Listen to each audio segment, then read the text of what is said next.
Good morning, Crydania. Or something like that.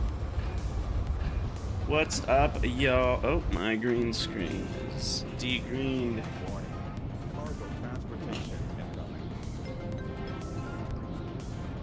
What's up, D. Nicola? Welcome, welcome. All right. Get everything all organized. So, it's been a few days. I don't remember how to play this game anymore. To be perfectly honest. Guess we'll rediscover it together. It's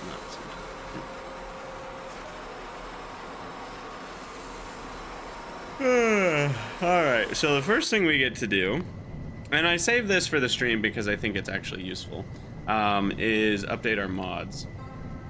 So even Picker Dolly's got an update, and you always read, this is just good, you know, it's good computering. Always read the change logs. Might have screwed something up. That doesn't seem threatening. Do I need this one? I can't remember.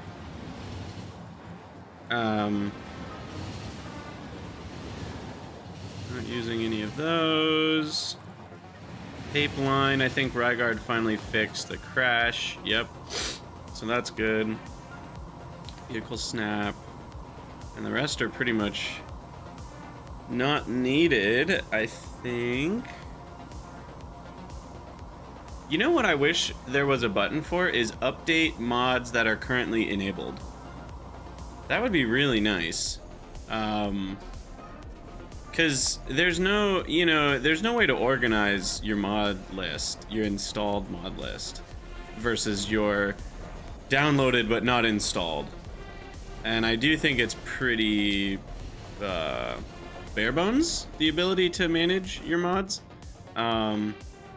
They've made a few improvements over the years, but I think the overall experience is still pretty lacking, to be honest. Oops, went to update selected. And doesn't seem like Pi stuff has gotten any updates. Oh, you're on episode 3. Yeah, we've done a lot since episode 3. It is a good afternoon for you, Efe. Yes, it is a good afternoon for a lot of people. Basically anyone in Europe. Up to episode 5 awake and episode 9 asleep. Nice. Nice. Alright, what do we got? What are we coming back to? I don't even remember. Yes. We were working on the Vrauk spinning up process. And then...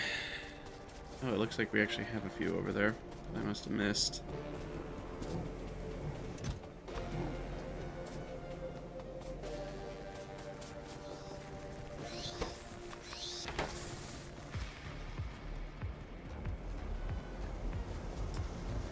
Alright, and we will start the episode with... oh, but I haven't checked yet. Bug machines? Yes, exactly. Oh, big machines. Well, they kind of are bug machines too. The Vrauks are insects, so it makes sense. The bug machine version of that comment. We're gonna head over to the actual Zen garden here. And plop a new name down for that. And I think we're gonna drag power over there as well. Do we have... no, we don't have logs.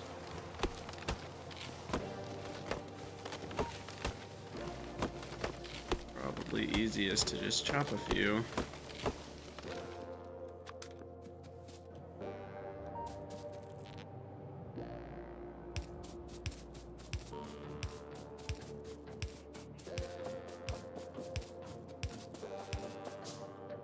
Nice, we haven't started the episode yet. So you're waving to nobody.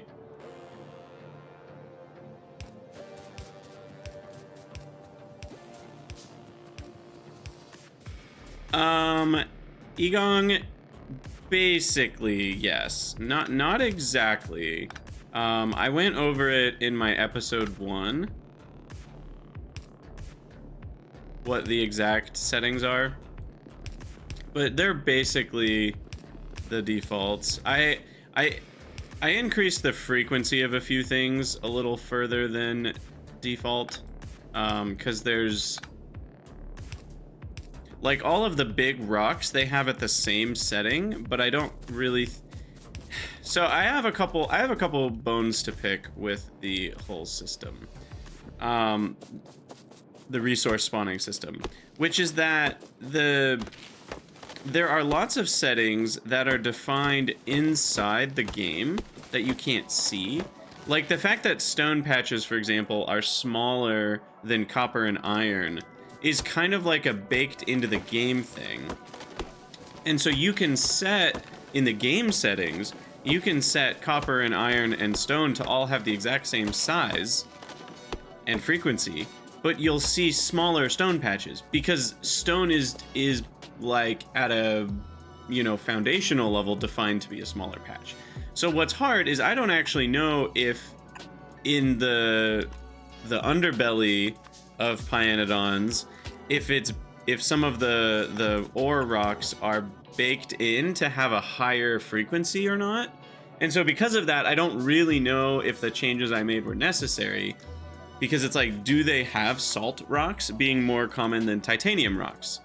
Because in my mind they should be, because salt is a unique resource from a rock form, whereas titanium, you know, you have your titanium ore patches, and so titanium rock is not as necessary. It technically is still useful because they require a different resource to mine, or less resources to mine or whatever. So it's a different thing, but it's not as necessary as like a salt rock, where that's the only source of salt in the whole game. So you definitely need some, and you might need, you know, a few extra patches of it.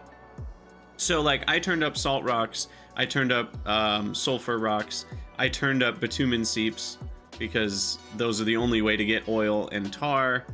Well, tar obviously you can get through this process, but it's a lot easier to just have a tar extractor. Yeah, so I turned up a couple things like that. I turned up the size of copper and iron to be a bit more in line with the pie deposits, because copper and iron are by default a lot smaller than the pie ore patches. So, you know, I made some changes like that, but overall nothing too crazy. All right, let us, do we have enough stone brick to organize a bit more? I think I want to do this. Upgrade the visuals. Yeah, the salt we needed was just the frustration all along. Yeah, I turned up the geothermal vents a little bit because those, you know, again, it's like, it's a unique thing that only shows up. Also, the frequency did seem a bit low by default to me. So, but more or less, it's like all the richnesses were the same, and a lot of other things were unchanged. So, hello everyone, Krydax here, and welcome back to our Zen Garden experience of pYanodon's Season 3. It's been 4 or 5 days for me since I have played, so I'm kind of trying to play catch up in my brain. I know we were working on Vraux and getting those spun up, so we need to keep feeding them back into the modules to make sure they're good. We need to make the second reproductive complex, and we're working on our 50, maybe 150 py1 science so that we can do a few researches. And then at that point, we need to redo a lot of our ore patches, which will be a little bit tedious. And that's the Zen Garden experience, is not shying away from those tedious things. Not just doing the minimum, but actually doing things the way we want to be doing them. So we're gonna start out adding another Patreon name. I've got a couple announcements to our Zen Garden. So today's patron is Ascension. Ascension, thank you for supporting on Patreon. And yeah, I mean, it's always a good time to announce, you know, Patreon is the best way to support your favorite content creators, not just me. You know, just because Patreon takes a pretty small cut. Whereas, you know, like YouTube ad revenue or Twitch subs you know, we get a much smaller cut of that. That being said, you know, those are maybe cheaper for you or better for the way that you work, and that's totally great too. On the Twitch sub note, those of you that have Amazon Prime, I just want to remind you, Amazon Prime subs are a thing. You can subscribe to someone on Twitch for free every month, and that's on Amazon's dollar. It won't cost you anything. And so that's just free money. You can throw it at your favorite content creator. Doesn't have to be me, but I do recommend you throw it at somebody rather than wasting it. So that's my announcements on that. And then the other announcement that I like to make is just to join the Crydania Discord. The link is in the About section, whether you're here on Twitch Live or you're watching this from future YouTube. And we have a great time over there. We talk about lots of different games, lots of different gaming news. You know, there's people there who are playing pretty much all the popular games, you know, whatever it is you want to talk about. And obviously we talk about Factorio and stuff a lot because that's what we're playing on the channel, but you know how that goes. But yeah, so there you go. Those are all the announcements I have. Let's get back to Zen gardening here. So we needed, let me just look at the whole thing for a minute here. So we had pretty much everything we needed for the stoppers, right? We needed the coal. I think we needed a bunch of coal. And then we just needed the caged Vraux to slaughterhouse and get the formic acid. Yeah. And then the substrate, we were already like going strong on that, I think. Yeah, it's over here. So we're very close. Let me get some more petri dishes to keep the substrate going.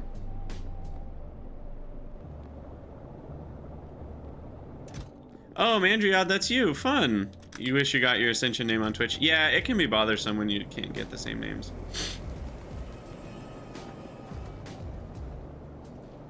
Let's see. Where did those go? And where do they go? They go here. Looks like we're missing cellulose. Wait, what? What's going on here? Why is that? Oh, right. We just only have one of them running. That's right. And it's out of moss. Uh-oh. Oh, moss was not being supplied. That feels a little silly of me, because I could pretty easily just do this and bring moss. Actually belt it over. Moss doesn't spoil, right? Am I forgetting that? No. Moss is fine.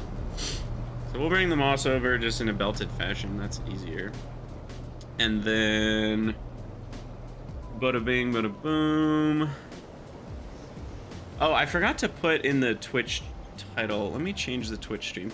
I am going to be streaming a really, really fun game after this. Like today, after I'm done with Pi, I'm going to stream what's called Fractal Block World. Okay, I got to talk about this for a second. I'm already obsessed with it, and I haven't even played it yet. I don't know why I haven't seen this game at all yet, because it's completely up my alley. It is a surreal looking game. Like, it looks like one of those trippy games, you know, like Antechamber or oh, what was the one that had like that was kind of a like infinite tiled kind of MC Escher style architecture. Oh, what was that one called? I played it, but I can't remember the name of it. Anyway, it's got those sorts of vibes, but it's like, it consists of fractals in the game world, and you can infinitely grow or shrink your character to fit into or move out. So like, I don't even know how to describe it, but it's been out for over 3 years, and it's got like 98% positive reviews. So it's clearly fun at some level. It's only $7, so I immediately bought it. I saw like 3 minutes on YouTube, and I was like, oh my god, I have to play this.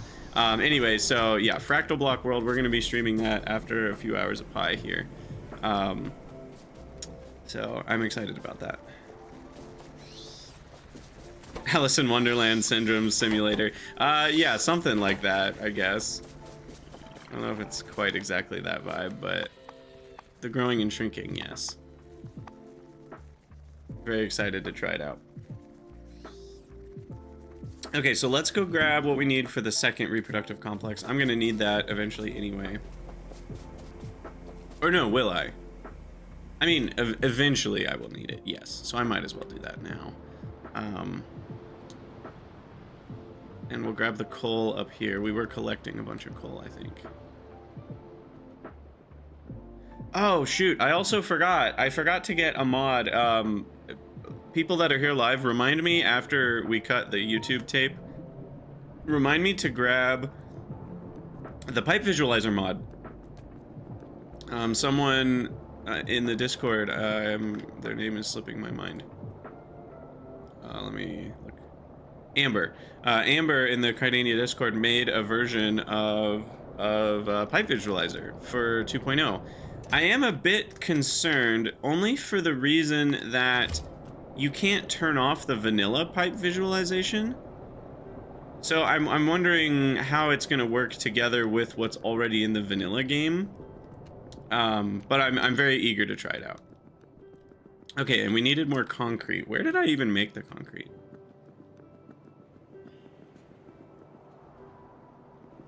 I have no memory of where I made concrete. Which is actually one of the few functions that this search is good for. Oh, it's over by the acetylene, okay. And I probably need a bunch of stone. So I'm just gonna grab that preemptively. Over here. And a bunch over here. How does this map compare to the previous Pi maps I've played before? That's a good question. I mean, I did, you know, generate a few seeds. I think the Pi defaults are so much better now that, well, I say so much better. They didn't even used to exist. You know, there just didn't used to be a Pi setting. It was just kind of like default, you know, everything was right in the middle of the sliders. And so I think that's a lot better. And I think they've also tweaked some of the stuff under the hood, because ore generation has a lot of numbers that you don't see that define how big patches are, how frequent they are, how rich they are. And that's separate from the numbers that you control as the player. It's kind of like the default ratios. So I do wish those numbers were more visible to the player when they're making their settings. But basically the richness is pumped up to 500% on everything, which I think is nice. Because honestly, like, you do work through patches in the millions. So having iron be 19 million is a lot better than the default 100% richness, which would only be about 4 million. That would go really fast. So I am grateful for that. I don't know. I think it's a good map. We haven't found geothermal water yet, or salt or sulfur, which are all important. So those are going to be, unfortunately, a bit further away. But that'll be fine. Okay, so we want to make one more of these, which needs more stone brick and iron. We're kind of waiting for Vraux at this point to keep spinning up. Hey, Ashir, my family break was great. Thanks for asking. There have been a lot. I'm exhausted socially because there's been just a lot of. It feels like every weekend and a lot of weeknights there's been something abnormal going on, you know, because of the holidays and people visiting and hanging out with people, and I'm just like, and I'm an introvert already, so socially I am drained. And there's something else going on this weekend. But I'll live. But it's all gone really well. Like, you know, like, I can't complain about the things that have happened. It's more just complaining that I'm tired of things happening. Alright. I don't need 51 iron chests, and I need iron plates. And then all we're lacking is some stone brick.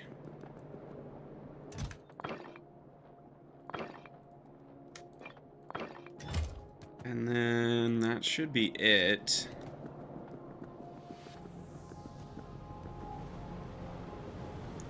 And then we'll put the coal that we collected in here.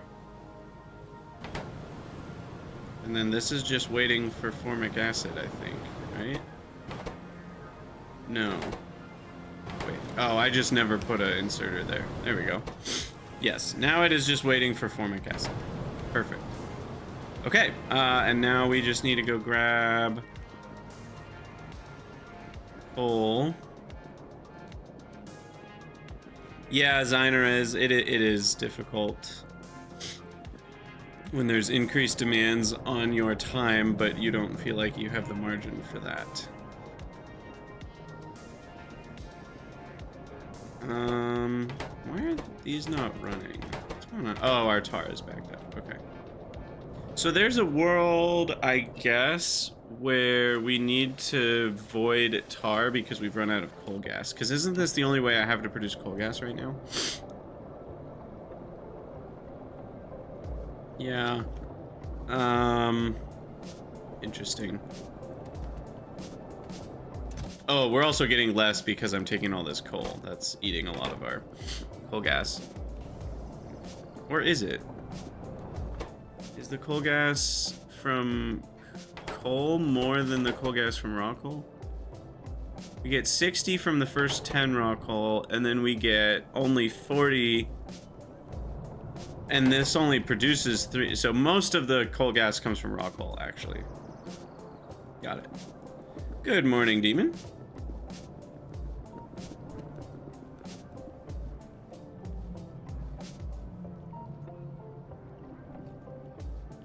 What's this tank supposed to be holding? Syngas?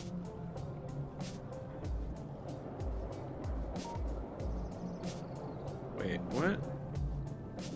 Oh, I see now. I set these up in a weird pattern. All right.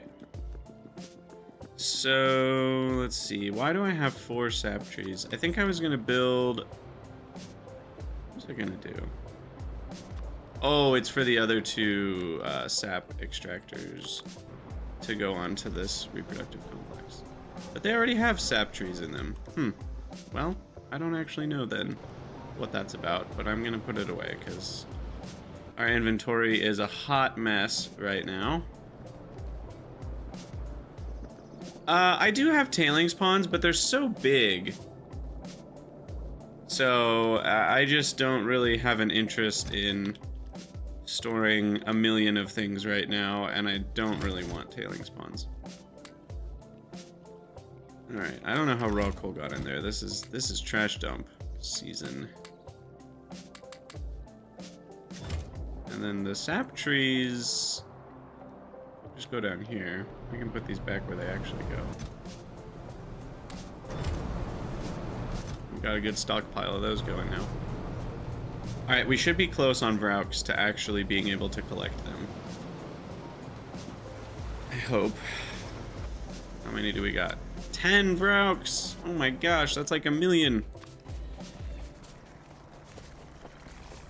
You went back to your 1.1? Yeah. Ugh. That's why I started a new Pi save. But if you're already at Pi side 2, it's hard to restart.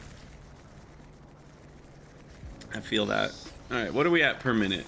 We're over a Vraux per minute now. Look at this. Look at this.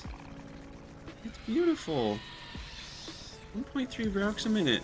So I'm only about 5 minutes away from being done with stocking these up, and then we'll actually start being able to produce science. All right, let me go grab that concrete.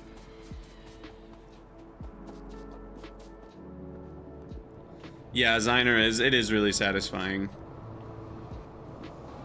One of the joys of the Zen Garden.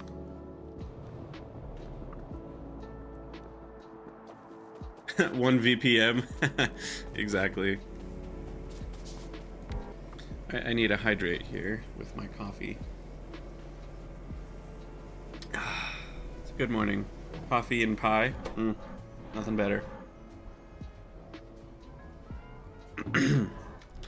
Beautiful. Oh, these need Vraux too eventually.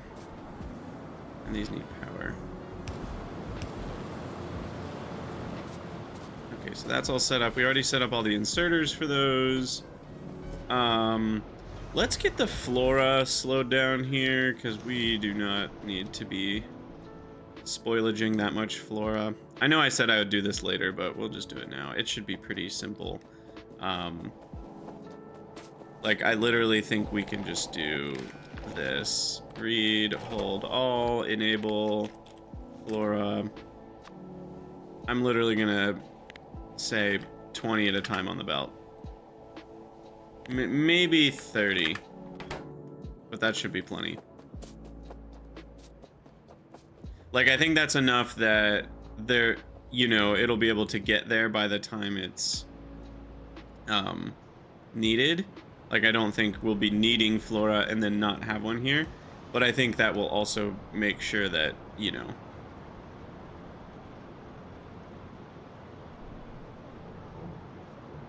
Hold on. I'm remembering, for you guys, this was, if you're watching from future YouTube, this was just a few minutes ago that I was talking about all the spoilage things with these and with flora and with everything. But for me, that was just like a week ago. So I don't, hold on.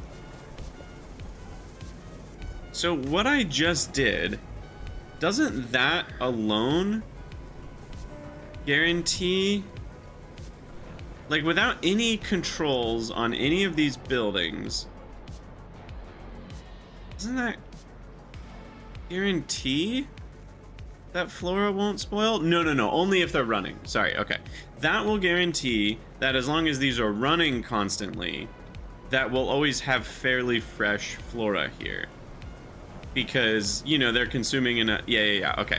So if they're running at full speed, having the miner, you know, only have so many on the belt definitely is going to prevent spoilage from ever happening. In fact, I think with the 3-hour spoil time, I think even if we didn't have that block, we'd consume enough flora that we'd never have any spoilage. And again, we already talked about these need 15, and these are averaging out, so it would be really unlikely for a single one to get spoiled.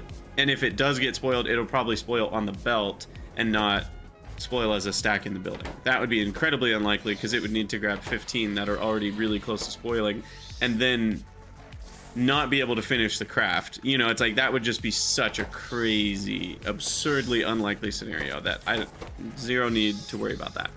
But where it will be problematic is if the Vrauks stop running, right? And so once we have enough Vrauks and these need to stop running, then all the flora that's circling around is going to spoil. And right now I don't even have any controls for Vrauks in the system. So I may need to install that so that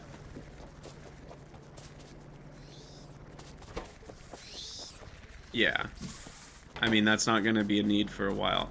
Now, but don't I just want Vrauks to run constantly? Maybe I should just never stop. The only thing they cost, at least with this current setup, is power. Right? And I guess they're using up my flora. That's the only downside. Flora is not an infinite resource. So, what's up, Dave? Has Wooba ever I read the patch. It'll never produce. Wait, what are you saying, Demon?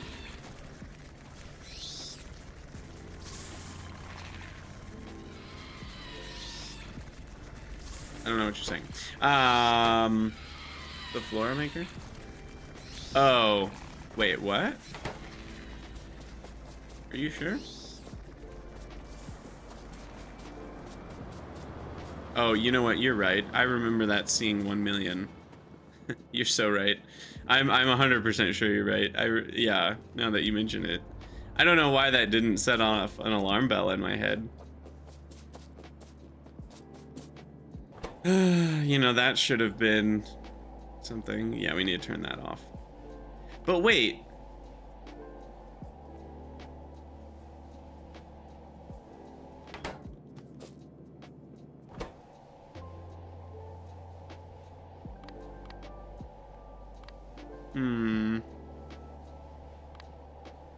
So, I was under the impression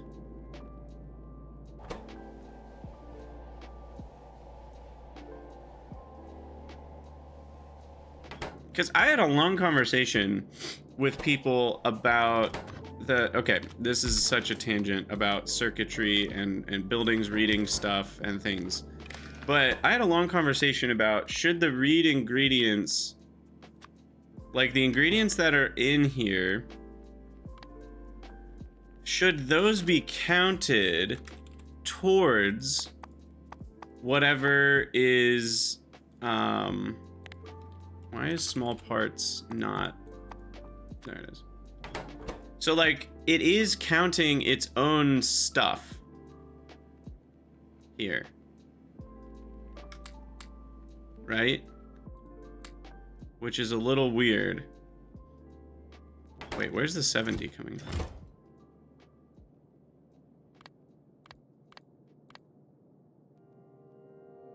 Oh, sorry, not read ingredients. Sorry.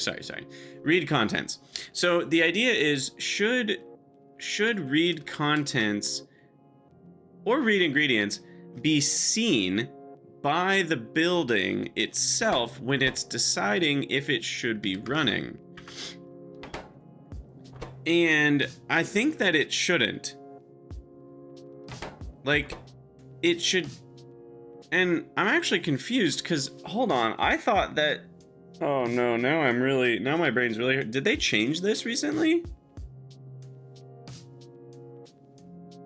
Oh, hold on, I'm having some sort of crisis where my brain is remembering that this is not what I remember. Because I was talking with, I feel like it was other content creators, and I think it might have been on the beta Discord a while back, so I think a dev even chimed in at one point. And the idea is that combinators, what am I trying to say? Like, combinators subtract their own signal from themselves automatically. Or what am I?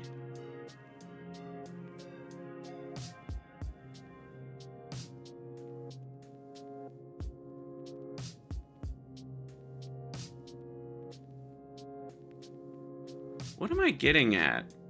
Like, shouldn't this cancel out its own signal? I thought it did, but it doesn't.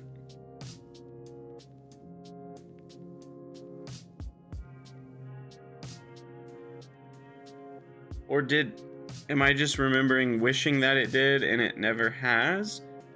Or what am I remembering? So basically,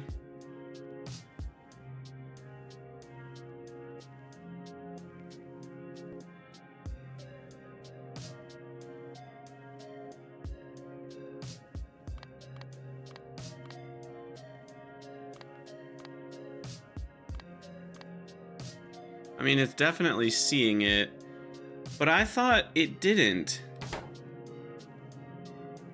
That's what I'm confused by. Did they change this behavior? Is what I'm wondering. Because I thought I remembered reading that machines do have some sort of hidden,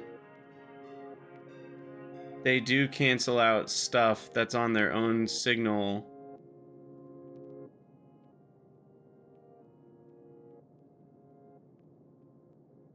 What am I remembering?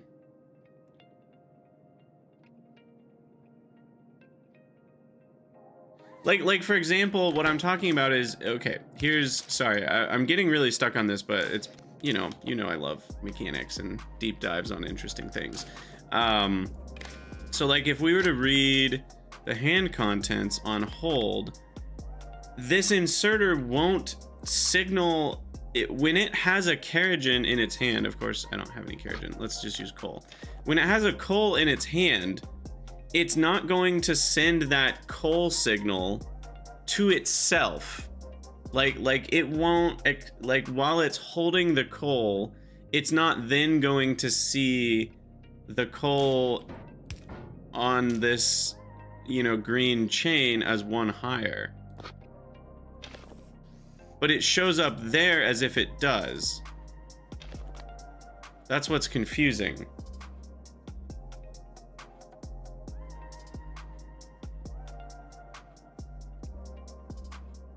Because otherwise it would immediately disable it. Well, it is disabling itself. It just happened to start working. So it does see itself. Nothing self-cancels. It was a conversation around these things. I don't remember exactly what the rub was. Because I mean, first of all, the main thing that people want is the ability to like read the contents to a red signal, but then enable or disable it based on a green signal, something like that. That would be really nice. So there's that. That's its own topic of whether you could use red and green signals for these.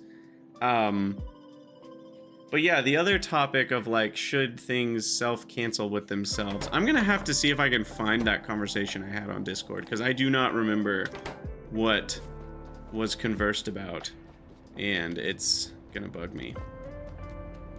But we needed a distraction anyway while the Vrauks pile up, so there you go.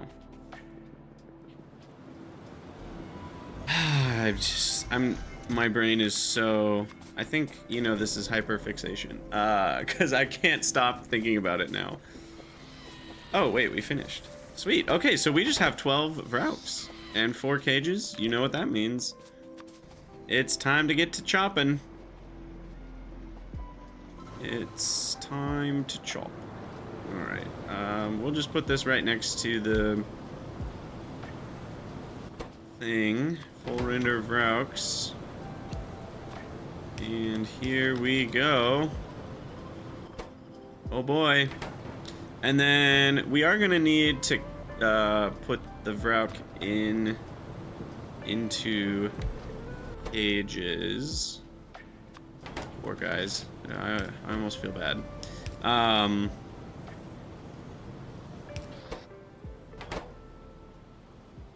That technically should work, but I always get a little worried sometimes.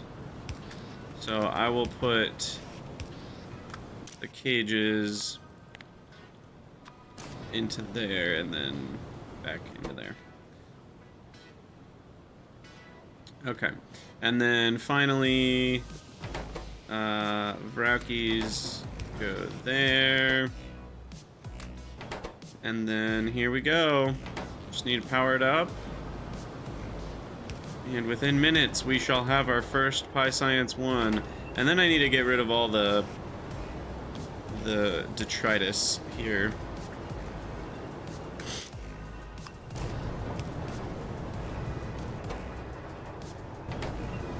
The rates are actually... we should be okay on rates. Never mind. Here we go, latex slabs. Latex is coming in hot. And then we're gonna have to manually carry that over to, wait, where is it going? Oh, right, rubber stoppers. Never mind. I already have that set up. Yeah, and then the rubber stoppers we're gonna have to carry over to the glassware area. The glassware area. Which I don't even have set up. Crap. I need a glassworks. I need a glassworks making glasswares. Can we make hot air yet?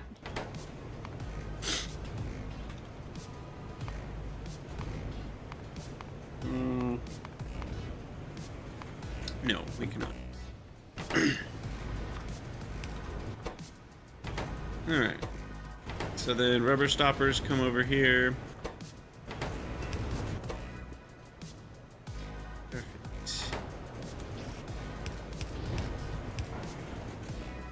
What's up, bunny?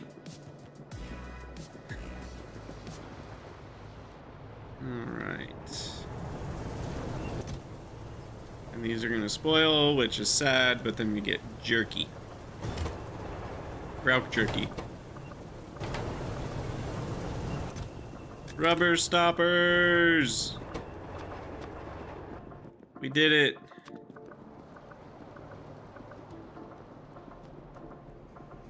And then we chuck those in there. We get our first glassware, and we're now doing it. We're gonna get pYscience 1. Wow. Let's go grab some substrate.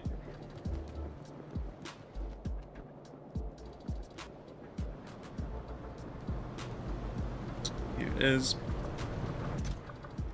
That should be enough for a while.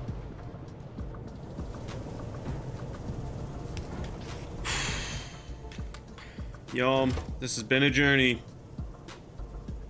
This has been a journey, but here we go. Our first pYscience 1 is official. Go team. Take a screenshot of that. It's real. Yeah, game is basically over. I don't know what other challenges there are. We've done it all at this point.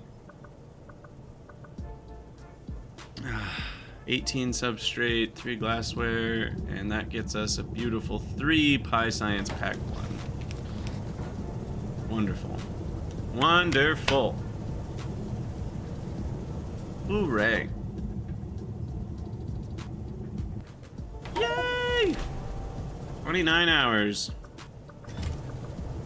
Alright, well that's basically it. We're gonna have to manually move the Vrauks around.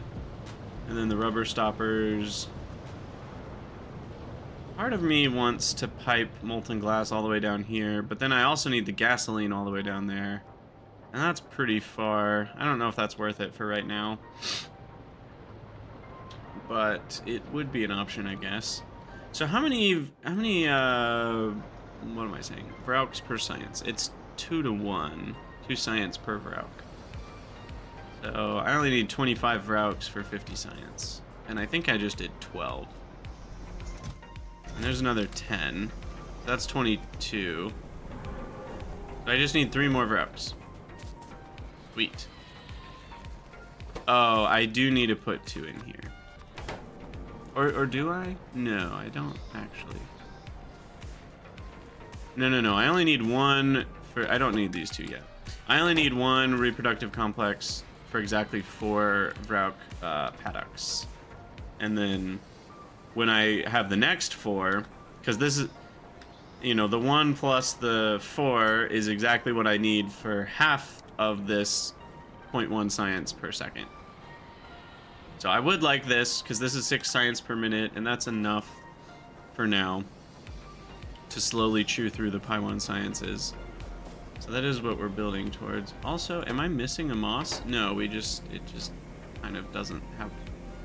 I guess that's 15 modules is what that looks like. Alright, there's 2 more Vrauks, and we just need 1 more at this point for having enough science for our first science. It's beautiful. I am trying to remember what was my issue with the building seeing its own signal.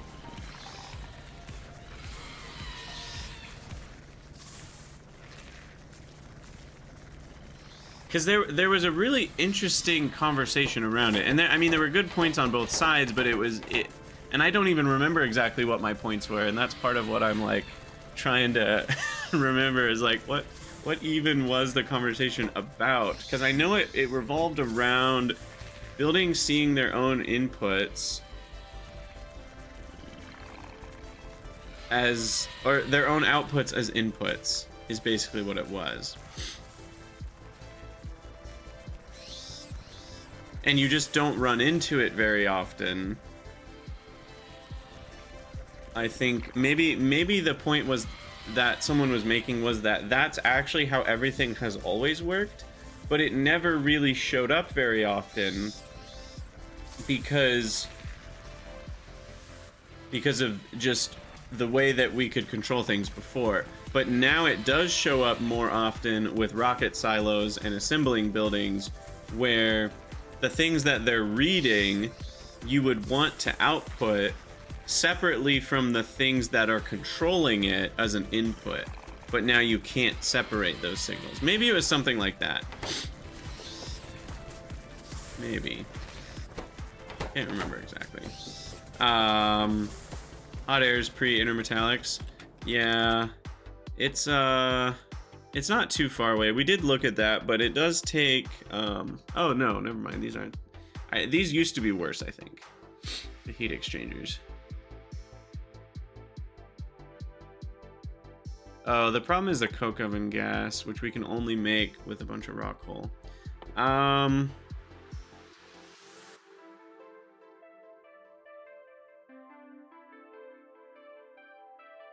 But this is essentially a 50% prod multiplier on science, right? I mean, it's just straight up 50% more glassware. And substrate is not... it's not a prod multiplier on science for sure, but like... it does mean we could get 50% more science with this Vrauk setup. And we would only need to slightly increase the substrate setup, which wouldn't be too bad. It would require more wood.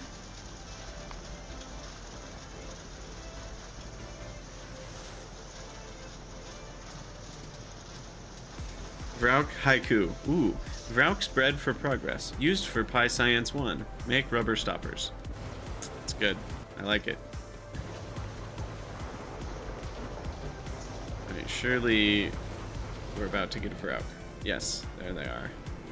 There they are, traveling along.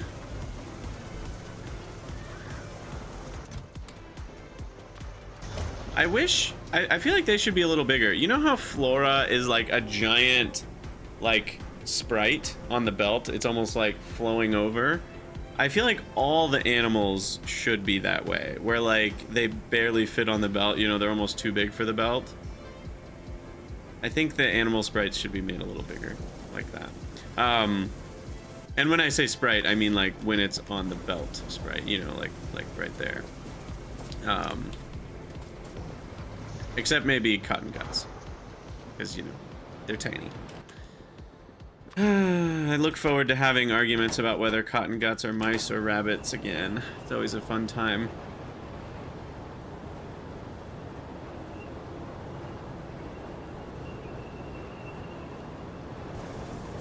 Oh, Ashir, it's you. You're the one that made the pipe visualizer thing. Welcome. And congratulations on making Pipe Visualizer 2.0.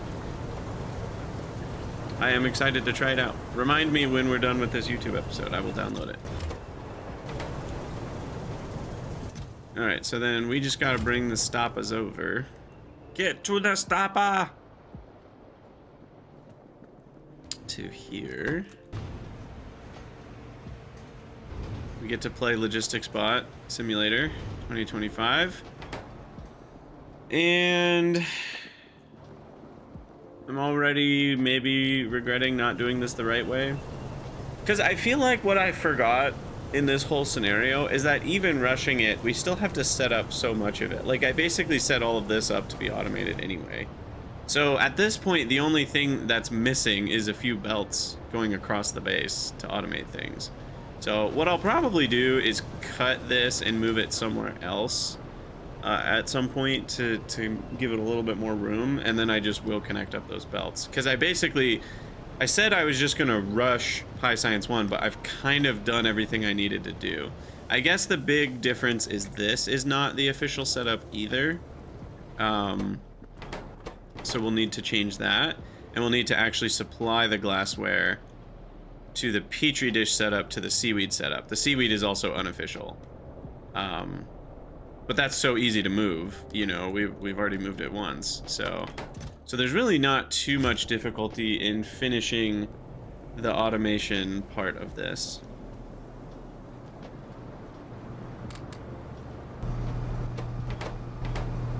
So that's good. Yeah, Zen garden lessons. Yes. Alright. 6 is done. Oh, I guess, yeah, it is just 1-to-1 on glassware too. Glassware to science. You know what I want? This is crazy. I don't think a mod could do it. I'm quite certain a mod can't do it. But, you know, modders have done crazier things. I want a split belt. I want a belt where one lane is going one direction and the other lane is going the other direction. That would be so useful. Oh, it would be so nice. Not, and I wouldn't say that it wouldn't be used like all the time, but when you want one, it would be perfect for that. And then you wouldn't need, you know, 2 belts. He's finally lost it. That's it. Pack it up, folks. His marble's gone. I want a split belt, cause what I want is I want a split belt that has stoppers on one side going up to here, and then it has the glassware on the other side coming back. I don't want to have to make 2 belts for that. Call me crazy. Call me crazy. But here's my number. Call me maybe. Alright, now what? More stoppers transferred over. Continue playing Logistics Bot for a minute. What's next? Left-handed inserters? Wait. What? They aren't handed. I mean, I guess if you mean like what direction they drop on the belt, you know, when it's straight belt, but even that's, you know, at least with adjustable inserters, that's kind of not really a thing.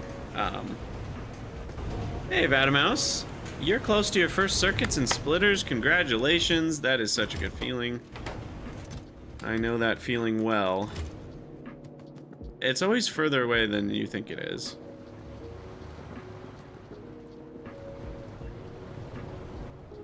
Alright, and then this goes in here.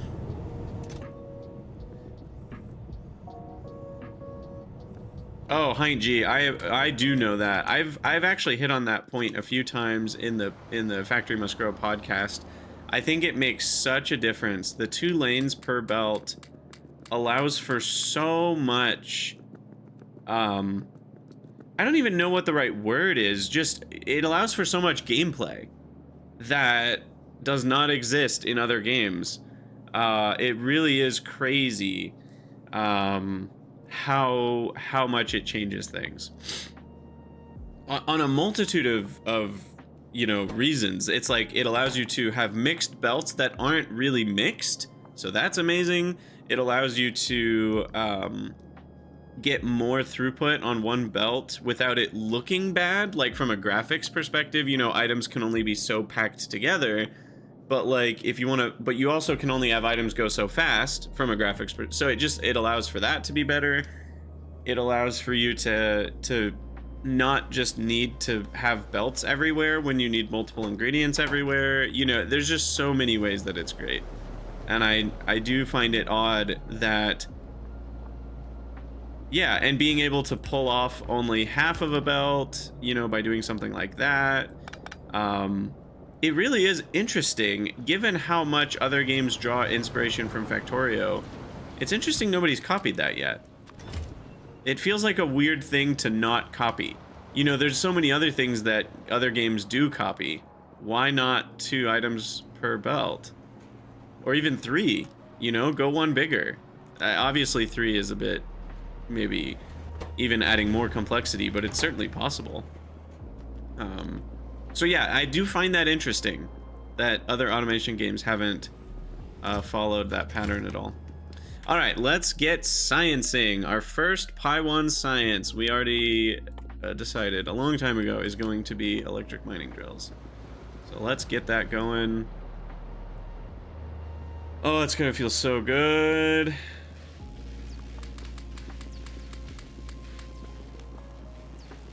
Yeah, so mellow, that is for sure a big one, is, you know, being able to just have 4 ingredients accessible to a building with regular and long inserters, which I don't have yet. That's a huge one. Another huge difference is just the, and I kind of already mentioned this, just only needing 1 belt instead of 2 to transport 2 different items is a massive tedium reduction.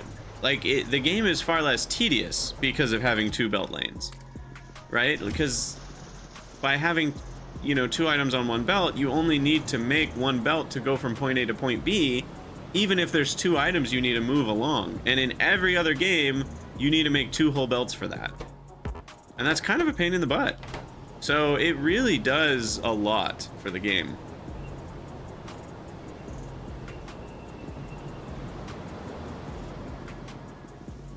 A transport tube that moves 4 items, left, right, top, and bottom, like a plus. Ooh, interesting. Interesting. Taronin, I like that idea. It's like a plus shape, and yeah. And you can pull off the top item, maybe, and you gotta rotate it. Yeah. It just feels like there's a lot of interesting gameplay in that category, even, of multiple items per belt, per tube, per, you know, transport, whatever, and other games have just completely ignored it. Alright, I'm gonna spend a bunch of money here and take 200 circuits. I say money, and what I mean by that is, like, my dwindling ore patches are going to suffer for me taking 200 circuits, but it's fine. I think my stone patch is fine ever since I stopped mining, smelting stone brick incessantly. That was consuming all of the stone. So that's helping.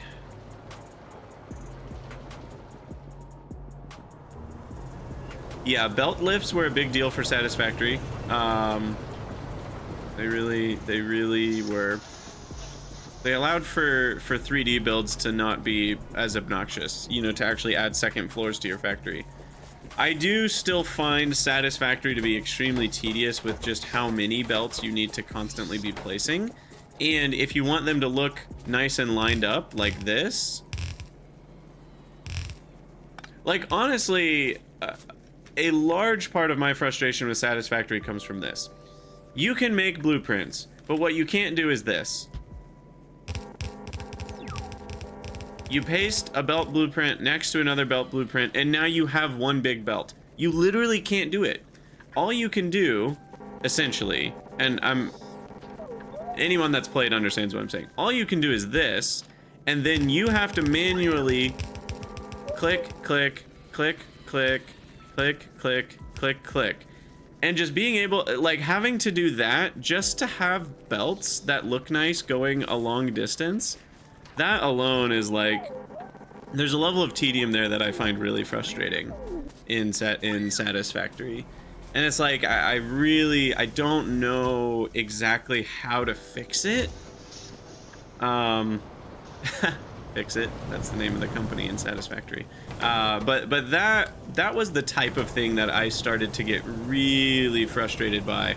Like I enjoy the game in so many ways, but there were some levels of tedium of, like, you want it to look nice. Oh, well, sucks to be you, because you're gonna have to spend 13 hours building just pipes and belts. And I think that's part of it, is that I don't find building the pipes and belts to be the funnest part of the game.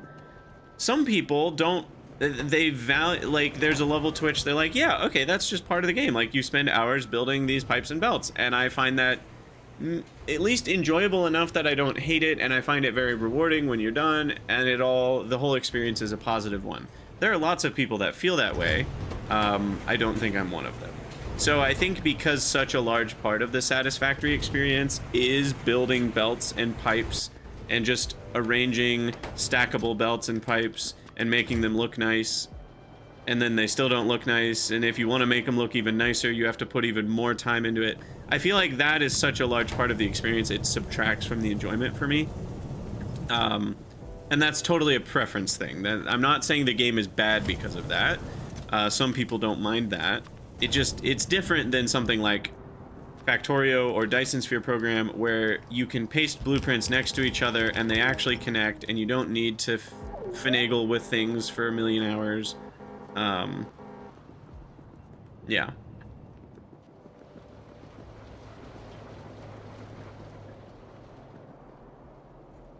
I do think one thing Also, Day, thank you for the comment. The blueprint system in Satisfactory is kind of awkward, partially because they're so small. I realize that they don't want to trivialize the game by having huge blueprints, because at the end of the day, Satisfactory is a much smaller game than Factorio. So it would feel a bit trivial if you could paste literally an entire, you know, in-game build in one pace. I think there are levels to which it's reasonable that they don't let you do that. But for things like belts or rails or pipes, I wish you could have a near infinite blueprint size. So that way you could have a belt blueprint that spans, you know, 40 foundations in the game, but you're just not allowed to place any buildings within that. You know, because that way you could make a really long belt blueprint that wouldn't require you to paste a million smaller belt blueprints and then connect them. I mean, belt blueprinting is barely worth it. I mean, when I did a belt bus, and it was definitely worth it, but it was barely worth it. Like, I still had to do tons of work to connect every single blueprint, every single, you know, 5 tiles or whatever. So anyway. Yeah, Dyson Sphere program definitely does a better job of that because they have a grid system, right? And so the belts can connect in a grid way, and so the blueprints can connect the belts in a way that, you know, because of Satisfactory being a free form 3D building game, there is some level to which, like, things might not connect, and it would be really hard to make it so that they do. Obviously, if you're building on a grid already in Satisfactory, the fact that things that should be connected aren't does feel weird. But I'm guessing there would be a capability that, like, belts could measure, hey, is my input within a certain tolerance of another belt's output? If so, I magically connect them. That's my dream of how Satisfactory would work. So if belts, you know, if you were to, like, get real close and look, there might be like a pixel of light in between them, but they would still connect because it's like that's within the tolerance. You know, if they're within 0.05 meters of each other, they connect. Because how often are you intending to build belts within 0.05 meters of each other that don't connect? When are you ever doing that in Satisfactory? I don't think you ever are. Woo! First Pi1 science done. Oh, this is gonna be great. Now we need to craft a bunch of these.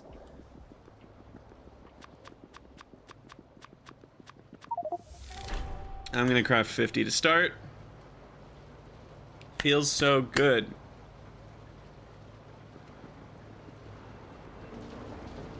Yeah, no force building is also hard. Because, yeah, sometimes there's the smallest thing that's in the way, and you're like, I don't care that that's in the way, I just want the rest of it. But you can't, there is no shift click, for sure. The Now Kiss update. Exactly. Now Kiss. Yeah, all that to say, I don't want people listening to the video to think I don't like the game. I just spent 100 hours on my playthrough for 1.0, and I enjoyed most of it. But I think some of these little annoyances bother me enough that it'll never be a game that I can just keep playing forever, because those little annoyances start to stack up and eventually they break the camel's back, so to speak. Oh, these are faster. Ooh, these are mining speed of 2. Nice. So for a full belt, you only need 8 of them. That is so beautiful.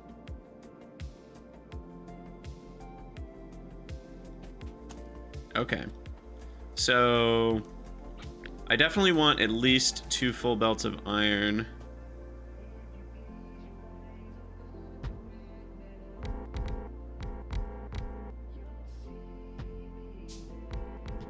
I mean, I probably just need to blueprint the whole thing. And that one's gonna need an extra. The rest should last for a while. These are not gonna last for a while, so 2 more on the back here. And then power. Oh, I need more power poles. Let's do some handcrafting. I could automate power poles now, but I guess we're already close enough to medium poles at this point that there's not much of a point. Is this the iron patch I even wanted? Hold on. Yes. I don't... That's niobium anyway, and I don't want that one. Yeah, we'll use this iron patch.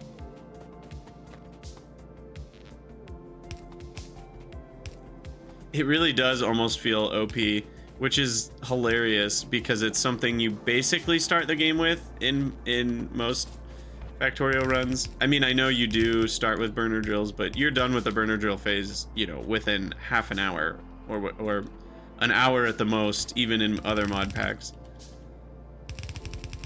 That's not true. There are some mod packs that extend the burner phase a bit longer than that, but all right. And we're not gonna have to deal with ash. We're not gonna have to deal with getting fuel over here. Oh, it's just so wonderful. It is so just absolutely wonderful.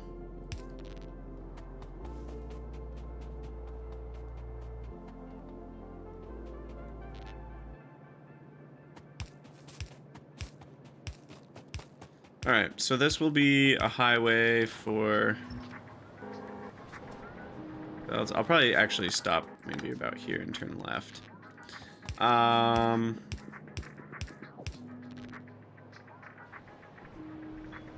Anyway, back to the satisfactory thing. Someone had said, like, it's kind of not their vision for the game.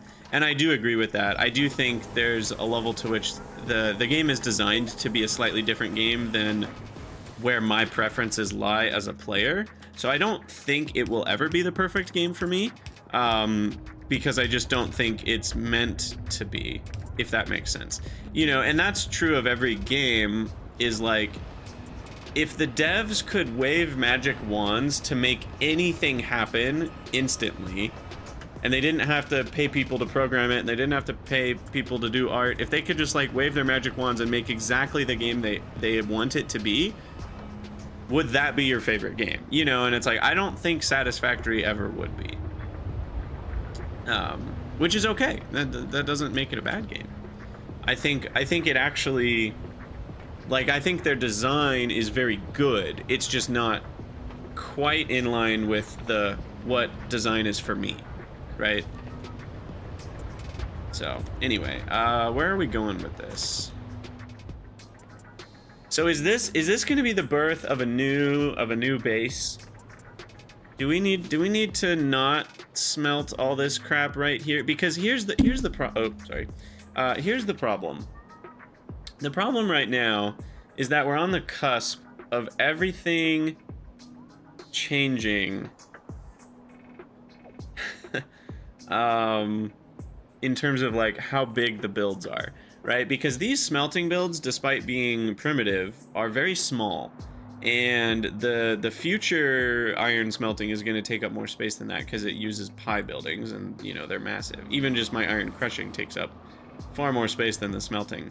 So I'm wondering if we should now begin the process of not trying to jam everything in here, but then that makes everything really far away from everything, and I fear that as well.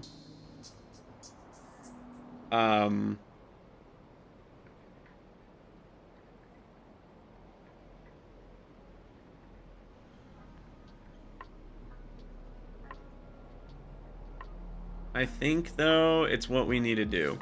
Okay. New plan. New plan. Still got a checklist going? That's actually a great thing. Yes, I do. We're done with that now. Now we're on to this. And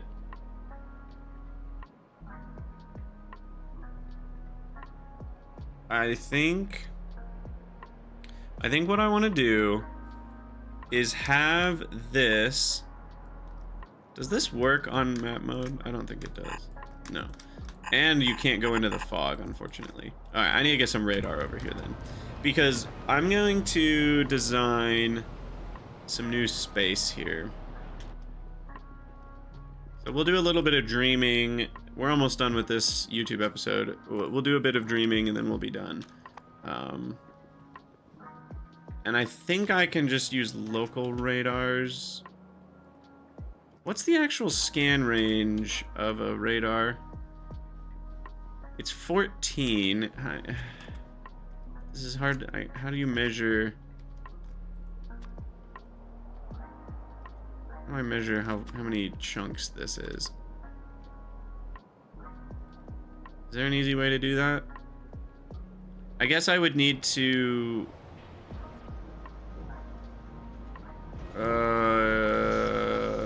here, okay, I got it.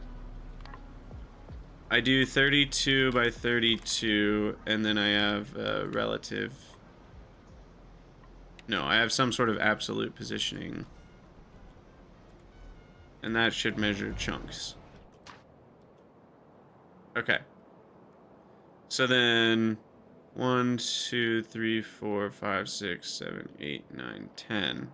Okay, so we could explore just for exploration. I'm just thinking if it's worth making another real radar or two so we can actually explore some new land without actually having to go drive over there.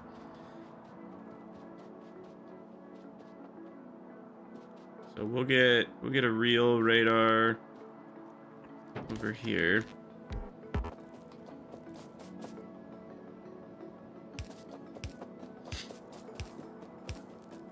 When our electric assembly machines, they come with intermetallics, which is kind of the next, now that I have pyscience 1, I haven't automated pyscience 1 yet, so the next big thing is kind of redesigning, actually automating pyscience 1, and, you know, doing a lot of redesign pieces. But then the thing after that, kind of the next big milestone, is intermetallics. So for those curious what that is, it's this looking thing, and it requires iron nexylate antimony special alloy, also known as Phoenix. So Phoenix is nexylate and antimony oxide. Antimony is a whole new process that you need to... It's a lot of steps to process, and you need something to mine it that I'm forgetting. What is it? You need... drill heads, that's what it is, and lubricant. Yeah, so that's a thing, and then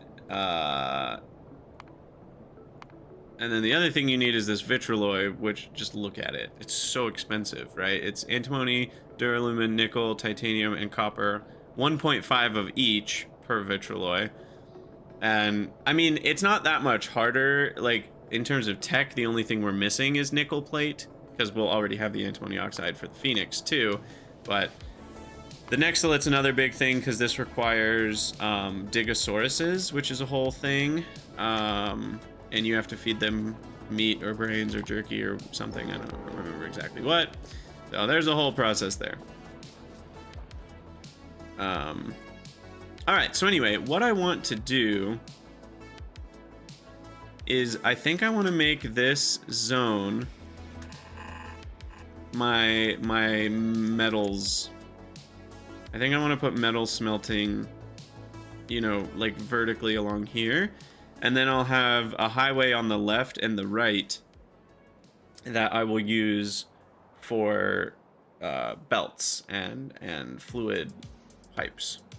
So let's get another. I need a lot more electric poles real quick.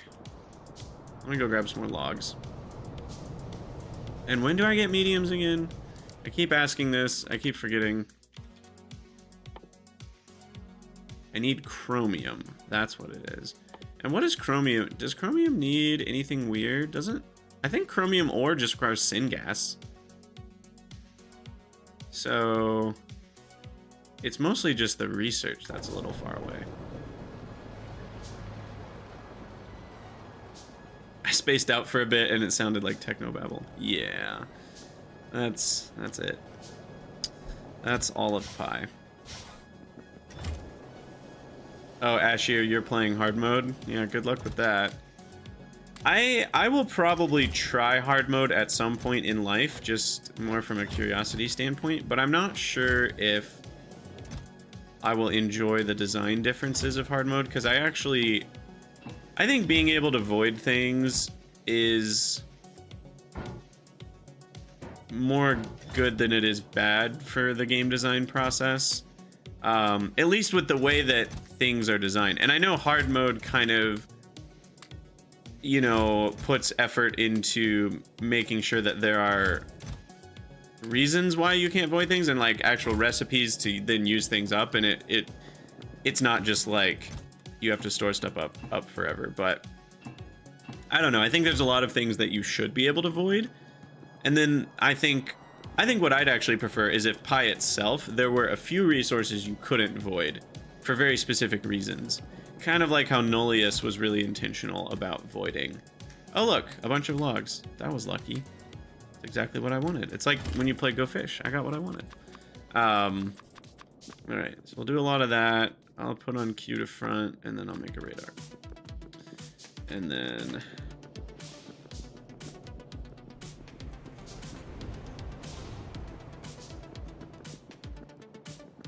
I'm going to make another radar over here.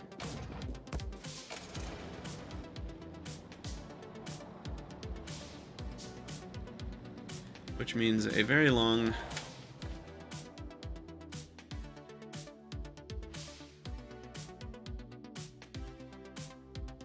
Rygard! Hold on. Hold the phone.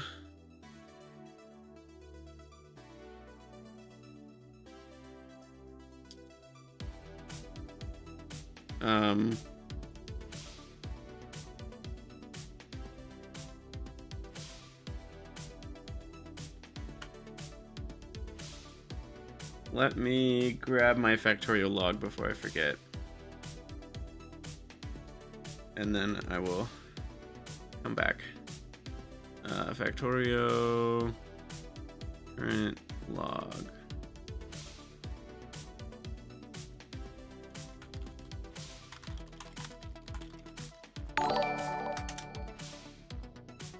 All right, cool.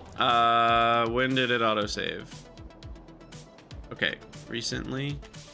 I hadn't grabbed the logs yet. All right, nothing too crazy.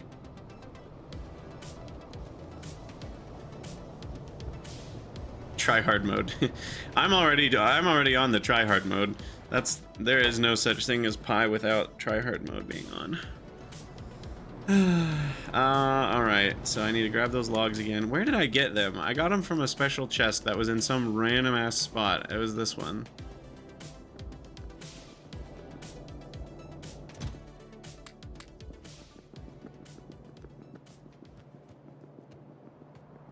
Oh, I should also write down 120, around 122.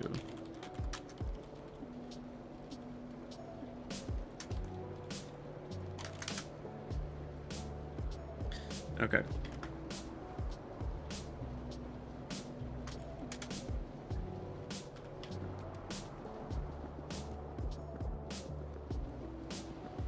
Turn on biters, no evolution from timer killing, just from pollution, and the only buildings that make pollution are those voiding options. That is interesting. I don't...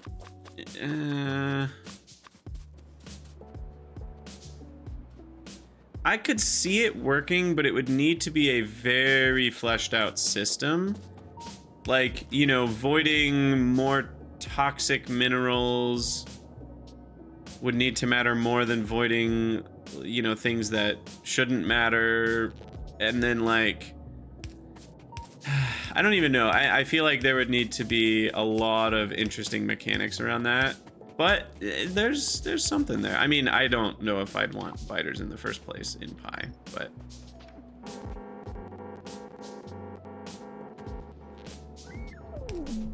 I'm still very apprehensive about their desire to add enemies to the game with Pi aliens. I do think they're going to take more of like the Demolisher route, you know, where like enemies aren't just constantly attacking you and ruining your base. I'm also apprehensive about stellar exploration because of the things I've already talked about with Space Age, and the fact that I'm kind of apprehensive in general about the idea of siloing your bases. And I find that to be a clunkier experience than having one big base.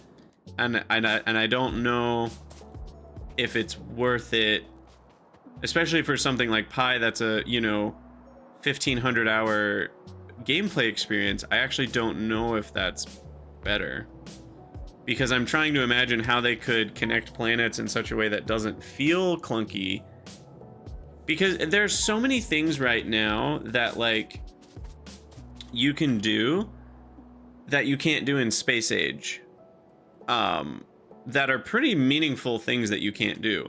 Like, oh, I have an upgrade planner. I want to upgrade all of my, you know, tier 1 electric assemblers to tier 2 electric assemblers.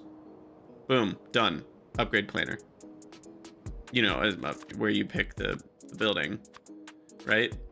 And like the fact that you can't do this easily in Space Age is a pretty huge difference.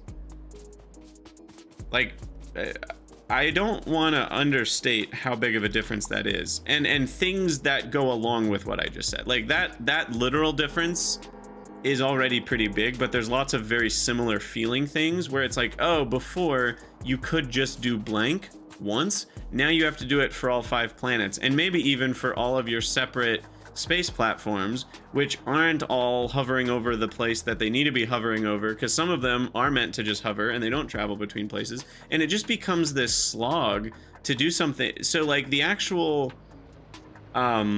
mental overhead of upgrading and improving your factory in Space Age is actually far higher than regular Factorio. And in my mind, Factorio is all about reducing that mental overhead of those big scale operations.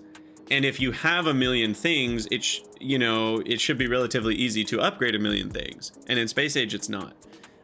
So things like that are things that make me fear for Pi Stellar Expedition, because I'm struggling to see how it could ever fit Pi super well.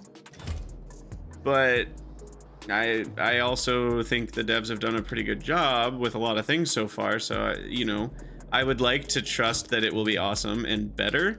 But there's a part of me that's like, can multi-surface ever be better? And by better, I mean strictly better. And I'm like, I don't know if it can. And so I'm fearful that multi-surface Pi will be better in some ways and worse in some ways.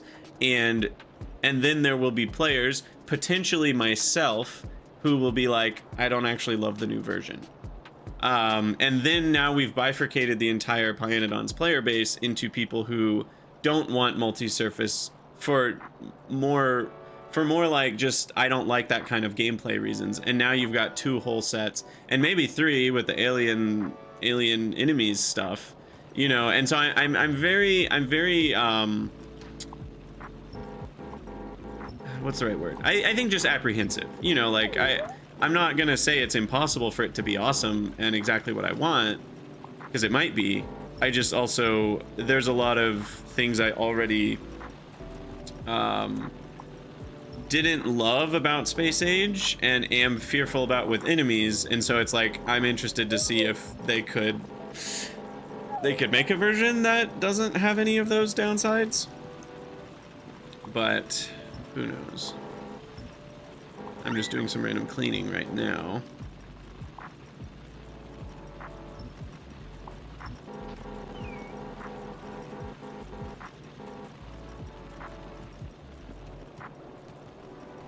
Would I try space exploration when it comes out for 2.0? Maybe. I never really beat I never beat space exploration before. I only got to tier 2 science of each of the 4 colors. So I got a medium amount of the way through, but not like crazy far. I would probably give it another go. Especially since a lot of the mechanics would probably just be strictly better in Space Age than they were before. Wait, is that... hold on. What is going on here? Oh, it needs to be there. Is this? Oh, I'm seeing it with the stone break. Okay, this is another complaint that I really wish they had fixed for Space Age. And I know they can. Oh, well, okay, sorry. I shouldn't say that. I have no idea how the Factorio engine works, so I'll start with that, that reality. But I know that something similar they did is when you're building lightning rods, in map view, you can see the lightning rod coverage. And so it's easy to like place your lightning rod even from a map view as a blueprint. But there's nothing like that for radar. The fact that you can't see radar coverage from map view when you're placing radars has always felt weird to me. And then Space Age, they added the ability to see the lightning rod coverage, which makes me even more convinced that they could do something like that. And I'm like, please, please, we need to see where our radars are covering from map view. And they need to make like a, you know, even on the mini map, it's kind of confusing sometimes, like what colors are what, because there's like a slightly darker blue where the one you're holding is overlapping with previous coverage. And then there's, you know, a darker color where there's not current vision, but then there's a lighter color where there is current vision, but also not radar cover. It's like, there's so many different colors. And it's such a small little window that I think it's kind of confusing. There's my complaint for the day. All right, now what? So I would do tape line, but it's currently causing crashes. So that's a bit of a bummer. Maybe I can save the game and get lucky, but what's funny is it seemed, I wonder if Rygaard introduced a new bug or if he didn't actually fix the thing he thought he fixed. I don't know. Let's see if I can get it to crash again. Something happened with me like right clicking it or something. I don't know. I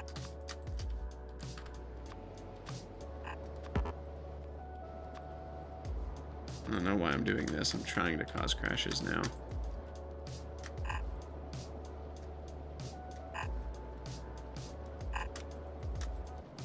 Now, of course, now I can't get it to do it, but does the crash have anything to do with the car? Wasn't I not even in the car, or was I in the car when I did it?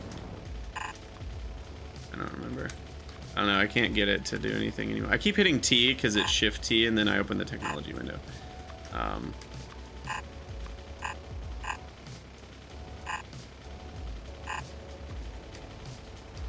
don't know.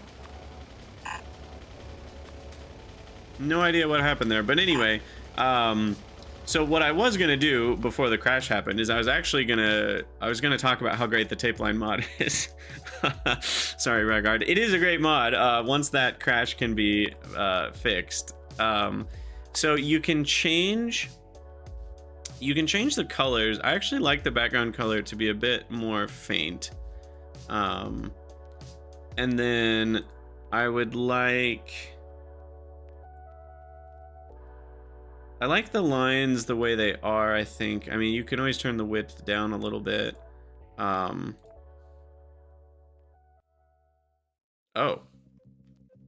Now we got a crash just from me changing the settings. Oh boy.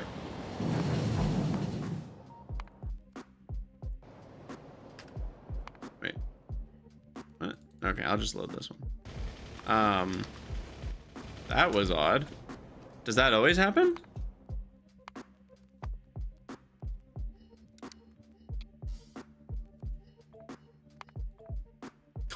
Uh-oh. That's bad. Okay, well, anyway, so there are, I guess, a few bugs with tape line right now. But anyway, once those bugs are ironed out, I do like using it. I make the color a little lighter so that having it on the ground isn't quite as big of like a in-your-face thing. And then I use it sometimes to mark out, you know, whole zones for, you know, like, oh, this will be my iron industry or whatever. And the other thing you can do that's really cool is the subgrid mode. So you can see here, I'm holding control and scrolling, and it changes between subgrid and split. So I'm just going to talk about how great it is. The bugs will be fixed. I have faith in Regard for that. But the number of splits change, or split mode versus subgrid mode. So subgrid mode and then if you hold Alt and scroll, you can change the size of the grid. So if I want a grid of size 1 would be pointless, but a grid of size 2, then you drag, and now it's dividing everything into, you know, little size 2 chunks. And it does alternate the colors in a way that looks really, I think for a grid of size 2, it's not that useful, but if you go up to like size 5, you know, you can see that it uses the green, and then like a red is every 5, and then every 5 reds will then be a yellow. And so it's like really helpful for measuring certain amounts of things. And then, you know, every 5 yellows would be whatever that last color was. And, you know, you can be like, oh, I want full chunks. So you do size 32, and now you've got, you know, chunks measured in your tape line. So that's subgrid mode. And then there's split mode, which is for if you want to balance things. So it's like, oh, I want to make a big box, and I want to see the thirds of it. And so then you can do this. And what's so cool about it is it renders the actual line that's halfway. So like, rather than rounding, you can actually see exactly where 1/3 of the way is.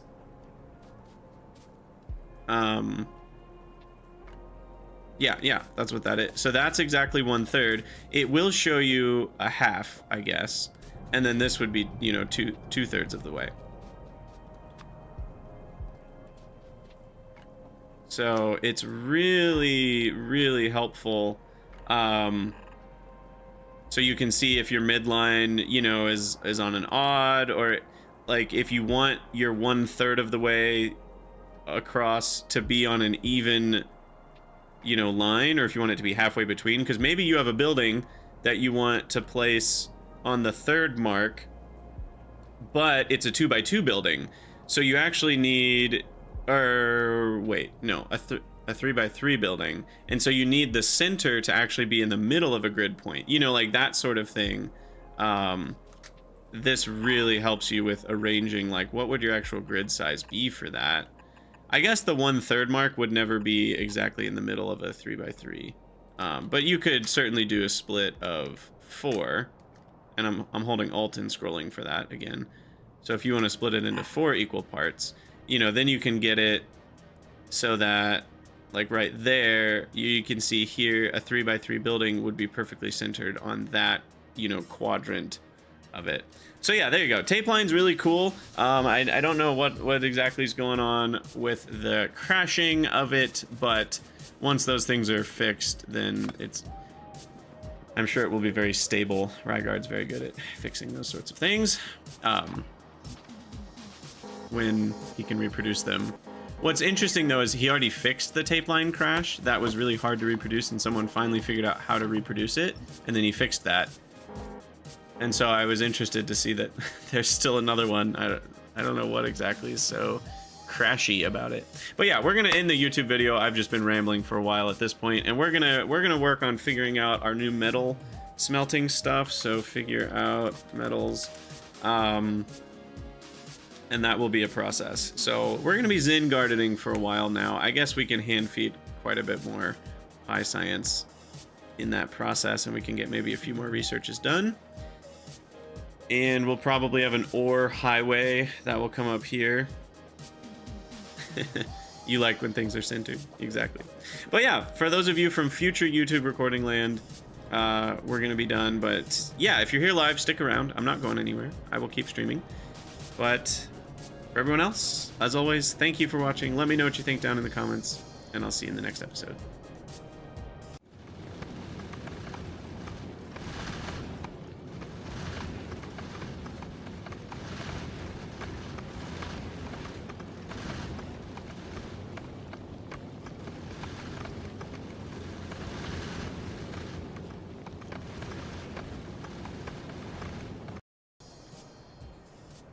All right, so let me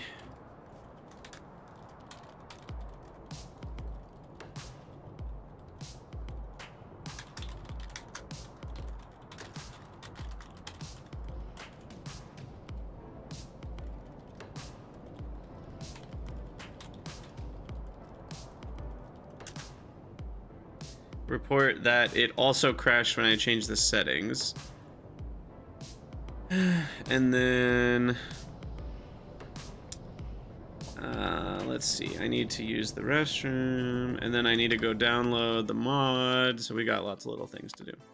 All right, save that, do this, mods, explore, pipe visualizer, by Ashier, install, enable visualizer 2.0, confirm.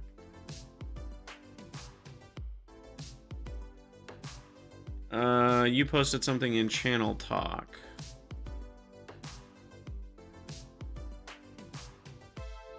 Oh.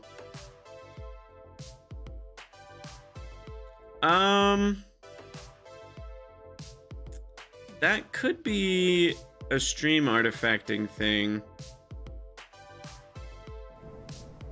Let me see if that shows up for me too. It might have to do with resolution. Let me look at a full screen.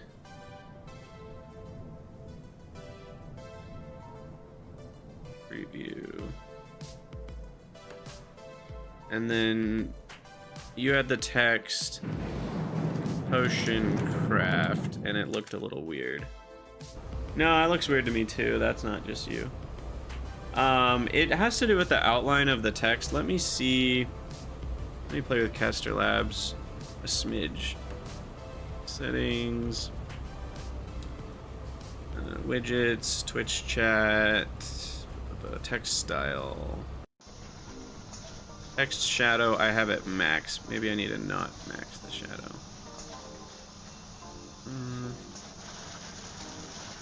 Actually, I don't think it's related to the shadow. It's the outline size.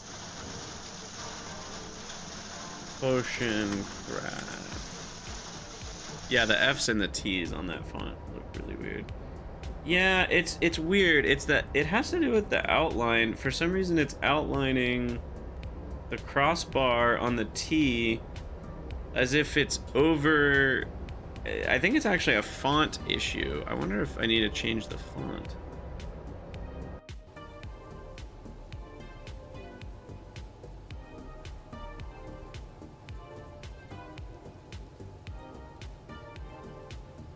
Because it's like it's not seeing. It's almost like the crossbar of the T is a separate letter, and so it's like outlining the whole crossbar of the T instead of just the outline of that. So I don't know if that's easy to fix or not.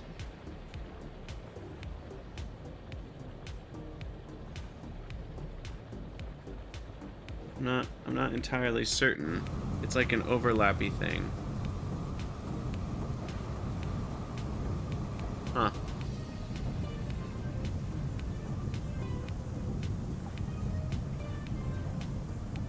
Because yeah, I assume the only way to fix it is a different font. Do all font? What are some other good fonts? Like that one doesn't do it. That doesn't have the same issue. So it must be something to do with Roboto. See, that one has the same issue. Interesting.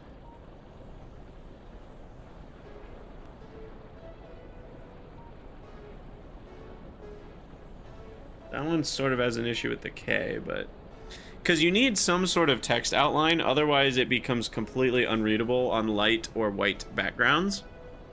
But yeah, it's weird that that font in particular draws the outlines over the letters is what's happening, and it's just a font issue that apparently shows up with Roboto but not all other fonts.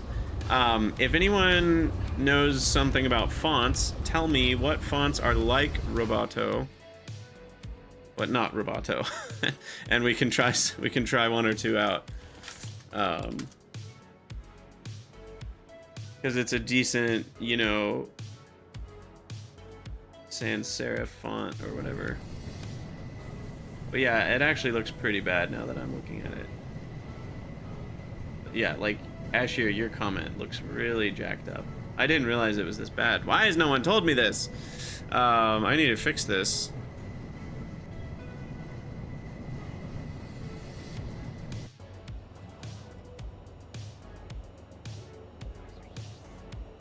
Well, let's try Roboto Slab. No, that looks kind of bad. Helvetica? Looks like Helvetica's not an option. I don't know exactly what list we're working with here. What about Ariel?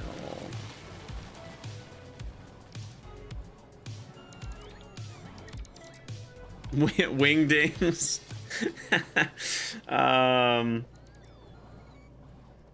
Wing frickin' dings. Yeah, we're not doing that. Let's try Ariel.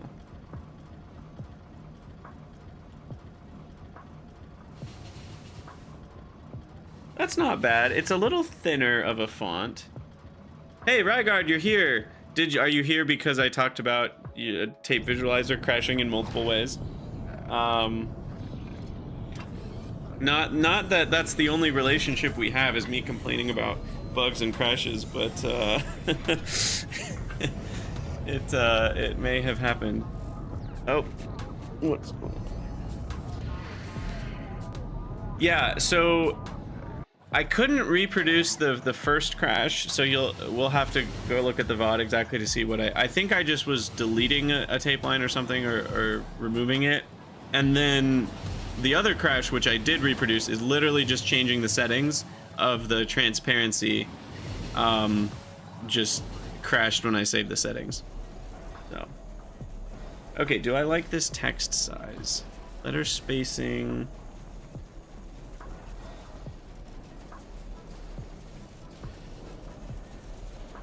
Okay, that's a little too close.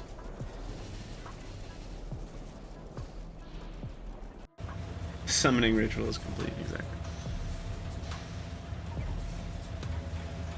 That seems about right. How do you guys feel about this? Does it seem good? I think it seems good. Alright, and then let me get the...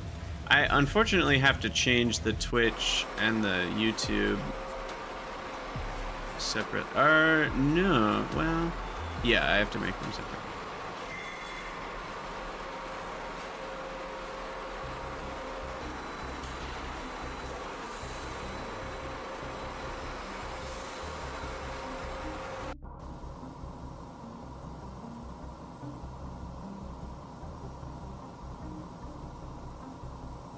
Kinda squished. Yeah, maybe I'll go one more on the letter spacing.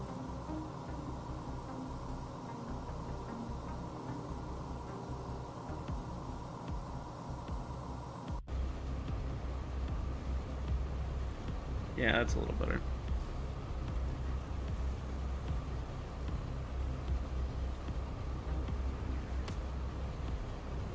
Rewriting any software from scratch is usually not worth it. Yeah, that is that is a tricky thing. I also need to post one thing real quick.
Okay, sorry, I just had to report a thing about the Castro Labs thing. All right, so anyway, now I'm gonna take my quick break. Sorry, guys. Oh, goodness. All right, I'll be right back. You guys, you know, stretch your legs, get some water, all that good jazz. and we'll be back in a minute.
All right.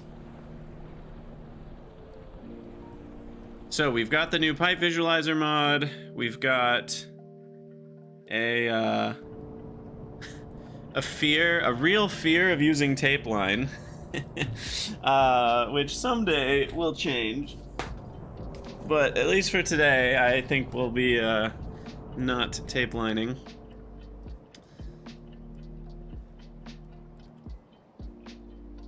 Okay, so then, yeah, let's get back to it here.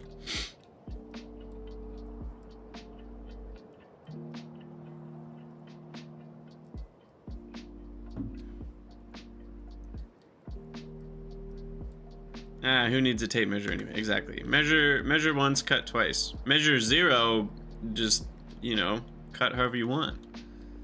It's just freedom. Okay, so now we have a new pipe visualizer. I can lock it. It's so nice. Oh, thank you, Ashir. Thank you, thank you, thank you. Oh my goodness, that's so nice. It's wonderful. All right. Hello everyone, Krydax here, and welcome back to our Pi Season 3. In our last episode, we got some planning, well, we got to the point where we needed to do some planning of all of our new metals, because once we get to like casting machines for iron and stuff, and you have to deal with iron slime and all sorts of jazz, it becomes a much bigger build. So I want to carve out some space for our metals up here. So what we're gonna do is we're gonna pipe, and when I say pipe, I more mean just conceptual pipelines, not literal pipe, because you can't pipe iron. But we're gonna belt our iron up here. So I'll probably have like an ore highway here that is quite a few belts wide. I don't actually know. I may have to move some stuff a little bit. I can move the circuits like down here pretty easily. And I can move all this over here maybe. And then we kind of have a highway here where we can move a lot of ore, because we're gonna need, you know, we're just gonna have a lot of different ores over time. Chromium is down there. So we'll need a decent amount of space. You do generally only need one belt of ore. I think for iron in particular, you might need two near the beginning, but once the efficiency goes up, you actually find yourself needing less ore. So there's this weird ebb and flow of like, sometimes you need more than one belt of ore. A lot of times one belt of ore is actually enough. Pi is cool like that it has that ebb and flow.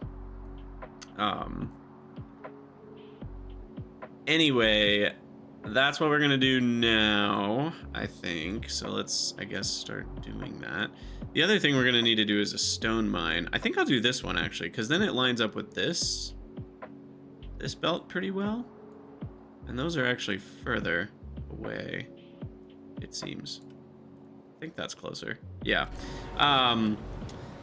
And yeah, we also got the Pipe Visualizer 2.0 mod from Ashir, who was able to update it. So now you can hit the Y keys, because it used to be H, but now H is flip. And it will lock your pipelines in, which is super nice. So you can, you know, highlight a building. I guess the buildings don't highlight the pipelines, but you can highlight a specific pipeline, hit the Y key, and now we have that locked, and I can move the mouse wherever. And it's super nice. Oh, super nice. I really am thankful that someone picked this up and made this, because it's so helpful. It's doing a little bit of a weird visual with the undergrounds here. I mean, it doesn't really bother me, but it's just interesting that the vertical dots are different than the horizontal dots. So there's that, Ashir, I will say. It might be a bug in something. It's doing like vertical dots. Oh, I wonder if it's because these pipes, they're weird pipe. It's probably because they're weird pipes. I would imagine it's advanced fluid handling's fault.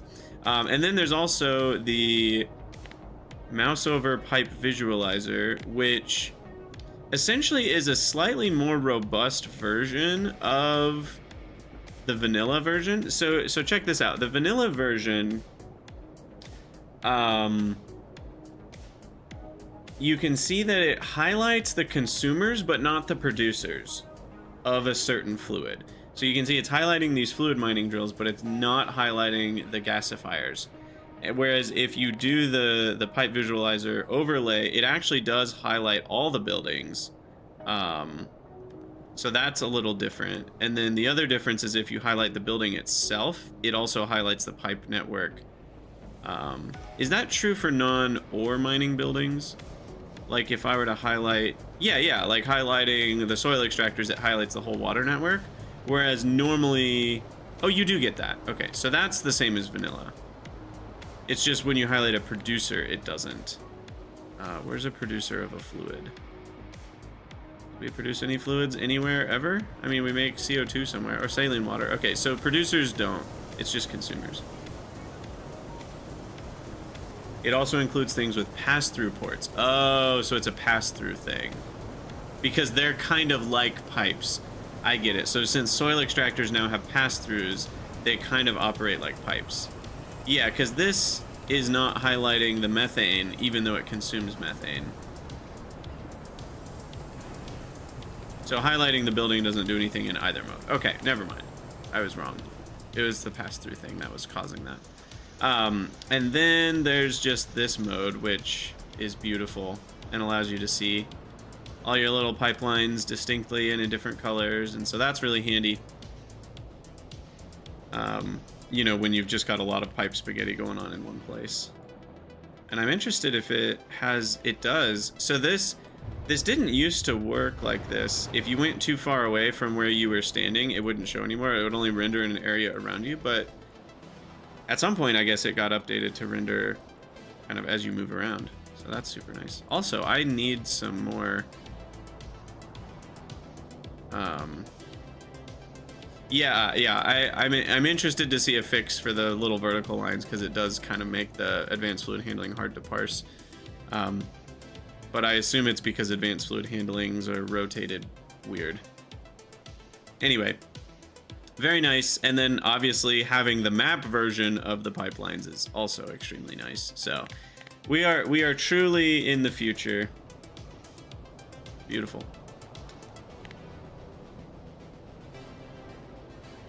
That does mean I need to remove 2 more buttons from this. I don't care about new task.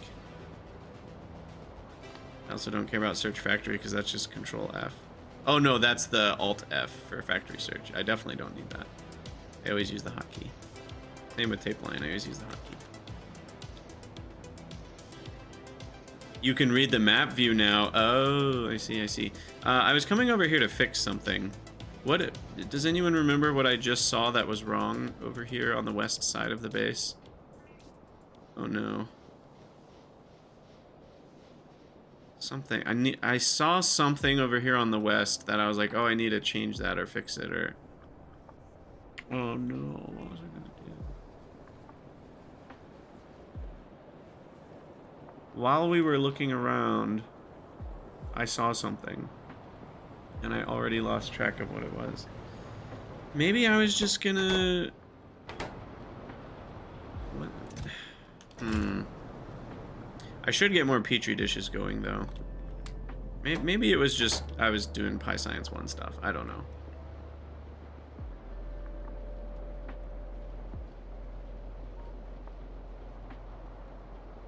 Oh, you have in your notes to find some way to enable pass-through for pumps.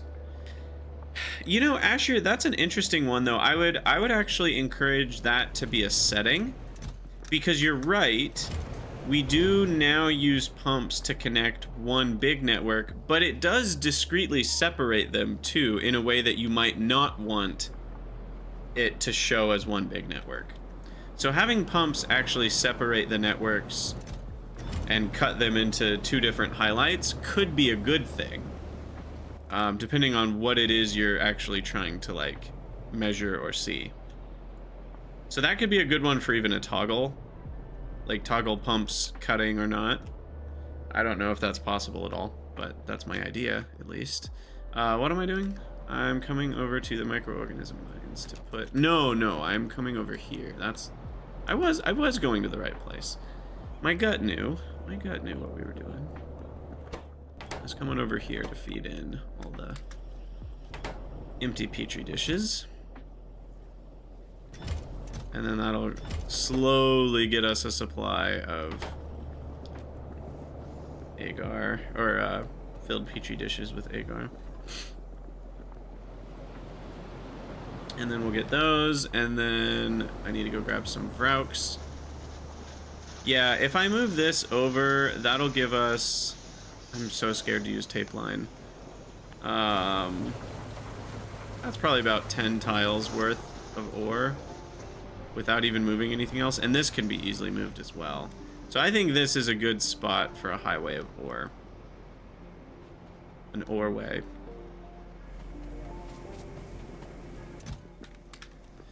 $64 Vrauks.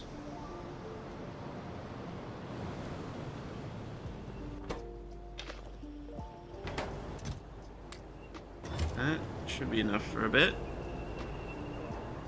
We're also going to want to build up a lot of Vrauks to just be there in module form, of course. We need more coal. Let me go grab some more coal. I haven't played Astroneer. I have, but not on stream. So yes, no is the answer. I enjoyed it. I'm curious if I would revisit it. It's gotten a lot of updates since the last time I played it, but I'm still not totally certain if I really want to play it again.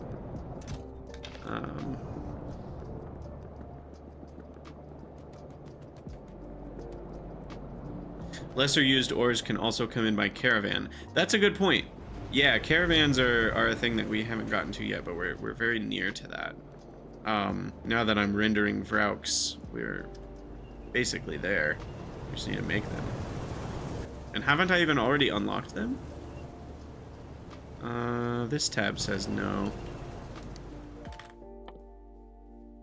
Okay, yeah, but we can research. I might as well research it. So yeah, basically the caravans, and I can already make everything too. They're basically these big rancor looking things that are kind of like biological logistics bots. They're far more restricted. You have to like make their schedules individually and you have to pick stuff up from an outpost and drop stuff off to a different outpost, and they have to, each action they take, they eat so much food. And it's interesting it's measured by action because they don't actually use more fuel going further, which is kind of a weird thing, unless they changed that. So they're really good for long distances because they don't require any extra inputs, even if they go 10 times farther.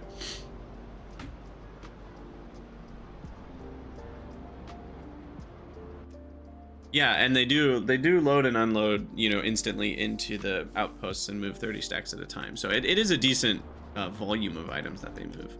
All right, what am I doing? I'm putting this coal into thing. Astroneer, I barely even remember it. It was kind of fun to explore and get some automation-y things. It kind of felt like No Man's Sky. They kind of actually have a similar vibe as far as when you're on the planet and collecting resources and making little buildings and stuff.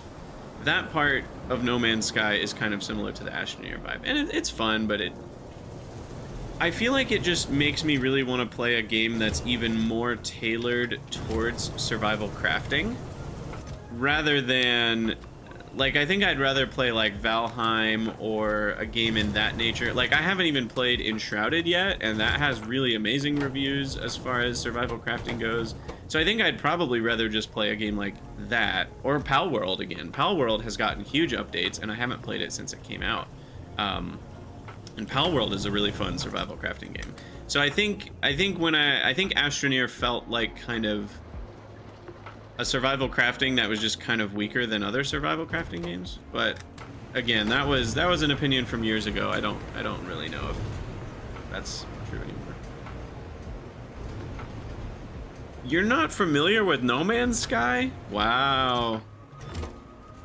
What special form of rock do you live under? No, I'm kidding. There are probably a lot of people that don't know about it. But the reason I say that is because it was hugely popular for how much it flopped on launch.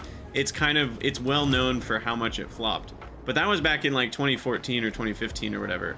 They had overpromised, they extremely underdelivered, everyone was disappointed, but the game has been receiving updates for like 10 years straight now. And it's incredible. It still isn't a perfect game by any stretch, but like they've added so much to it and fixed so much and basically made good on all of their original promises. It's a really cool success story of like, just because a game is bad on launch, it doesn't have to be bad forever. But so No Man's Sky got a lot of publicity around those spaces. Oh, I also am not. Oh, I just realized there is another thing that's not automated here, which is the seaweed to that. Which means I need to move this next to this to get the seaweed from that, and they both need to be near Glassworks. So really all of this needs to be near Glassworks, because we use glass in two different places. And we use the Vrauks only for formic acid. So I could just belt the Vrauks up, but what would probably be better, what I did in my last run, I remember, is I just piped the formic acid, and that's probably better.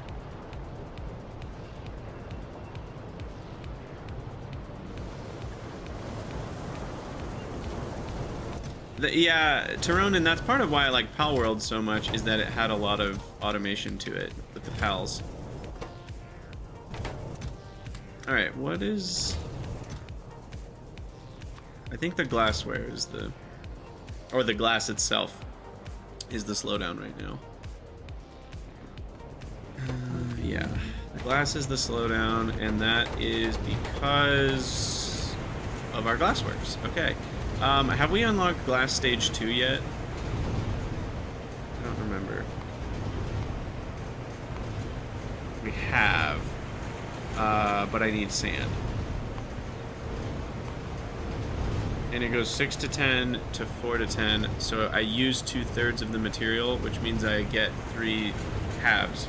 You invert the fraction of the output.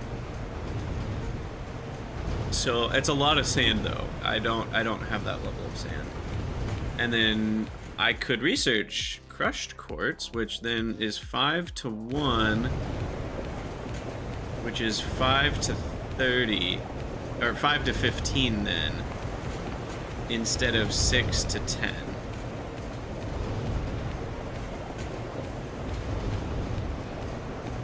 Which is like a 70% boost. To crush the... Okay, well, we need to put that on the list. Crush quartz. I'm not going to worry about it for now. Yeah, I could also pipe glass, molten glass, make stuff on site. There are lots of options here. Well, and the reason that's a bit better of an idea than I initially thought is you end up needing molten fuel, just a fuel for smelters and stuff at a variety of spots. So that's not that weird having that piped all the way around the base. What do I do first? How close are we to running out? I'm very close to running out of stone and iron. I need to get iron going. Well, let's do that now. Iron needs to be...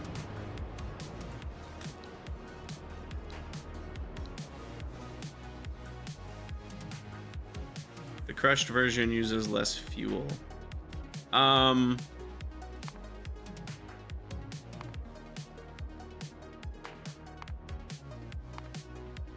4 seconds to make 30, 5 seconds to make 10. Oh yeah, it uses a lot less fuel. Like, way less. Like, that's a fourth of the fuel. Because what is that? That's a 7.5 ratio, and this is a 2. So yeah, that's almost 1/4 of the fuel.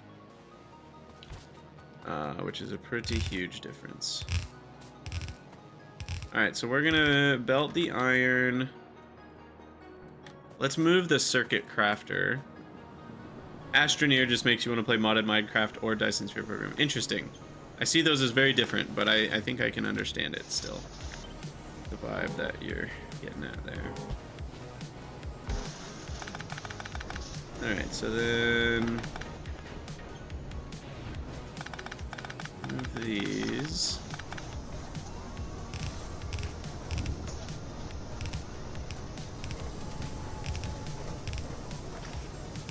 Bing, bada boom, bada bing, bada boom. Alright, we'll do that. I do... What all is PCS used for?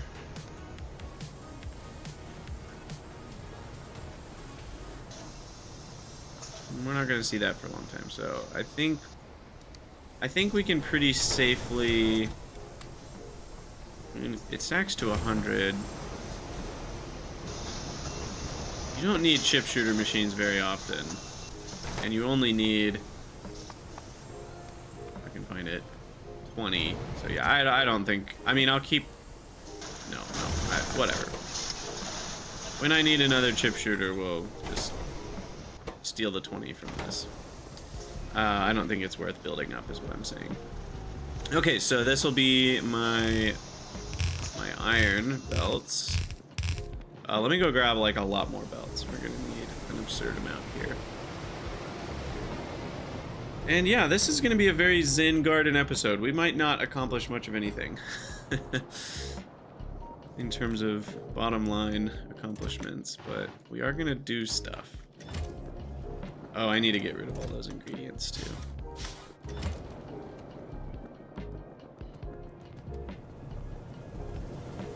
And I need to do another round of ingredient. Because what else were we going to research? Let me just queue it up, actually. I think... Oh, the burner was for sure one. Warehousing was for sure one. And then I think we will do... The crusher's probably not quite worth it, because I don't think I'm going to want to make a bunch of secondary crushers. They need a lot of duralumin and a lot of circuits, and so they're very expensive. I'm not going to be doing steel furnace or gas furnaces anytime soon. They changed that. They used to just be normal steel furnaces, and now they're gas furnaces. A usage for shale oil is interesting because Kerogen produces shale oil, so then you can actually use Kerogen to produce condensates, light oil, and heavy oil. And the light oil already has some uses, and the heavy oil makes kerosene, which is a good fuel. So that's a whole useful thing. Kerogen can produce a lot of good stuff. There's also another cellulose recipe, but it needs sodium hydroxide. Interesting. For now, why don't I queue up a Playa Reach? And then after that, we'll do this coke processing. This is a pretty useful one. You just get raw coal straight to coke without needing to faff about with ash or iron oxide or coal gas or tar. And the coke oven gas is a 1 megajoule fuel and is also used to make hot air, which I could also research. We already talked about that. Coke processing is the one I'm doing. Hot air, we can then do composting, but that needs intermetallics, so there's no point to that.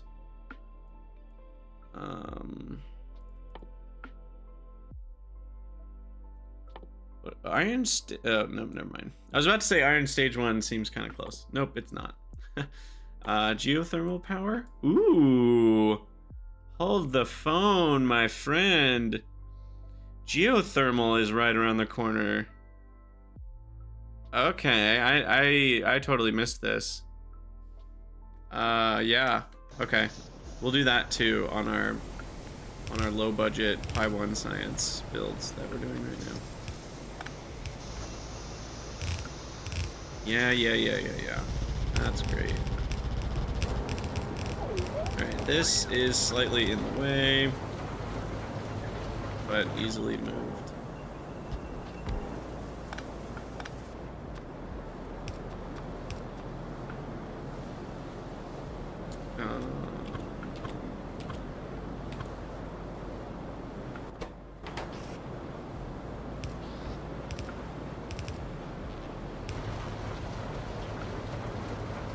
It only needs 0.8, so that's perfect.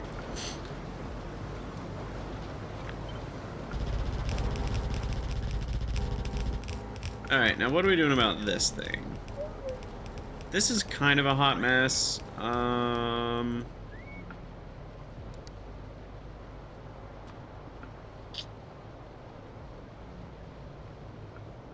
Yeah.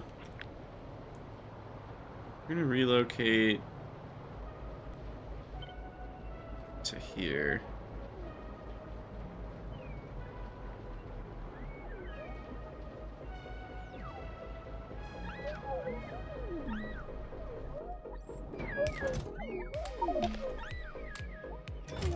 And then I don't know what after that. And then what? And then we're gonna need to get the water over there. The coke. I'm also at the point where now we need loaders. This whole thing needs to be massively fixed because of splitters being a thing now. So let's just ditch all this.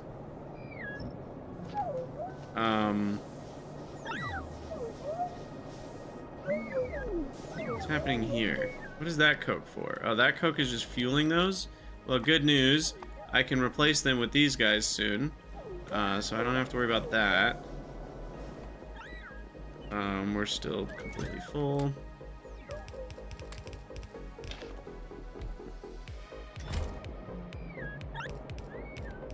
Splitter soon? I have splitters. No use. B. Jonas? I don't know who Ryan Brown is, actually. But I'm glad they're playing pYanodon's. Whoever they are. Alright, I also can craft a few more of these little dudes. They only stack to 10 though, so if I want more than 10, that does take another inventory slot. But maybe that's fine. Okay, so we've got this. I need to bring the water over, which is not hard at all because it's already right here. That's done. And then we needed power. That's done. And now I just need to deal with outputs and whatnots. So then the CO2 that they make is unfortunately being wasted. I don't love that. But I don't really have a centralized CO2 solution yet. So for now, layer stacking or exhaust piping. Why did they change it from gas vent to exhaust pipe? I feel like gas vent was fine, was it not? What was wrong with gas vent? So we need up to 6 coke. Why can't I make loaders? Because I haven't researched it, that's why. Whoop. I want to research that.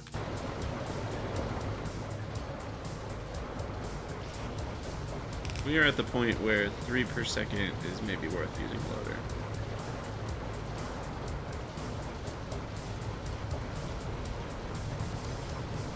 Vatamouse, the only turd upgrade I have done is the double the wood from slicing and dicing the wood.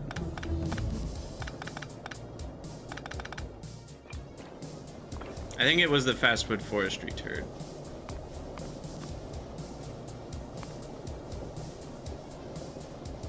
Will it show me? Select it. Yeah, the fastwood forestry one. Ironically, it doesn't affect the fastwood forestry at all. It just affects the wood processing units. But yeah. Okay, so here we're gonna split, go left to make sure we fuel up those boilers. And then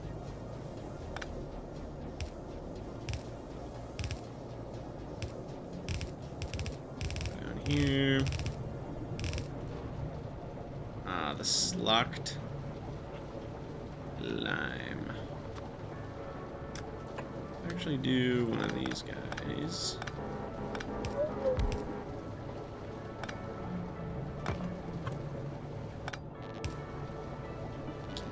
And then that. Okay.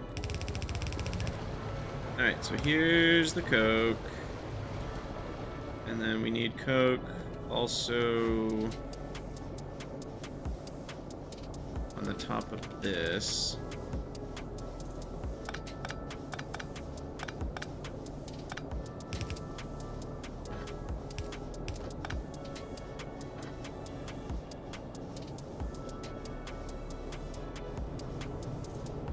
Don't really know what we're doing. That one's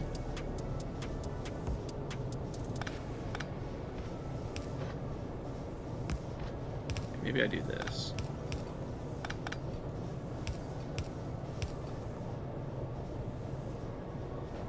No, that's not great because then I have at most one belt of Coke continuing on when I think this isn't using. Well, I guess if the steam's running full time, it's using a full belt of Coke, but it might not be using a full belt of Coke. So then what we really want is this, but then 2 carrying on like a Dece. Okay, that was painful. But we got there. Gas vent led to too many fart jokes. What's wrong with fart jokes?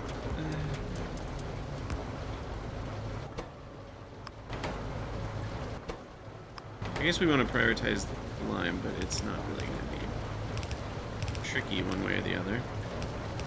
But 4 inserters isn't enough, right? That's only...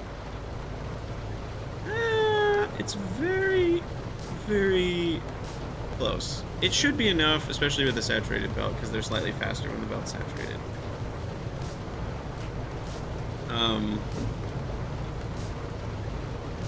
And technically that is 3 a second, even at the advertised rate. So we're okay. And then 2 a second, yeah.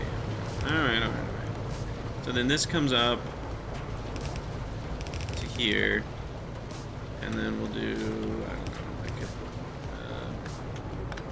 underground nonsense. Do something like this.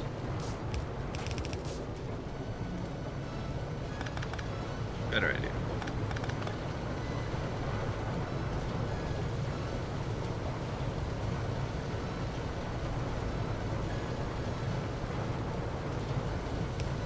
Oh no, that can't. That doesn't work out.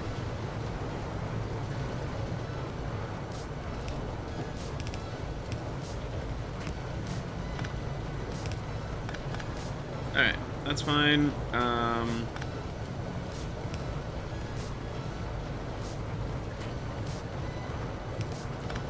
In the interest of cleanliness, do that. And then this goes up to there. All right, that is some cleanup there.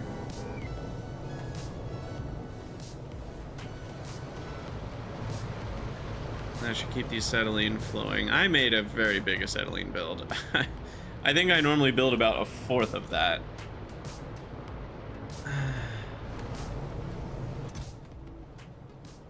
You can tell by the buffer chest. Oh my gosh, that's so bad. That's bad. Ouch. That physically hurts me. Alright, I do need to get rid of all these little electronics components. That helped the inventory a bit. Did I need to keep some? These are used in something. No, they're not. What? Really? Maybe that changed. I swear copper zinc batteries were used in something else, but maybe not.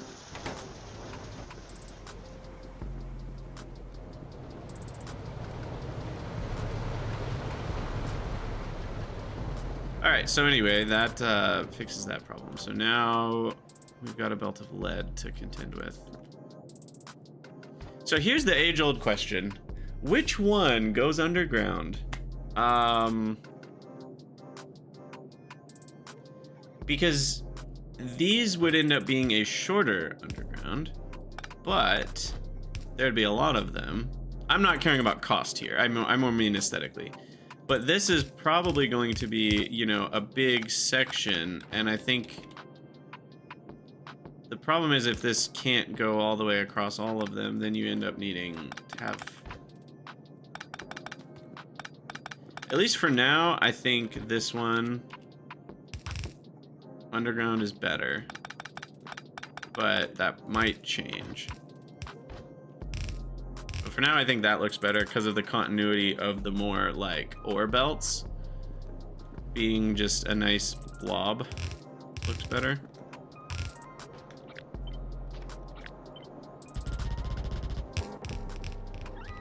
All right, and then here, I think we will underground the ore belts.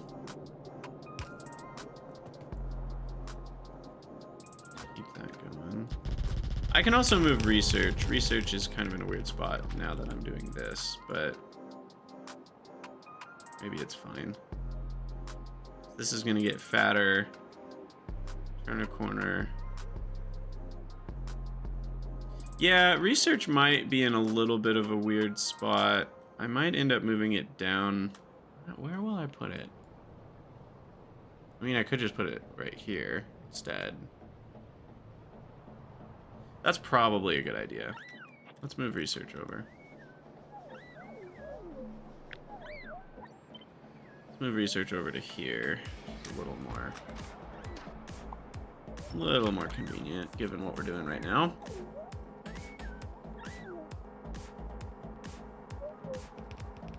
Does Pi have the problem where a lot of items are just a pile of powder? Yes, it does.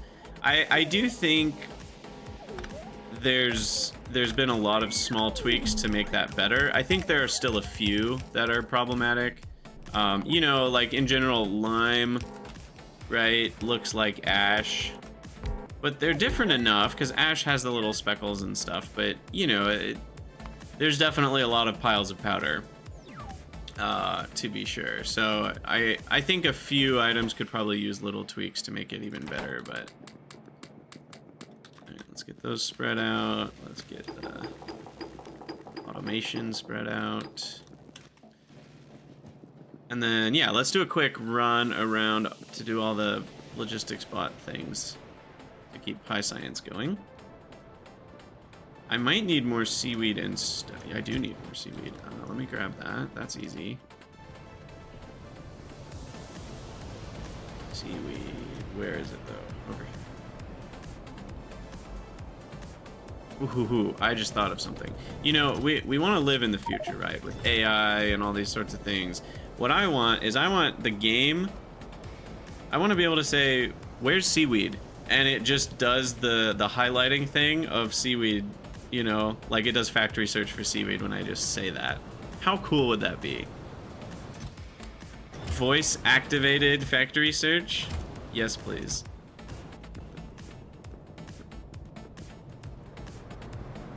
I'm wigging out over that idea right now. That would be so cool. Oh man, it'd be funny though if you accidentally ask it where thing, you know, you say where is blank and it does things you don't want it to do, but I'm sure you could configure it. All right, these go in the MOOs or MOMs. I mean, I guess just MMs technically, but microorganism feels like 2 words, so it doesn't feel weird to have 2 letters for that. Anyway, now we need to grab stone as well for the sodium alginate. At least I think it's the sodium alginate. I can never keep all the items in that chain straight in my head. Where's stone? Stone is... I literally can't find it. I'm so close to it. Here it is.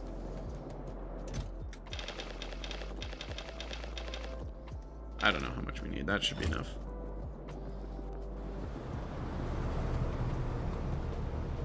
Stone goes over here. And it is for sodium alginate. I was right. Huzzah. And what's this one? Latex slab. That's what it is. Alright, and then we're out of creamy latex because I'm out of limestone. Oh, because this is supposed to be connected to 2 different buildings. I missed that. They both... Well, sort of, yeah. The 2 ingredients minus formic acid both need limestone. Okay, got it. So that's done. And then... I lost my place. Let me go grab Raux.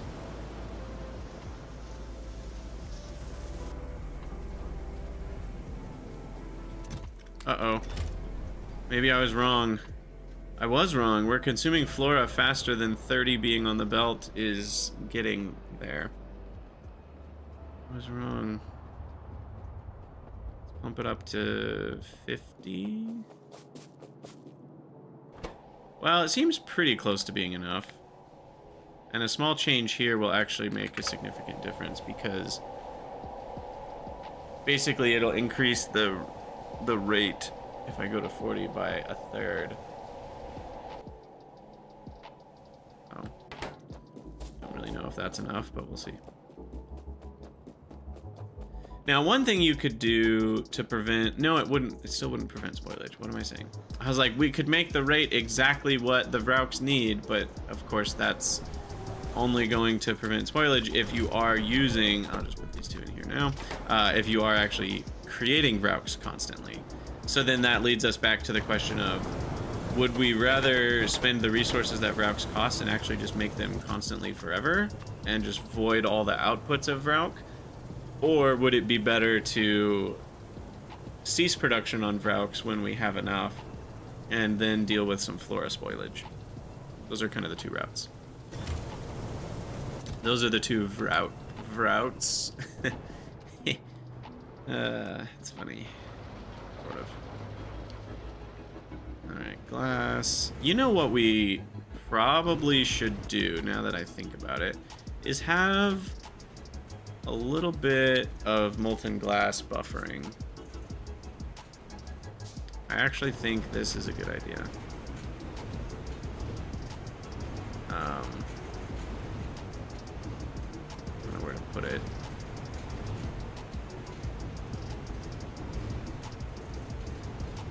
Right here for now. That will actually help a bit with some of the issues we've been having. Like a little water tower. Glass tower.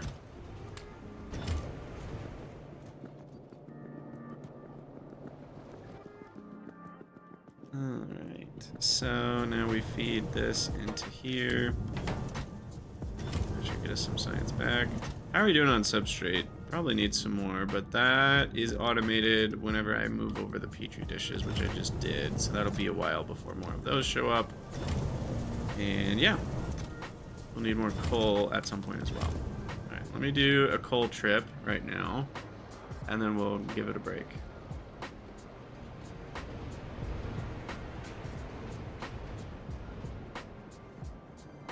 This is a long way to get coal.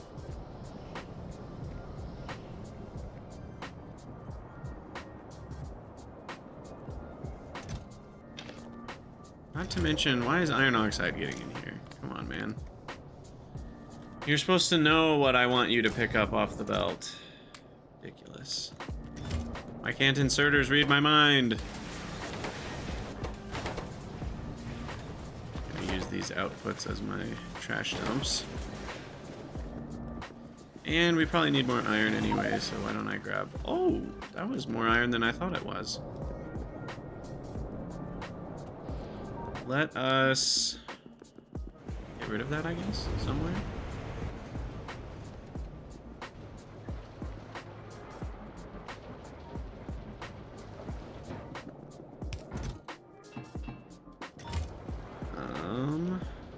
I meant to grab the glassware. Well, there we go, 40 glassware. Bada bing, bada boom. Alright, we're zenning hard, y'all. Just getting a whole lot of nothing done, and it feels good. Mostly playing logistics bot. This should be enough to finish the burner research, though, which is great. Alright, why don't I just let it... we'll just let that distribute itself. And then we shall continue with the iron belt. I mean, basically, we just need to clear the lead ore here. This is actually probably about right. I mean, you always want a little bit of space between patches and whatever it is you do. Okay, so then we'll build iron here. And we will get rid of this forest. Deforestation is caused by Factorio engineers worldwide. Kill an engineer, save a forest. Ugh.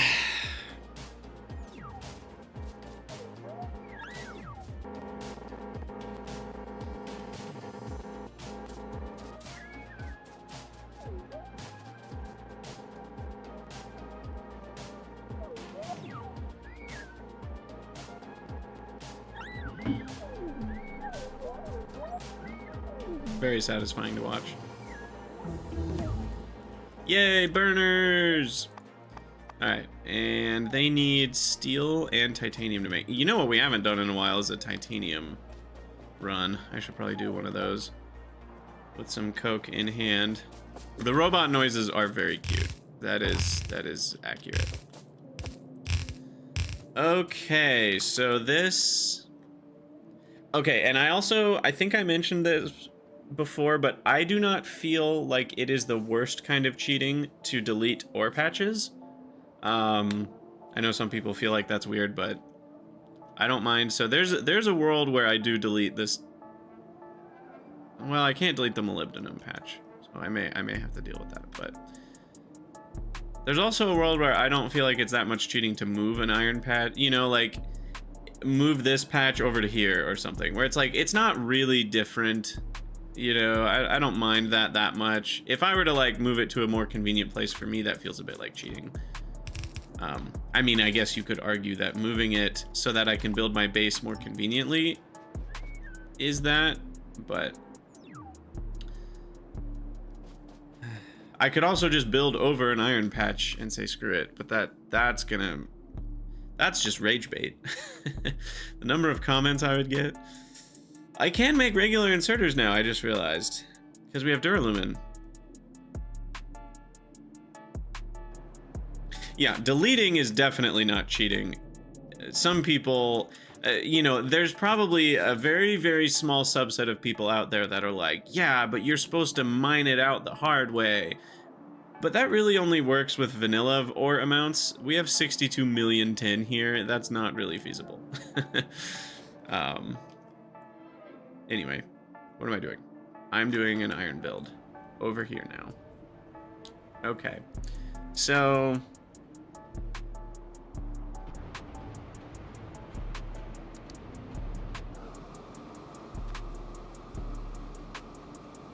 basically, I'm just moving this.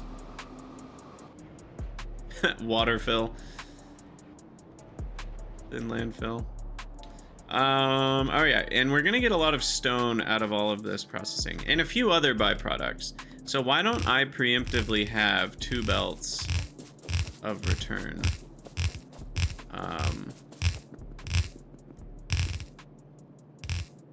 So that's already kind of baked into the design as well.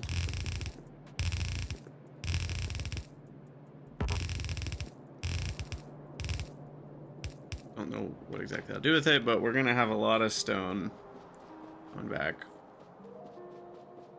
I can't wait for trains. Cannot wait for trains. All right, this.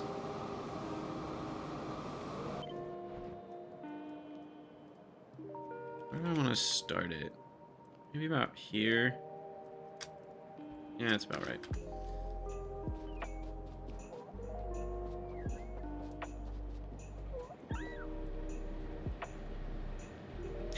Yeah, mining productivity keeps you from actually being able to mine out ore patches too.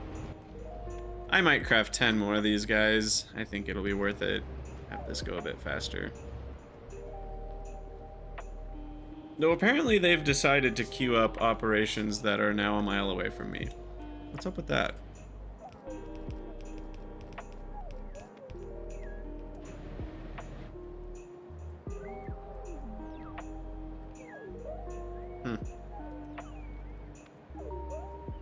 Oof, I'm getting cold. I will don my Magic the Gathering blanket. Yes. Must stay warm.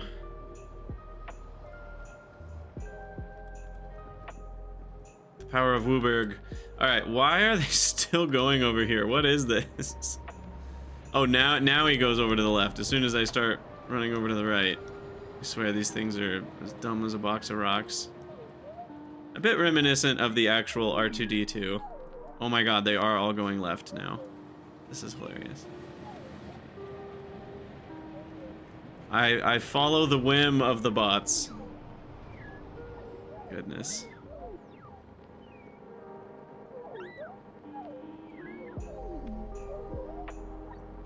Alright, so that's done.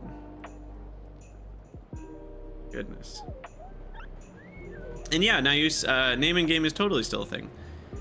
Given we're probably done with the YouTube episode soon, I'll probably do it in between. YouTube recordings, if that's cool.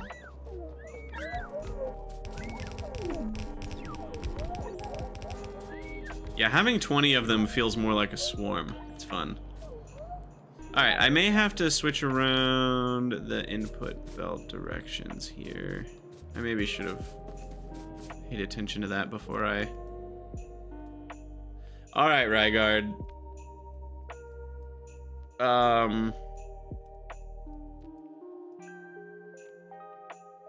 Rygard, you still here? I just tried to deconstruct a belt and tape line crashed the game. I did not hit a hotkey for tape line. I did not. There is no tape line on the screen.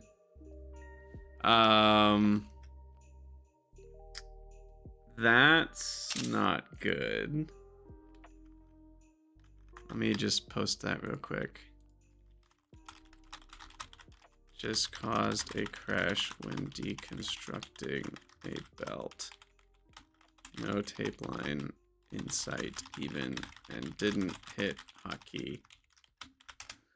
At 2:46, 2:46:30. Anyway. Where did our autosave have us? Oh, man. Alright. We gotta craft 10 bots again, and this way I can rotate it correctly. But before we do that, I'm gonna save the game and we're gonna uninstall tape line, because apparently something is a bit wrong under the hood. So I'll pause the recording while we do that.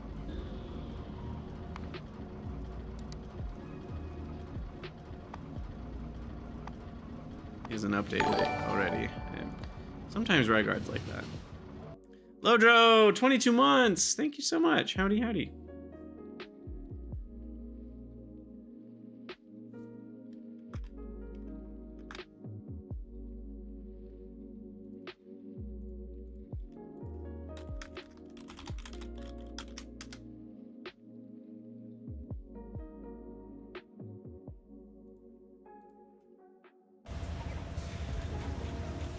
All right, load.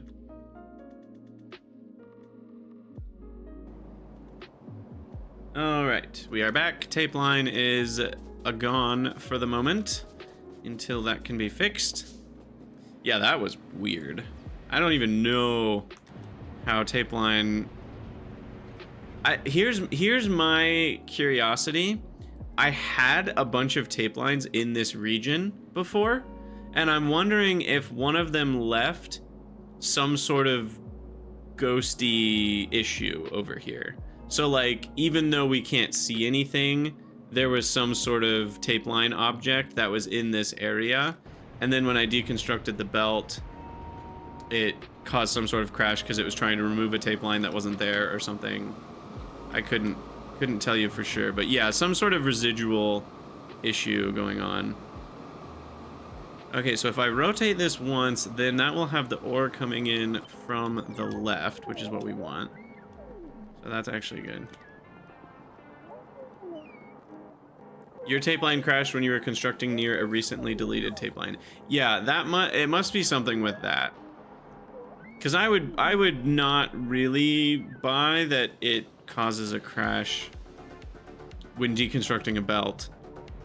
That has nothing to do with tape line itself. You know, it's like otherwise that just would make zero sense. Still, sometimes things do crash that make zero sense, but I don't think that's what's going on here. I think it's because I had a bunch of tape lines in this area.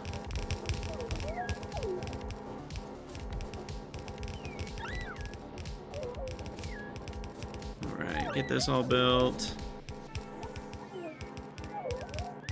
I do kind of wish the bots had belt immunity, because this is only going to get worse. I guess it won't matter by the time we get to red belts, because I'll have real construction bots then. But it'll only get worse when we get to red belts.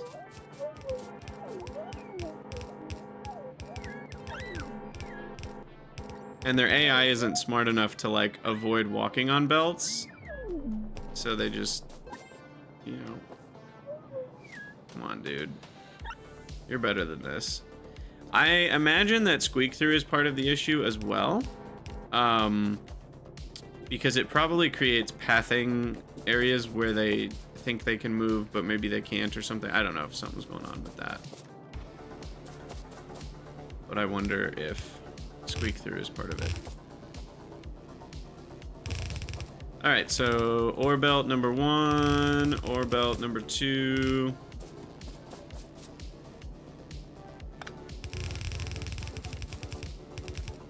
You do, oh, sorry, centered. I'm not talking about the tape line crash. I'm just talking about the construction bots kind of being stupid.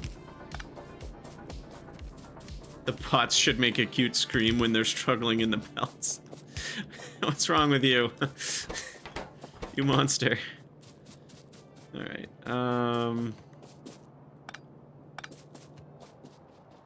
Where's the nearest power? All the way to the west, I guess.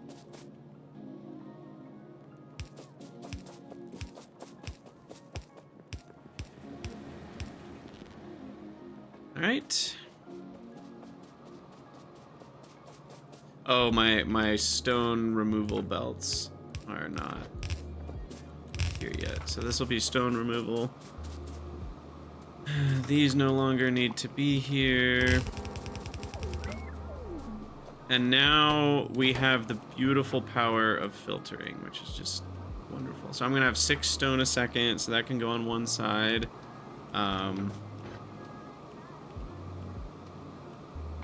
But unfortunately, we're gonna have slightly more than 1 belt of processed iron ore, which is just a bummer. Really is a bummer. Don't love that. Stone.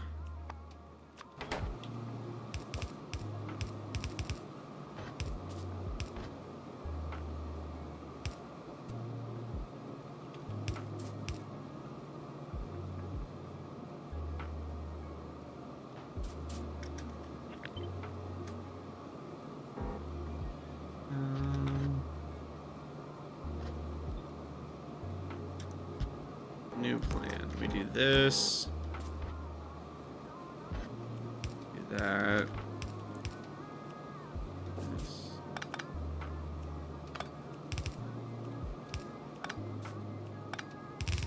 Alright. There's stone.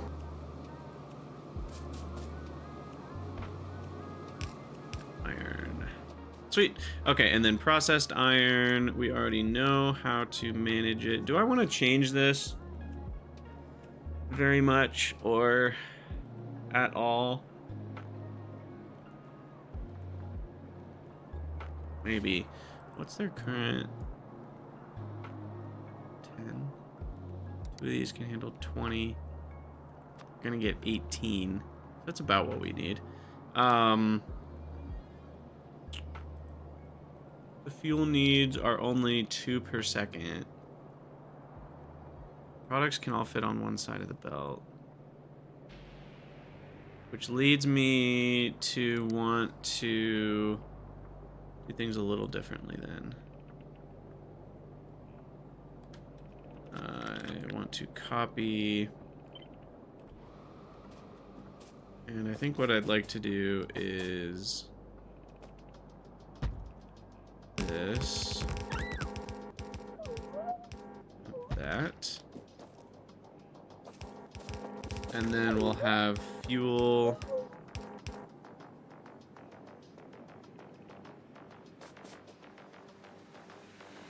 Yeah. We split the processed iron ore in half, and then we have fuel, and then they can all just feed onto a central belt.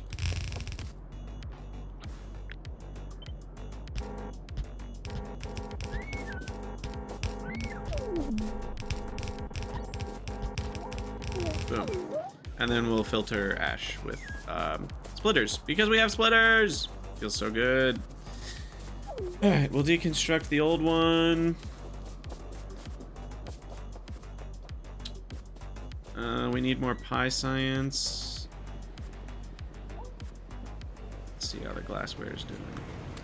22.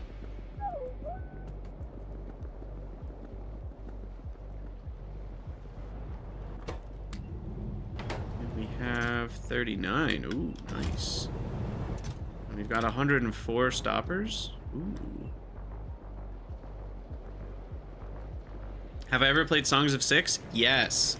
And I am every time an update comes out, I get more and more excited about coming back to it.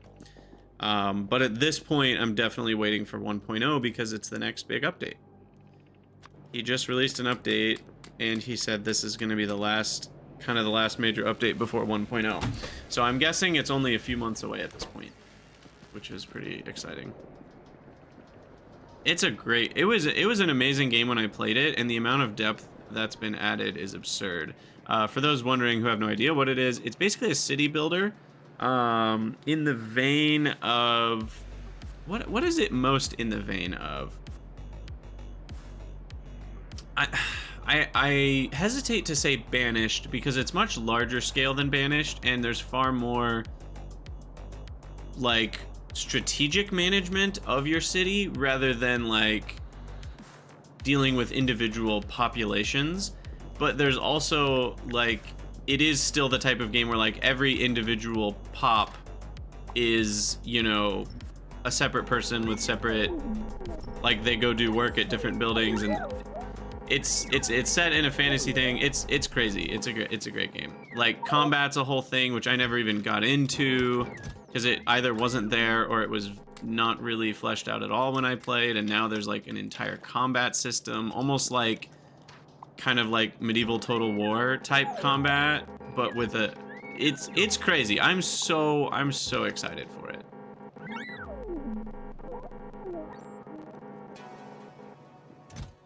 But yeah, I did play it on the channel back in the day.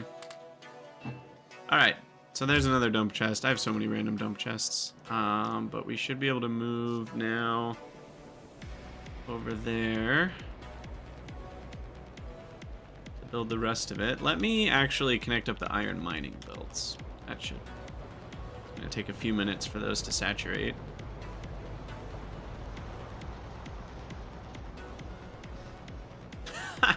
You tried to figure out if they were a serial killer or not. That's funny. Yeah, I mean, it really is. It's kind of like a mixture. I don't even know what you'd call it. Like a mixture.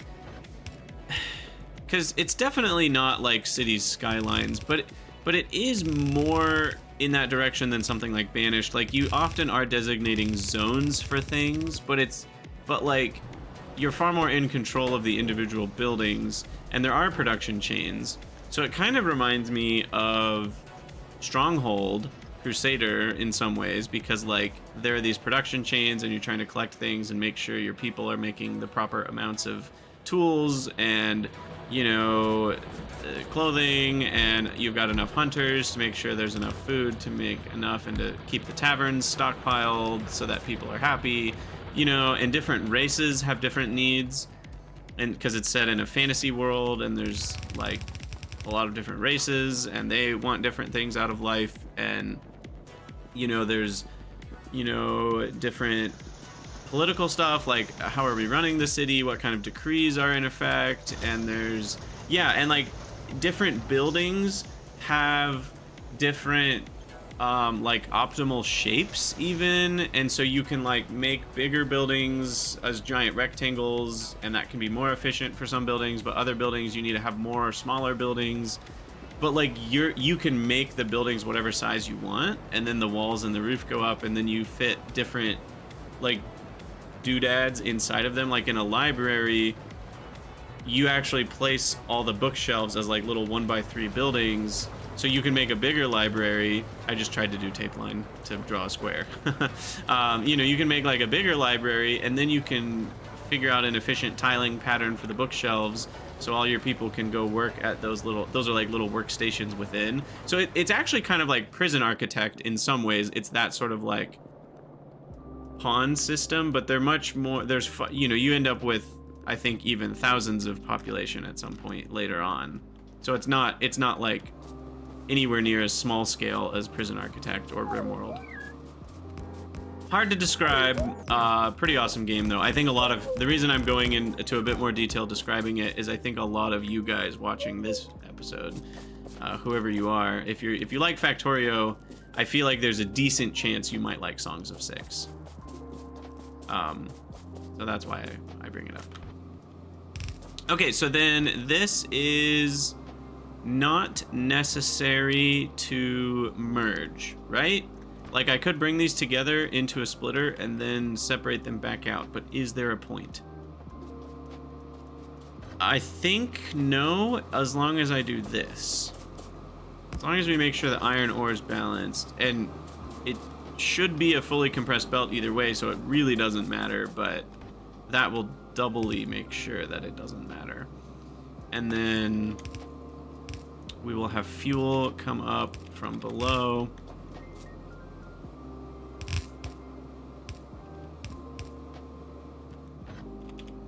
So there's fuel.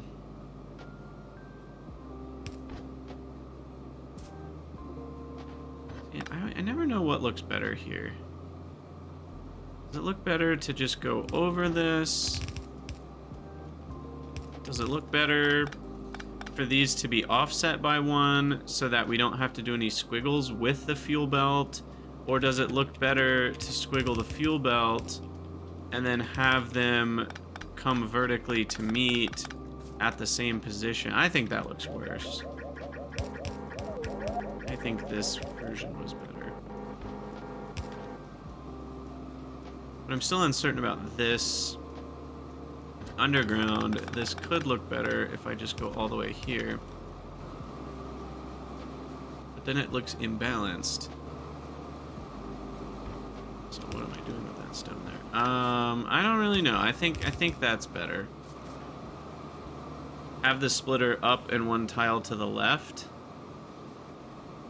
Yeah, that can work, and then the splitter just goes directly on, and then the underground's there. It overall would achieve the same thing. No, that's because I'd still have the issue of the underground's going to look a little weird, and I won't know exactly where to put it. It would be able to go all the way up, though, I guess is maybe what you're getting at, to where it meets. But even that looks a little weird if that's just like that. So I don't know. I don't know. All right, now we need to get fuel over here.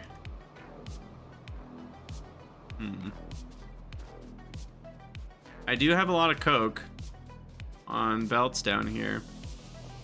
So maybe I just bring that coke up.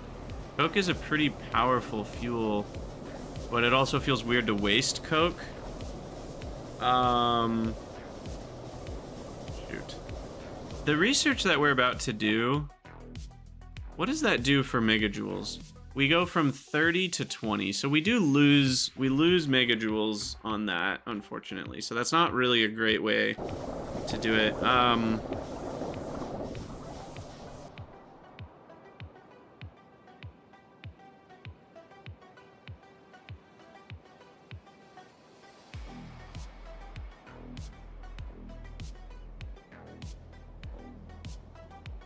This is so hard, because I'm going to have carriage in soon.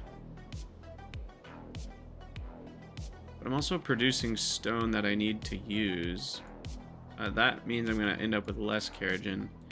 Because stone that we end up using that didn't come from a stone patch is stone that doesn't come along with the carriage next to it.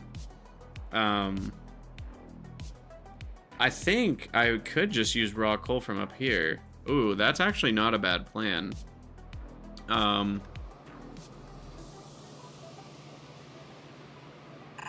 could just have a raw coal from the heavens. Yep, that's easy. Let's do that. I do want to get rid of any trees in the way. What the heck? Did you guys see that? They just spawned at my mouse cursor. And I'm standing all the way over here. Oh, we just found definitely a bug in construction drones. LOL. That was weird. Yeah, the bots have teleport tech. Someone said that earlier. Oh, like on my stream, and I just didn't understand what they were saying.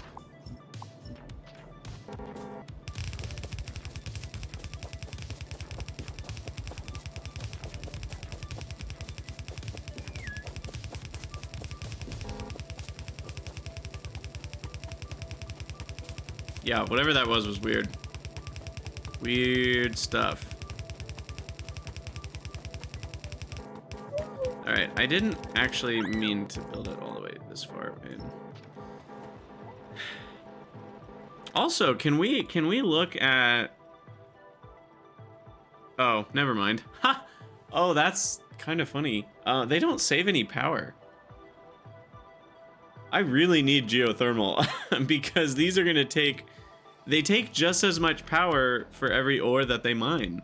500 kilo... No, I lied. These are half... They... No. Yes. No. They use the same amount of power per ore mined because they use twice as much power and they mine twice as fast. But electricity is only half efficient right now because I'm using burner boilers, which are only, well, I guess it's actually the steam engine is where the 50% efficiency comes in. So because of that, these are actually half as efficient. These use twice as much fuel. Because a raw coal is going to run one of these for 6 seconds, because it's 3 megajoules, running 500 kilojoules per second. And it's only going to run one of these for well, basically, maybe let's not use a raw coal. Let's use a regular coal, which has 4 megajoules. It'll be easier to math. So it'd run one of these for 8 seconds, but it would only run this once it's consumed in the boiler and burned in the steam engine. It would only really be 2 megajoules, so it would only run this for 2 seconds. So I'd only get half as much ore for the same power, or for the same input joules. So right now, weirdly enough, burner drills actually burn less fuel than electric drills. They will end up using the same amount of overall power once we're not dealing with a 50% efficiency.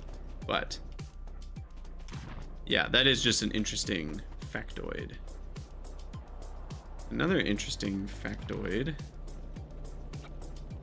is that I actually want to use burners right here again.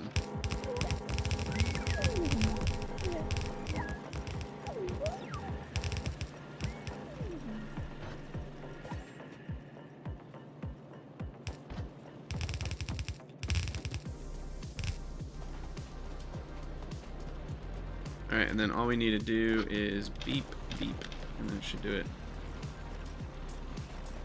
Once we have efficiency modules, yeah, then it will fix things.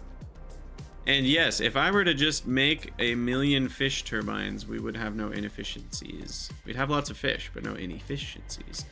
The problem with that is I don't have enough fish, so I could do a big tour. Maybe, you know, we're zen gardening. Let's finish the episode. Let's fish fin fish the episode. I was trying to figure out how to mix the word finish and fish. I was not successful. But yeah, let's go get some fish. What is that? A black rock? Oh, there's a raw coal rock. Cool. Ooh, and this is our first geothermal. Yes, I'm glad we found that. We're gonna need it ASAP.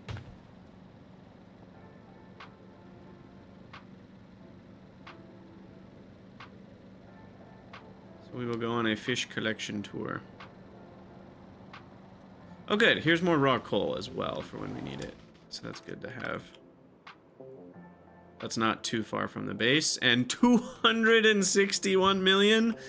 Oh my goodness, that is almost certainly enough for the rest of the game. I can't imagine that patch ever disappearing. Here, fishy, fishy, fishy. Right, every fish we find is a whole fish blade, or what is it called? Multi-blade fish turbine. Come on, swim to me. There we go.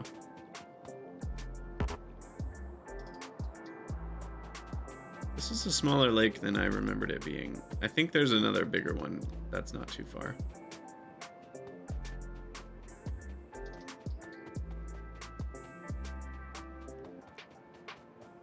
There's also a bitumen seep right here, which is important. So bitumen seeps can produce natural gas, tar, or oil, crude oil, and all three of those are very important. So you do need a good amount of bitumen seeps, and they do run out. The mechanics in Pi are interesting. Basically, they you start by feeding the building with a drilling fluid, and basically there's three variables that contribute to how many drill cycles you will end up getting out of the patch, with a minimum of 4.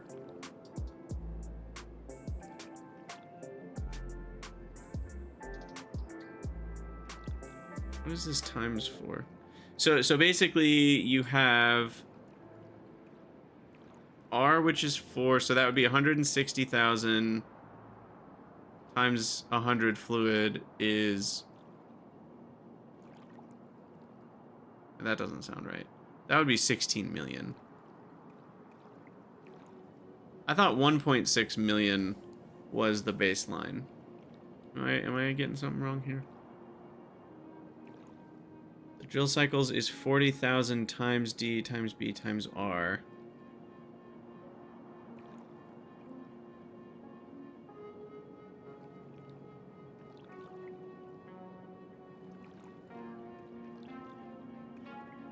Is this supposed to say the number of resources is then?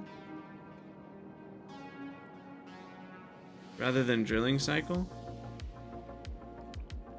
Or maybe they massively buffed it, because this would be a minimum of 16 million, the way that... And even if there's another 4 and 4, then that'd be a minimum of 64 million. Which feels way too high. Per patch.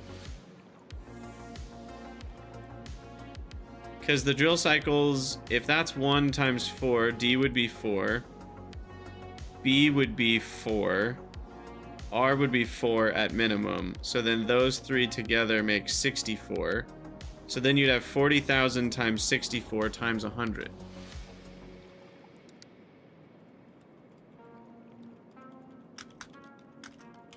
Which is 256 million. That doesn't sound right. I don't think I'm either understanding the way that's phrased wrong, or it's phrased poorly, or it's a mixture of those two things. Or it just, they buffed it, and the minimum is now 256 million liquid from 1 bitumen seep. Definitely used to be a lot less than that. So if that's the correct number, it has been buffed by a lot. The Discord link is invalid? Wait, what? Really? I'll have to look into that. That's odd. Alright, so that is enough for 12 fishies. We will need some steel for that. And that's a good 6 megawatts we just got for free forever. Woohoo!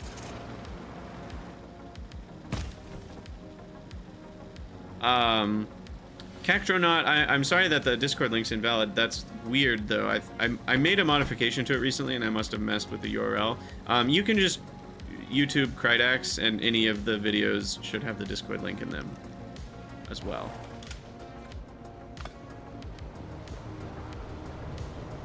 Yeah, maybe it is that. Maybe it is correct, Mandriod. 256 million is kind of the baseline. I just thought it was a lot less for some reason. But maybe I'm remembering the cycles and not the actual amount of fluid you would get. And I'm confusing those two together. Alright, we need steel.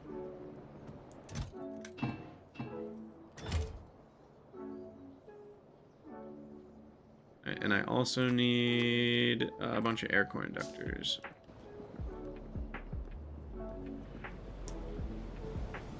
Which, I don't know where I'm going. That's not where my mall is.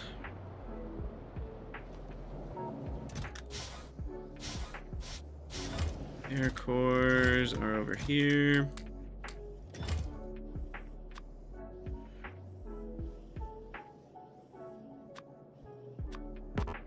Alright. There we go. and then I need a bunch more electric poles after that.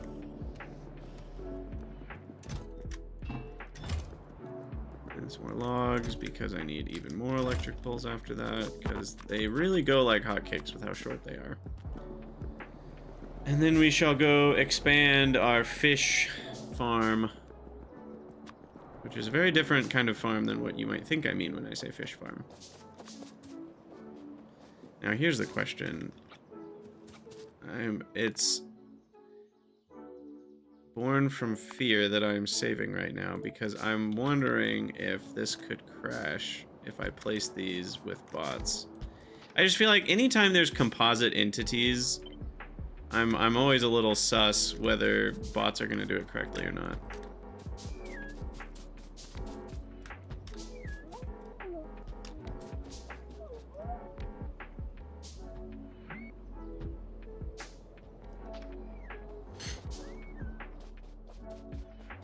Alright, is that it?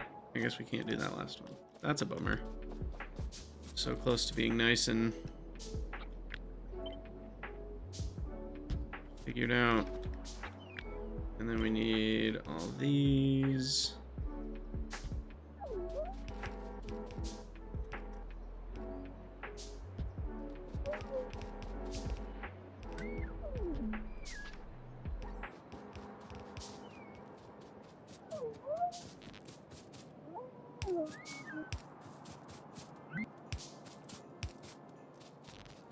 All right. It's not a lot of power, but now we are getting about 10 megawatts for free, which will run a whopping 10 mining drills only. You know, it's really not that much. Ah, Discord had logged you out. Okay, I was gonna say, I was like, I think the links on YouTube are correct. Otherwise, I probably would have heard someone else talking about it by now, but... yeah, so we definitely want geothermal, and that's what we're working towards right now. It's quite a bit more power than that.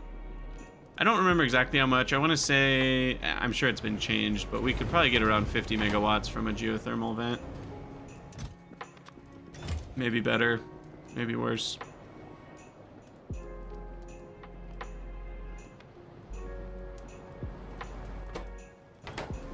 Yeah, Mandriot, I will probably move it if it starts taking up space that I don't want it to take up.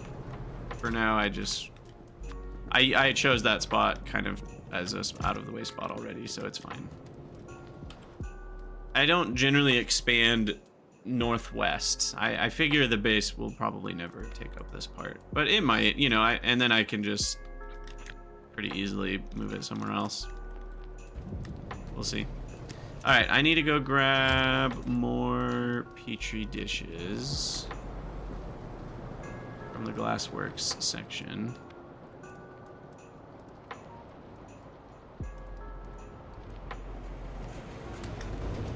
And then we put those to go get filled with agar.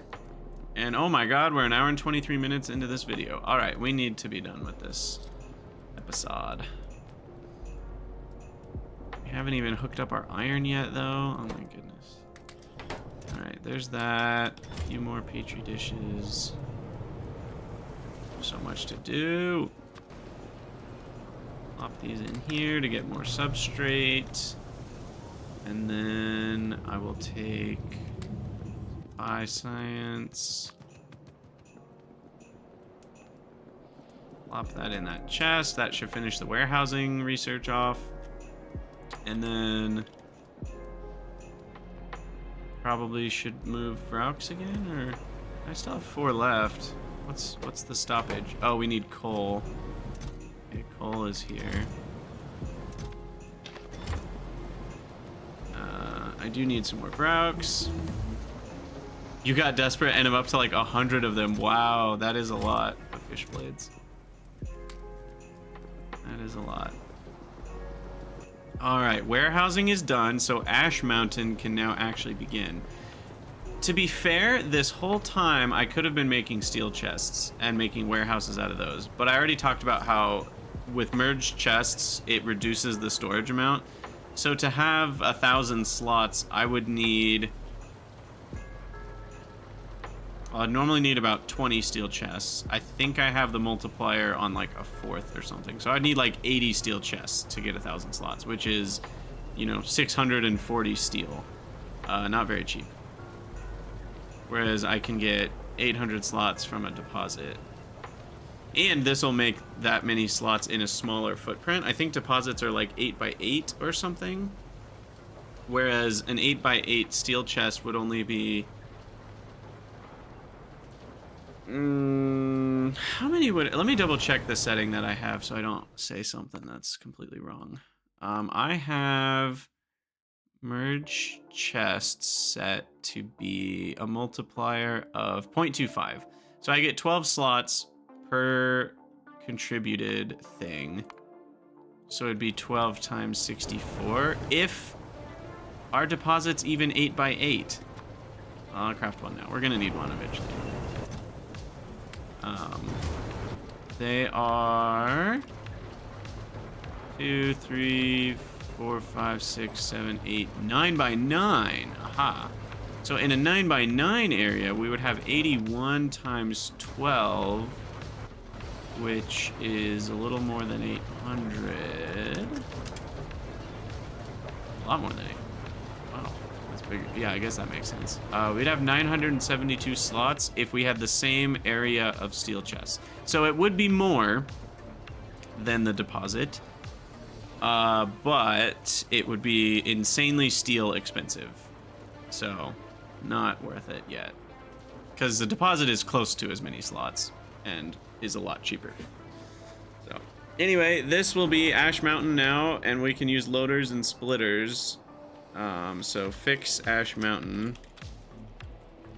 is number 1 on the list. The screenshot for the episode is going to be our new iron build out here, and I think we'll call that. So for those of you here live, stick around, we're not going anywhere. But for those of you from future YouTube recording land, thank you for watching. Let me know what you think down in the comments, and we'll see you in the next one.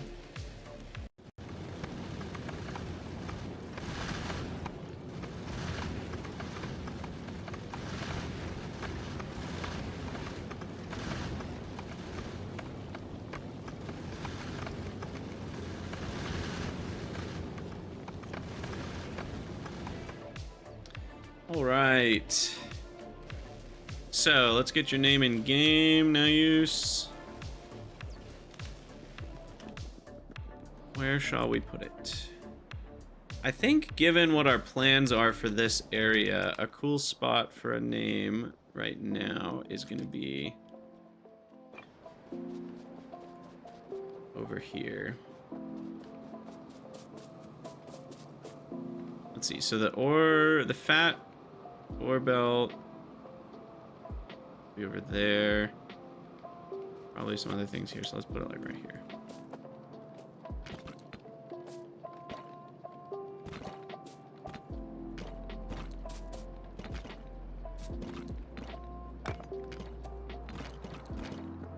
Forget which one is better. Oh, that's a V. Yeah.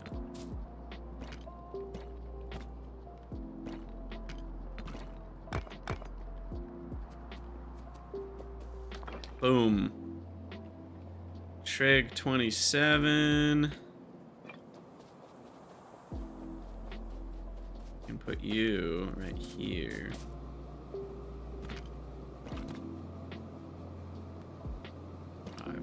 What I'm gonna need to do eventually is figure out a good looking juxtaposition of tiles. Not the G's. I think we like that for G. That makes it so that we don't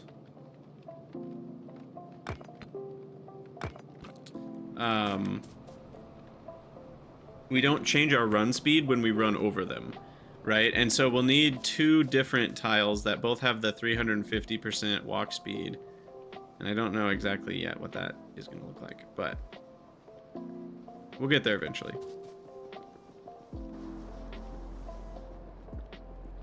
Sounds like it's time for ash reprocessing. Maybe. I don't know if we need that yet. All right, I need to use the restroom again real quick. So you guys stretch your legs, go get some water, get something to drink, get something to eat, and we'll be right back.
Oh yeah, I'll take a nitro cold brew if you're buying. Oh man, what are we gonna do with this stone? I don't even know yet. Oh goodness, what a mess. What a mess this all is.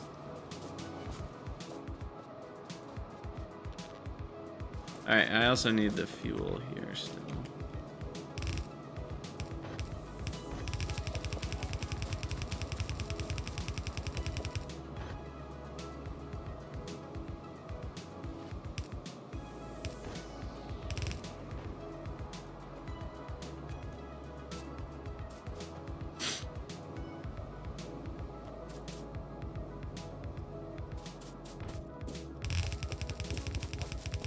So that'll be that. This will be this. I think it might bother me that these are offset by 1, so I'm gonna undo that.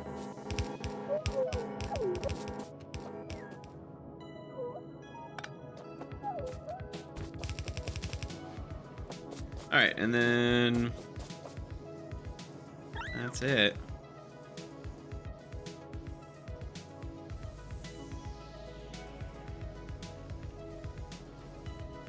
Hello everyone, Krydax here, and welcome back to our full pYanodon's playthrough, Season 3, Episode something, I don't remember.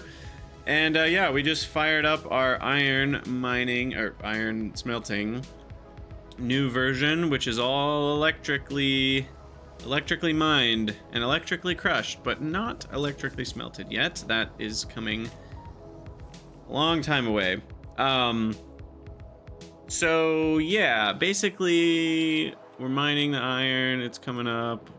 We're figuring out what to do with the stone at this point. And ash. The ash goes to Ash Mountain, which is here. Steel is gonna have to move someday anyway. And we also just unlocked deposits, which is beautiful. So we'll start Ash Mountain with those. I wonder how much ash we'll end up getting out of this. Up to 2.667 according to that. Don't know how accurate it is. And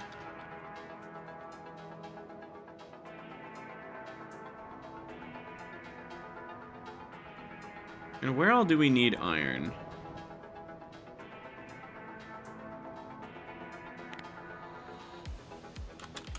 This right here is huge.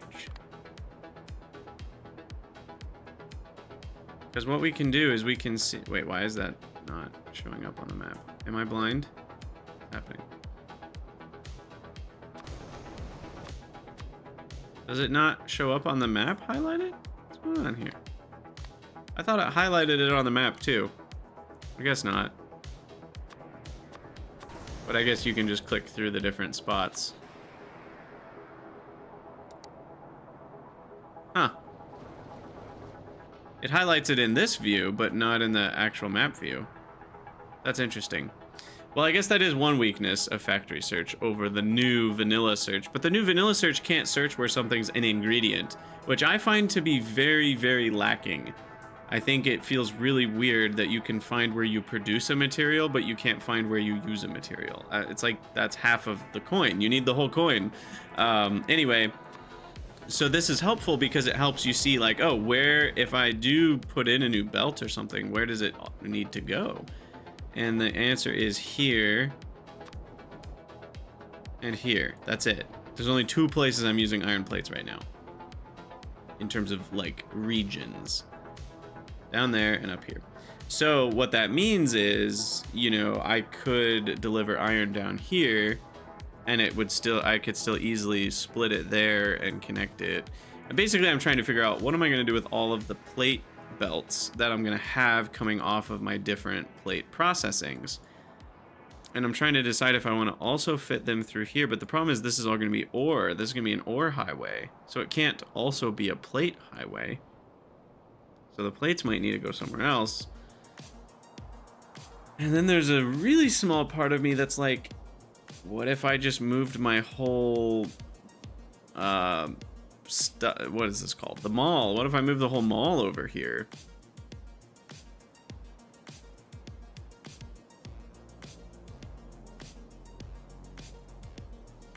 And I'm really strongly considering it.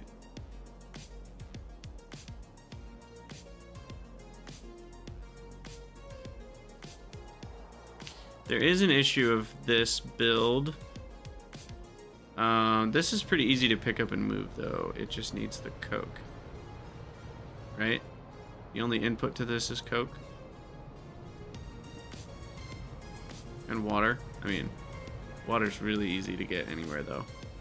But I could pretty easily move that even, like, up here. You know, and then just pipe the acetylene down.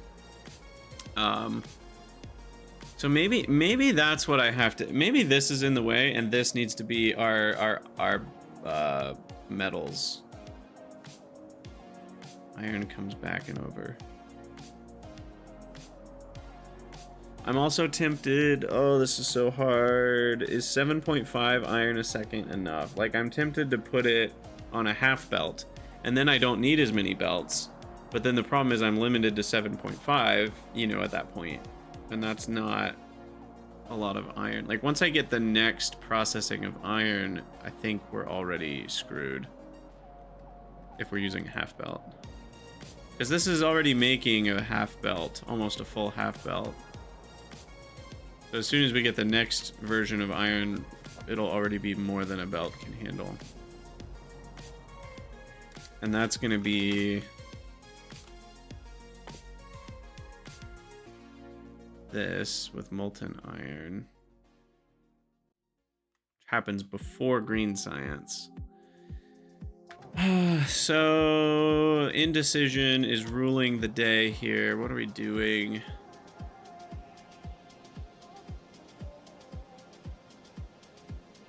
Maybe we can bring some plates back this way. Let's just do a reasonable. I don't know how many ores we're gonna have, but it's gonna be a lot. But let's just say we have 1, 2, 3, 4, 5, 6, 7, 8. And I can go over that many.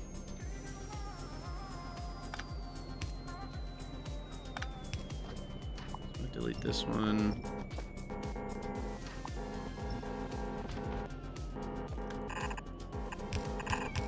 Okay, so we'll do that, and then I'll have a return belt here of iron.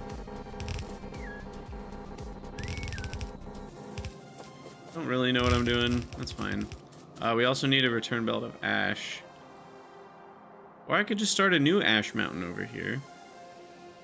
But I kind of want my ash to be centralized. I think it's worth the effort.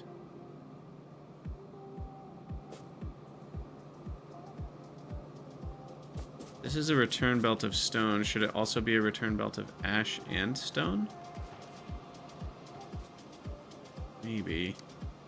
It'll pretty quickly get full. We'll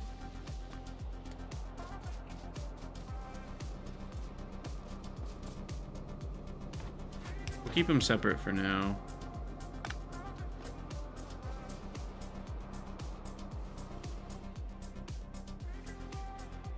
I feel like I'm already running out of space everywhere somehow at the same time. All right, let's put ash up here.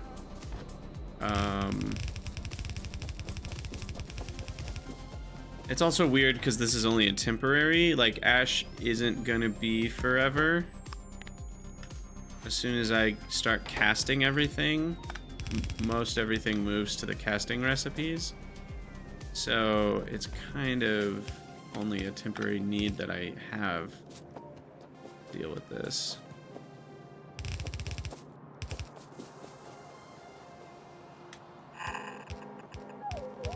Alright, we'll do that. And then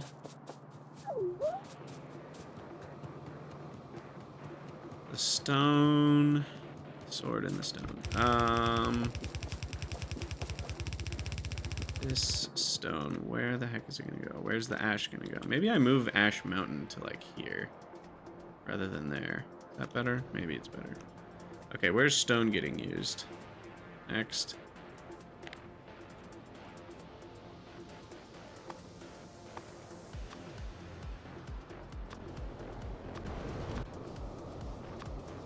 Man, I really wish factory search would highlight it on the map. But it can't, apparently. It would be so nice.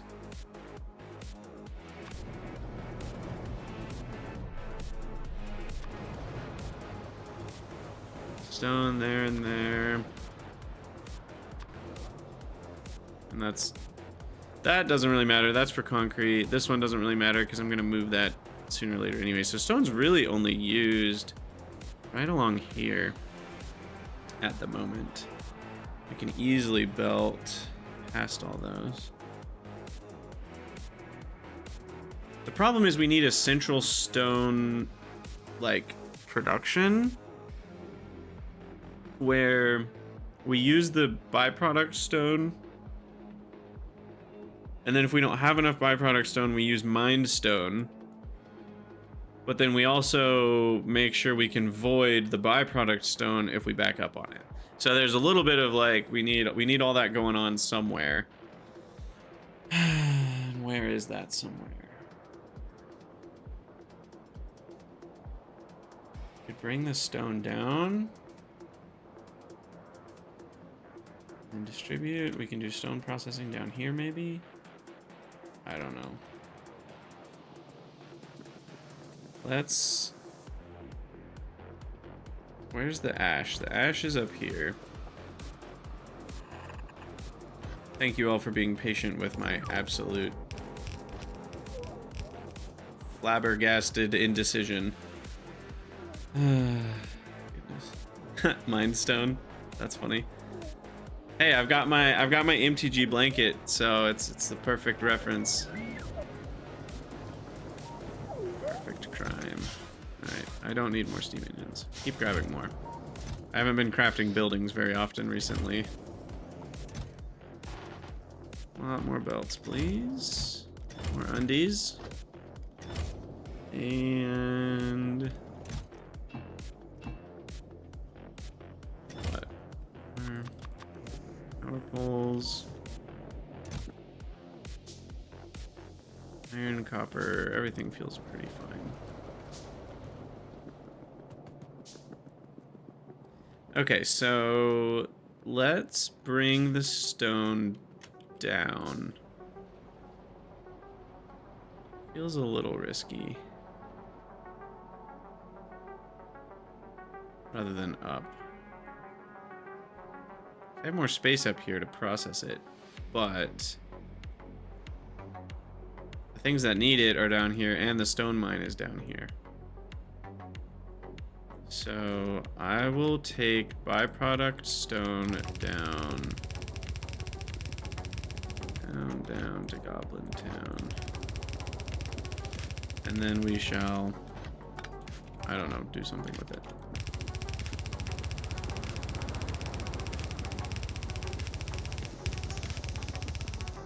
Alright, well that was easy. That's the last time we'll be able to put a belt on that side. No! Wait, what? Ah! I can have it.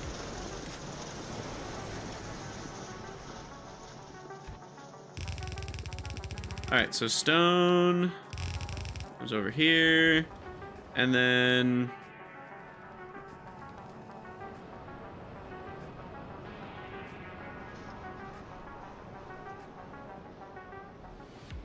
how much moss is this? 0.32.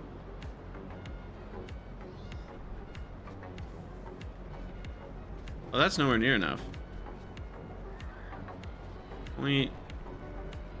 Oh, it is enough for one, I think. Yeah, okay, it is. So, I really don't need the stone version of moss. I mean, I guess we're wasting a tiny bit of coke. What is 4 CO2 worth of coke per second? Is that even significant? Can I just ignore the CO2 cost of moss roughly, or is it significant? 4 is... we're talking 0.1 coke a second for my Vraux. So by not using the stone recipe, I'm maybe costing myself like 0.05 more coke per second than I would if I didn't use the stone. So the stone recipe's not that huge of a difference, is what I'm getting at.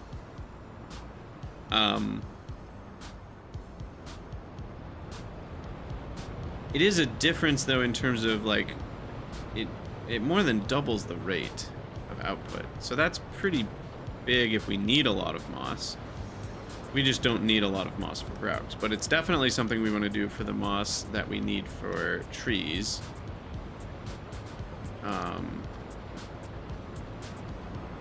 And we want stone brick.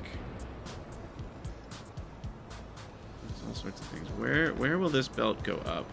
Will it snake its way through here? That feels dangerous.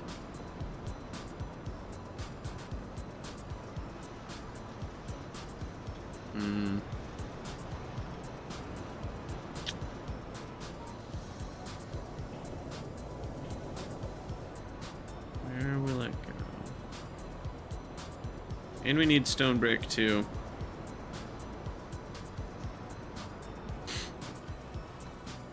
Oh no! Okay, so the easy version is a little different than this, which is actually we split this off up here. And have it go left and right where it's needed.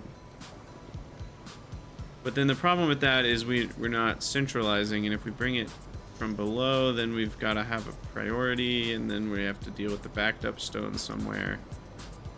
So that's a mess. It's all a freaking mess.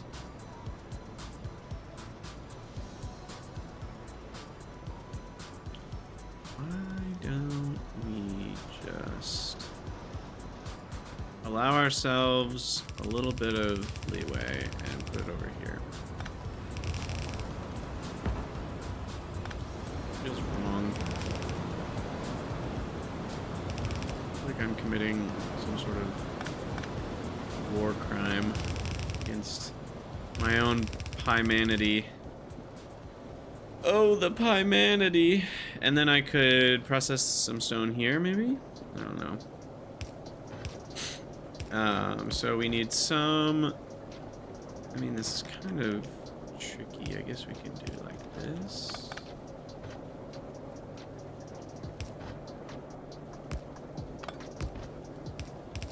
I need some stone to go on there, and then some other stone to go left. Here.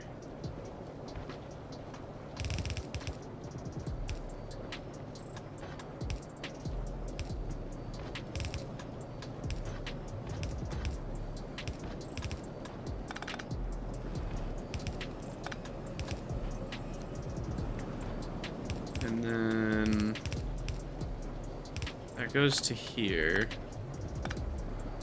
Now, what is this? This is a stone belt. Excuse me. And then stone brick is now in question, which we do need for science. Like it's not like we can just ignore stone brick. It's needed. But we'll need to make that somewhere else now. Or I could just pipe stone over here. Maybe we just carry this stone up. We have radars now. Only with one channel. I need to get a radar channel mod. Those exist, right, people? Please tell me they do. Because what I want is definitely the ability to send on different channels. Because we can pretty easily start, although the power cost is not negligible yet at 300. I wonder if these can send signals. Let's find out. So then I can like have stone brick making. What I'm getting at here is I can have stone brick making as a, basically as a consumption method for byproduct stone that I would be trashing anyway, if that makes sense. I think that does make sense. You guys are smart. I love the little, like when you have a side loading belt, the little wire like goes up to bridge over it. It looks neat. Yeah, radar channel. So now that radar can transmit signals, you know, you can, at least with regular vanilla radars, you can transmit signals now. But like a green wire is the same channel for all radars, and it seems like that's the case here. The only question I now have is, does a regular radar have the same exact connection? Well, and the answer is yes, it does. Okay. So you only have a red channel and a green channel to transmit through radars now, after Factorio 2.0. But these ones can transmit, so that means it's probably good to have a few. So for now, I will transmit the stone stoppage signal via this radar.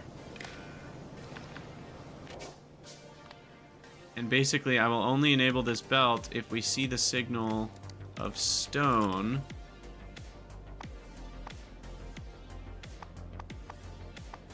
There's also all sorts of signals in this game that I could use that, like, I would never really use anywhere else. You know, like, I could use these or whatever. Like, just the most random crap. I would need combinators, though, to create those signals, because I don't have decider combinators yet. So for now, it does have to be the actual item measured. But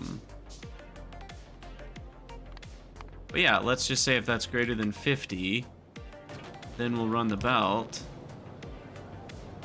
And now we just need to measure the byproduct stone along some section of belt. So we only make stone, but I also want to make stone brick if I need it.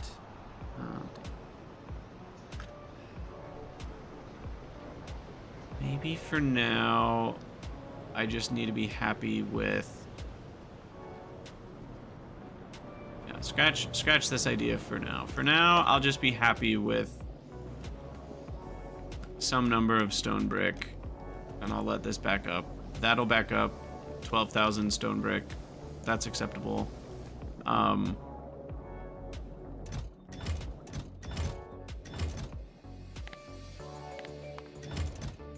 I'll just have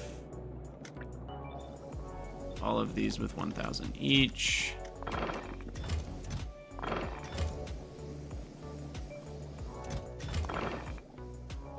Let's see. And we'll fill them up.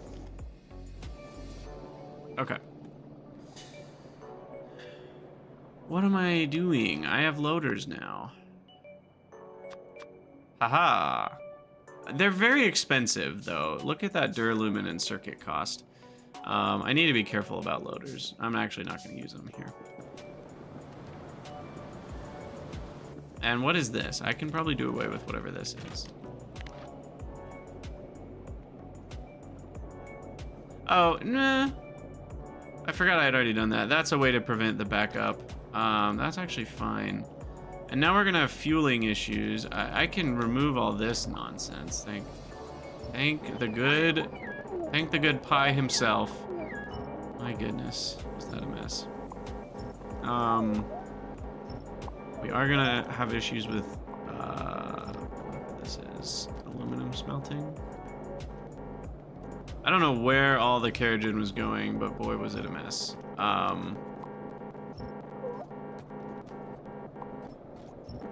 However, we have like a lot of it. So I could use that up.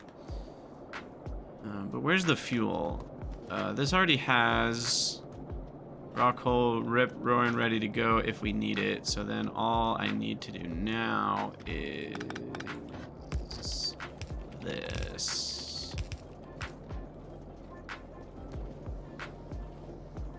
Okay. All right, and then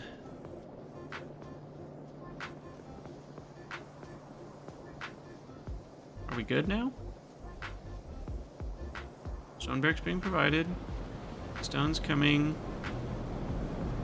from byproduct land. Stone's also going to make saline. How much is this used? Only 2 seconds. So all the usages are fairly small at the moment. So yeah, byproduct stone is now being used. So now how do I get rid of stone? What is the easiest way? Easiest method? Saline water is really slow. I could craft stone furnaces and then burn them. We could crush stone into gravel and then make landfill.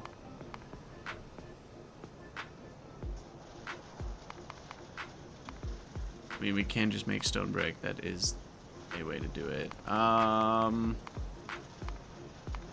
least for now, those are my only options. There are other things later. Okay, so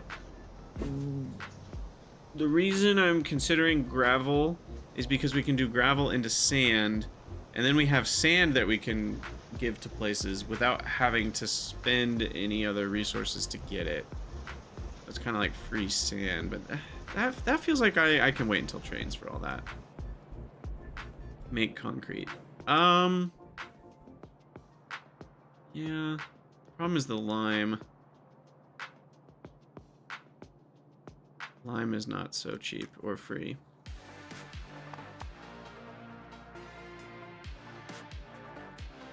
Yeah, and concrete, I would if it was a 350%er, but it's not. So it really feels worthless to make a 250%er. Free sand. Sand did nothing wrong. All these blueprints I don't need. Wasting space in my inventory.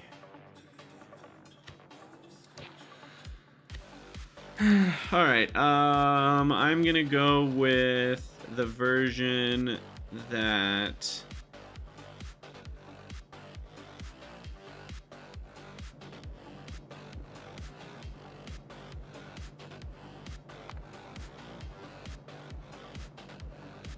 I think the landfill version is the actual fastest way to get rid of it, right? Because I mean, it basically is an instant. It's as fast as I can shovel it in. Plus the gravel, which is also very fast from... It's 4 stone a second from 1 jaw crusher. And then I do need soil production to match, which is the unfortunate part.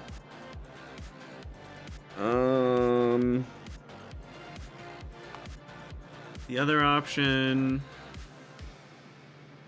is just stone furnaces. But then I have to burn them. Which is an option. And then I don't have to deal with the soil or the jaw crushing.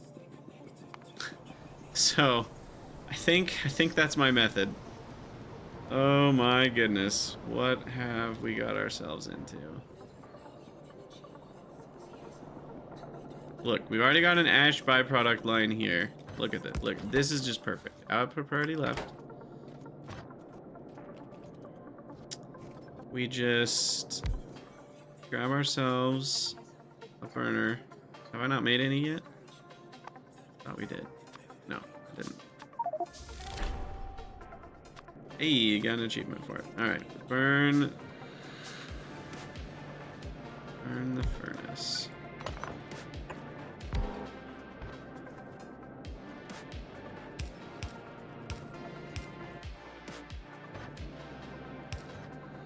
Is this gonna be... I mean, how much can this handle?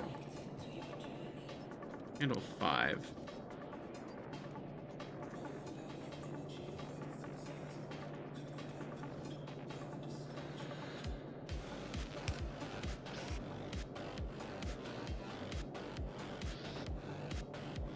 This is not where I want this.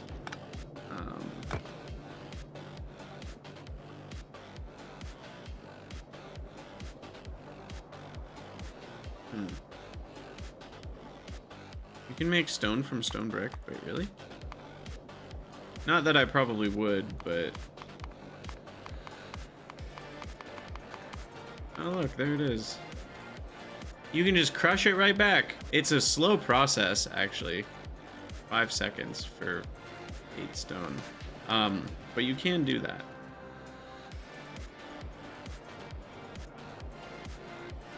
Ah, I'm gonna pull my hair out. All right, let's just burn it right here. A little bit more space here. Output priority left. Come over here. We need 3 assemblers to potentially use all of a full belt of stone. That's where I was getting hung up. Is I wanna handle a full belt. So there's that.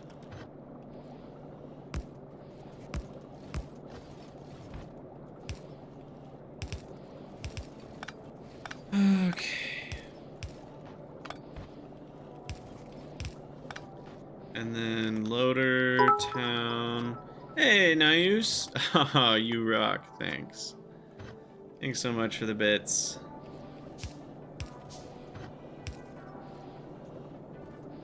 Oh, that must be over there. Okay. So there we go.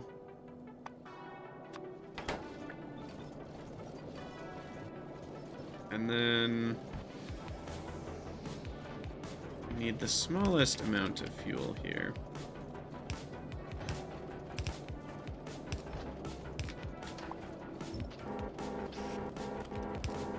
Fuel these guys.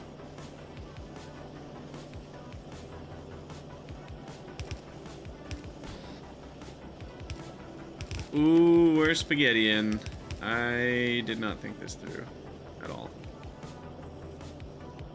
Okay, hold on. Let me just design this for real quick. So we've got that. We've got the actual burner. I don't think. How many burners are we gonna need? 3.3 a second. Those are gonna make 3 a second. So 1 burner is enough. Okay. And they need only 180 kilowatts to run. So the burners don't need very much fuel to burn stuff. So what I could do is feed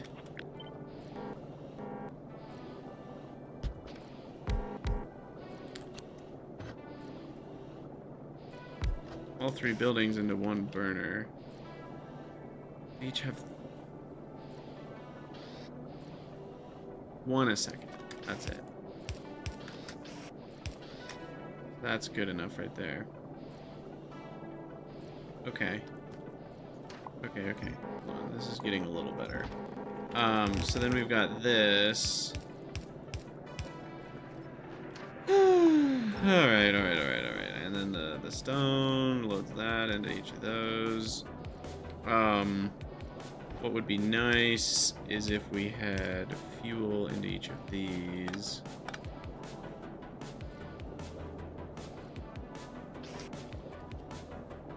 How are the buildings?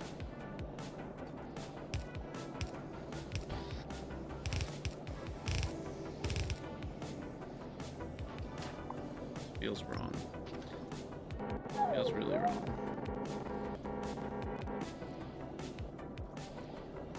There. Ah!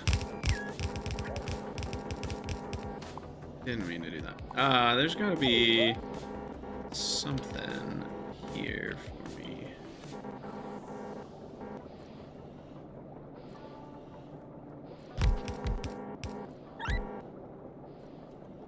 How fast? Hold on, I can make a few of these too. How fast are these? Especially if they're 90 degree. 2.3. So 2. I still need 3 of those. Why is it so hard to consume a belt of stone? I think this would be easier. Alright, we're just gonna make it simple. We're gonna feed the coke. It'll be such a tiny amount that runs these. They're 75 kilowatts each. And then yeah, this is just gonna be a loader, and a loader. Boom, boom, boom. Done, done. They're all being loaded in, and then we have the cycler like that, so it gets rid of stuff and burns it. Why can you burn furnaces? You can burn anything. It is a weird idea, but you can burn anything. I don't know of if there are even objects in Pi that cannot be burnered. There might be, but pretty much everything can be burnered. Alright, whatever. That's... I don't know. I'm in this weird mind state right now. I think I'm like overthinking everything. It's like I don't want it to not be good enough, but I also don't care how good it is. And I don't really feel like it's worth doing some crazy, complex, beautiful solution. Because it's just the amount of things that are going to be using stone. Yeah, I don't know. Like, stone goes in a lot of stuff, but it's not like we need it everywhere all the time, and it needs to be this perfect thing. So we'll be fine. We'll be fine with that. That'll just guarantee that it doesn't back up, you know, while we're doing iron. That's all I'm trying to do.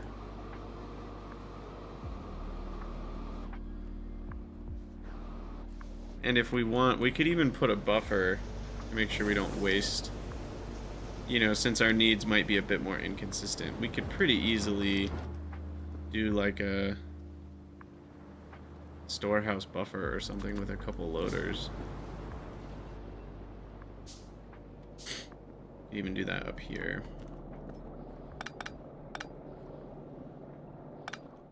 $48, $75, $150.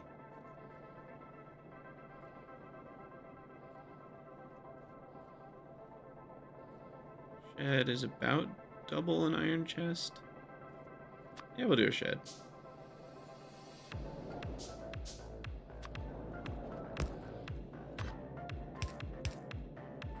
Oh, I guess they do need power. But 480 kilowatts. Wait, a what?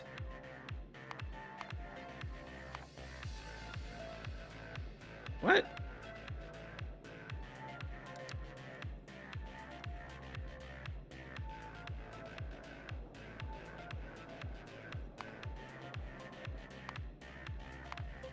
They really take that much power? That's a lot. That's way more power than I ever would have thought. I mean, that's more power than 15 regular inserters even. I wonder if they actually use that much. I'm curious when they're running constantly how much power they take. I guess we can test that pretty easily.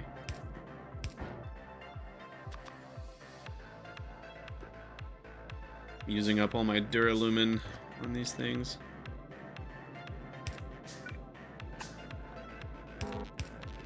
Alright, stone brick it is. That'll keep them busy a while. Alright, loader. Okay, so 2 loaders, average to taking... That's very annoying that their consumption graph looks so spiky. But even at full speed, they together are only taking 130, we'll say 134 kilowatts, because that's oscillating between 2 and 6. Which means each individual one is only taking 67 kilowatts. Roughly. Okay. Weird. The problem is I don't know if that logic could, the same ratio could be transferred to the red ones, whatever power they take, because it's 30 items a second. They might consume that electricity more often. But yeah, so it's really only about 60 kilowatts per loader at full rate, which is much more reasonable. I don't totally understand. It might be more with stacked belts. Now there's an interesting idea. That's true. It might be. I don't know if it is. All right, let's get stone mining checked off the list so we can be done with stone for a bit. I'm tired of saying the word stone and thinking about stone, and I need more belts, and I need some miners, which I have. Oh, but then we have to deal with the keratin from the stone mining.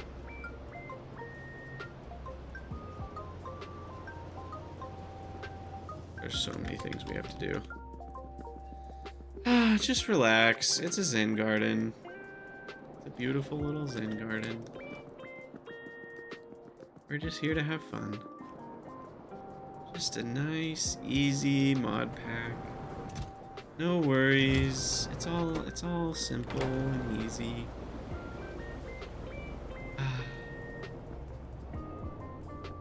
Like we're on a beach, relaxing.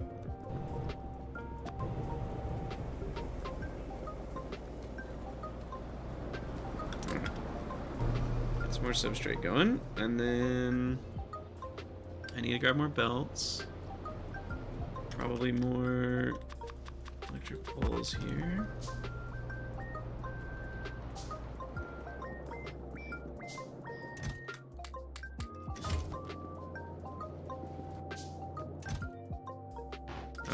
Oh, hold on. Completely forgot we still need to connect an iron belt here. Whoopsies.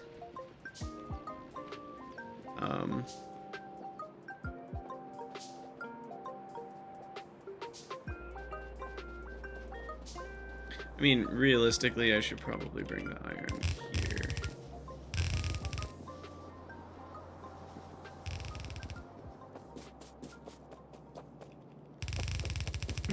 Get rid of you guys.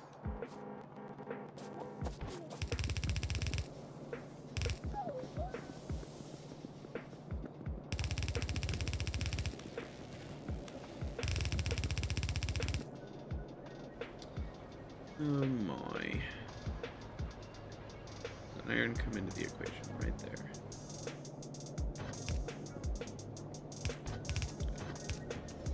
Spaghetti, it's densifying. It's densifying every episode. It just get more. Although I am removing some belts sometimes. I do want to acknowledge I am sometimes removing belts, which feels good.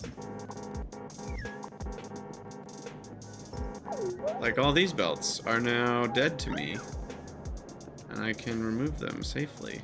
So we'll do that project. Let me put that, clean up old iron belts. That's its own project. That'll take like 10 minutes. But yeah, so you know, the spaghetti grows and the spaghetti shrinks. It does both. The spaghetti giveth and the spaghetti taketh away. But what the spaghetti does not do, ever, is disappear. Embrace the inspaghettification. That's one heck of a word. Let's see. Now here's the real problem, is that even with mining a whole belt, we only get a half belt because it's keratin and stone. So at best, we only get 7.5 stone a second out of this, unless I dispose of the keratin on site, which is probably not a good idea. I probably want to bring the keratin back to the base. It's useful. Did you guys see that? I like built... That underground somehow came from me building a straight belt over another straight belt. And I was not super force building either. And somehow it ended up creating an undergroundy. That was really weird. Now I'm like curious to reproduce that. I don't know how I did that.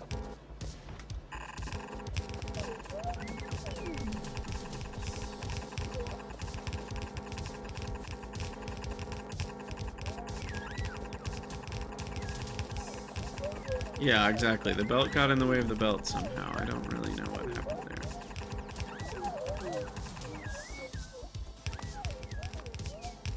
This is a prime target for radar. I'll make sure to get one of those going.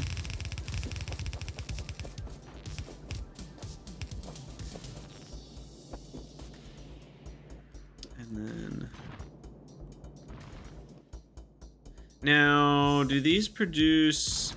I can't remember. They produce 2 of each per second. So that means this is already an entirely filled belt. That is insane.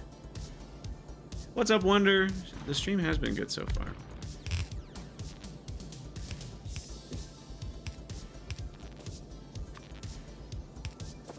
Alright, so that's done. Now we just need power.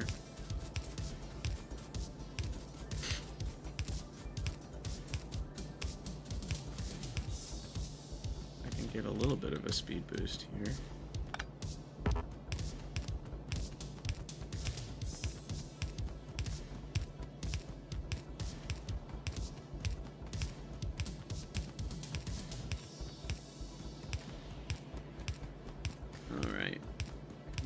Almost. Oh no, not almost. It's good that we're doing this because we will need power here once we have our fluid mining drills, but we don't have those yet. So we don't have power here yet, which means I need to keep going. All the way to the base.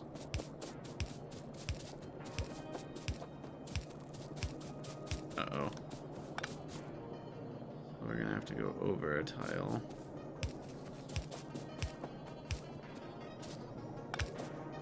Didn't mean to do that. Alright, here's power. Oof. Literally my last electric pole.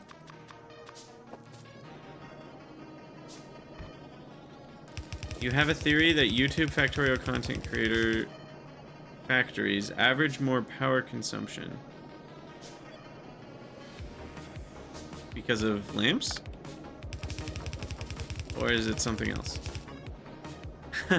Wonder, you're gonna jump scare yourself? Yeah. Yeah, I think a lot of people start at the beginning of the VOD, so there's nothing weird about that.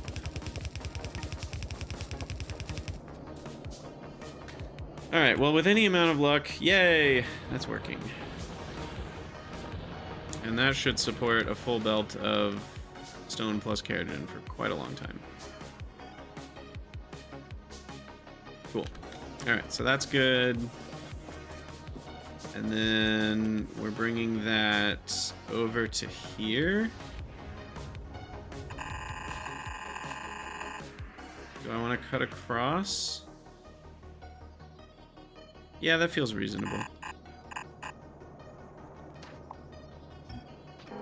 Oh, they just did that thing again. Oh my gosh. That's so interesting. So if you're in map view, it just happens. They spawn... They spawn in the... Is it supposed to be... Maybe that's intended. Maybe the mod maker was like, oh, we want construction drones to work from map view? I don't want it to work like that. I find that to feel cheaty. But that actually might be intended. Interesting. Hey! Get it down. Welcome, welcome. Thanks for the sub.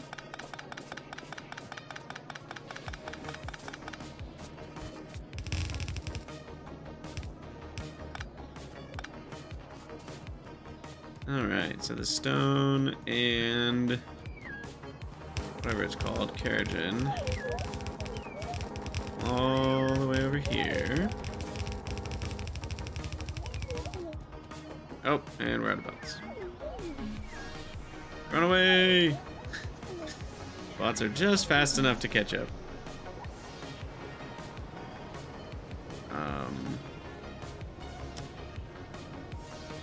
Belts.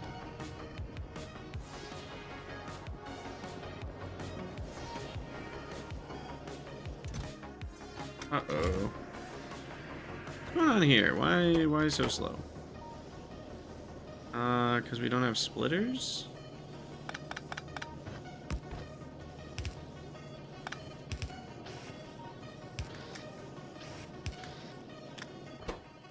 Oh, that's for underground belts.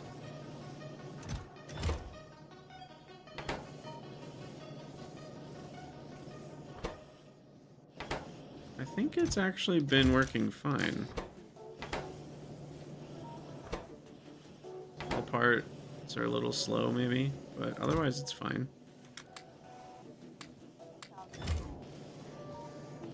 Okay, whatever. You like to imagine the engineers launching the bots? Yeah, I mean, just he's preemptively telling them, go all the way over here. Problem is, it doesn't quite line up with their actual speed as advertised in game.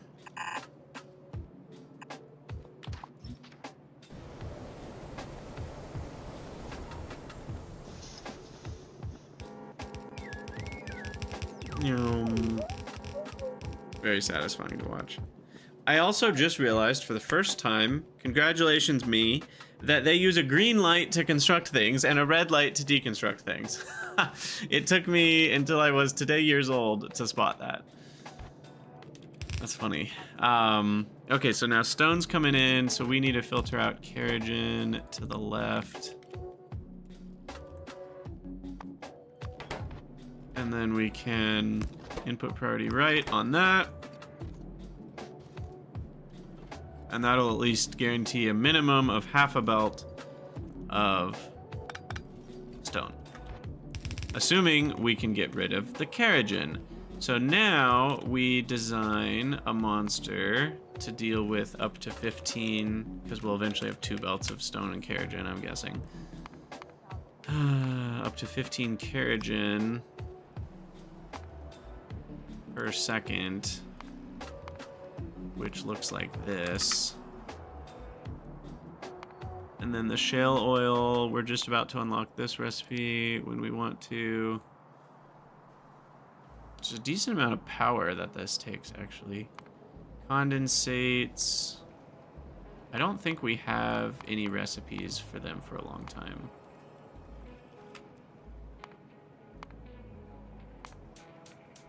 This doesn't show up till, yeah, logistics science.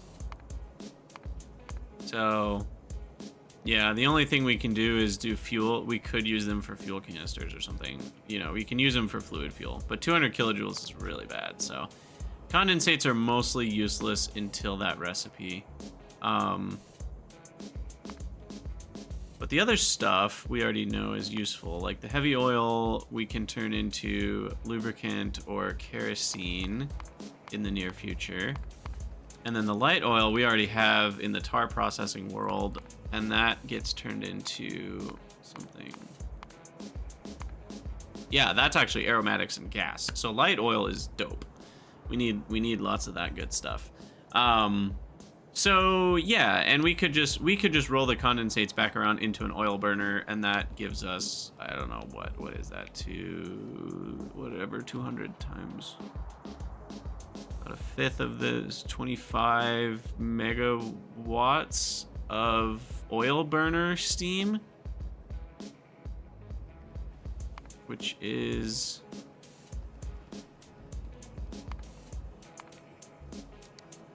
I don't really know how much. What if you were an oil burner and your fuel was condensates? Wait, that's not the button I'm looking for. You are the button I'm looking for. Wait a second. Oh, that's just if it was running full time, 60.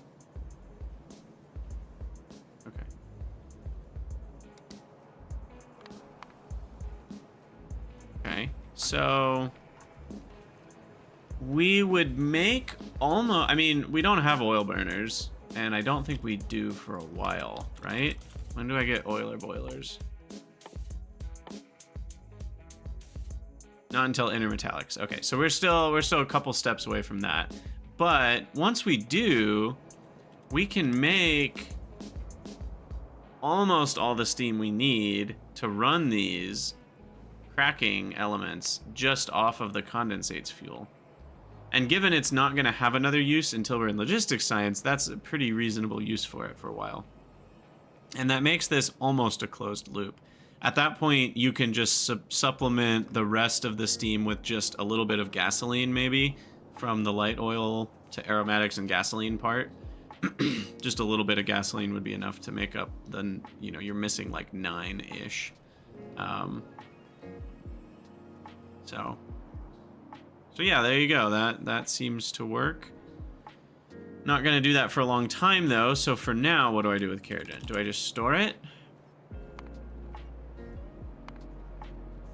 Yes. Yeah, until I build that, there's literally nothing to do with it. Okay. You can't even burn it in the burner because it's a fuel. So you're screwed. Now, if I were to have a sulfur, what's it called? Rock.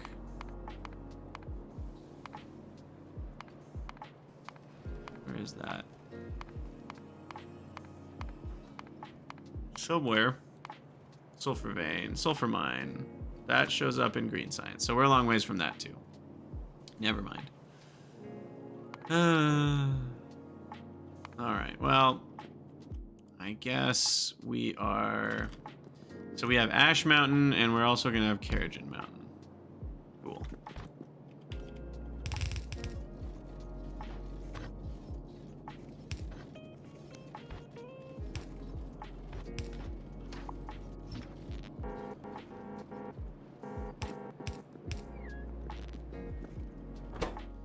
Let the Keratin Mountain begin. All right, how long will that take to fill up? We have 800, so 80. It can only hold 80,000. It's gonna fill up so fast.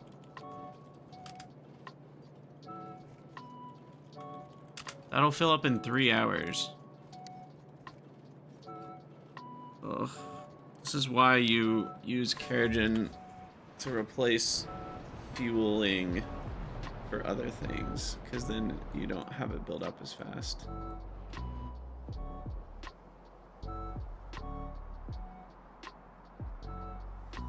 It's actually kind of nice to use it for your smelting and stuff. Is there anywhere I can easily consume it? I guess up here would be the best place. Because we always need steam, and it wouldn't be backing up anything if we used Keratin instead. So yeah, the steam for all my tar cracking and coke making, but then I'd need to route the Keratin all the way up there. So deal with Keratin goes on the list. I'm gonna leave it for now. Good gravy. New iron patch is now done officially, I think.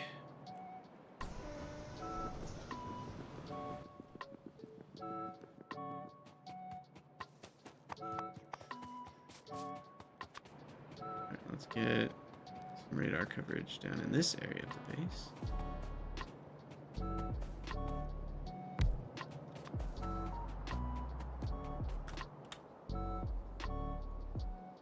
Oh, and I still need one for the northwest. Let's go do that. Oof, there's so much to do. We're already an hour into this episode. What have we even done? This has just been clean up on aisle everything type episode. But that is the Zen Garden experience. It's a lot of cleanup on aisle everything. That's as high as we can go, and we can go over to here.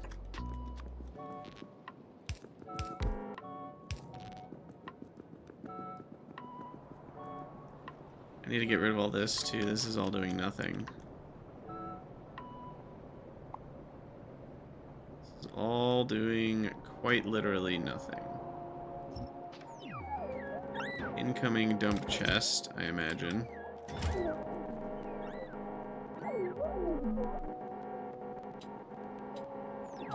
Man, 20 of these guys really does some fast work. They are quite powerful.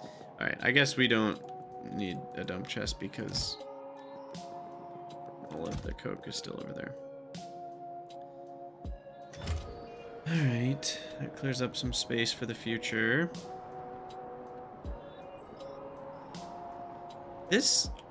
That tin smelting is dead, right?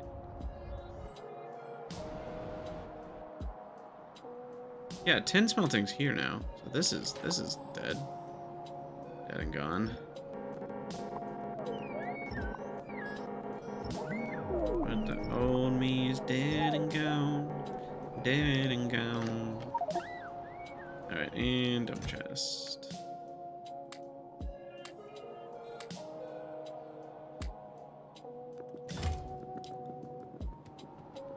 Alright, now what? Now, I guess we'll start cleaning up the iron patch. Craziness.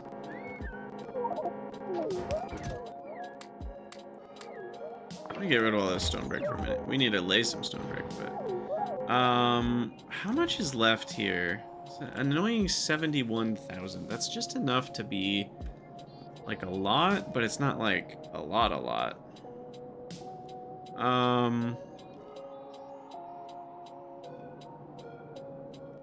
It is a small enough amount. I feel comfy just putting it in chests, though.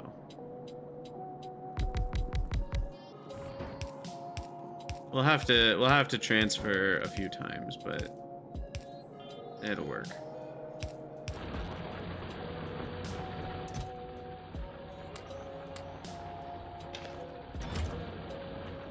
All right, so we'll get rid of those.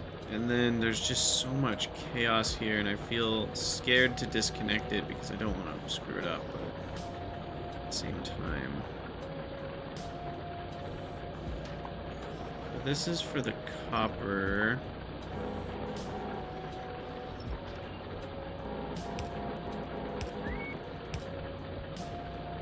And it could totally just do that. These are all going to iron, so these can go bye-bye.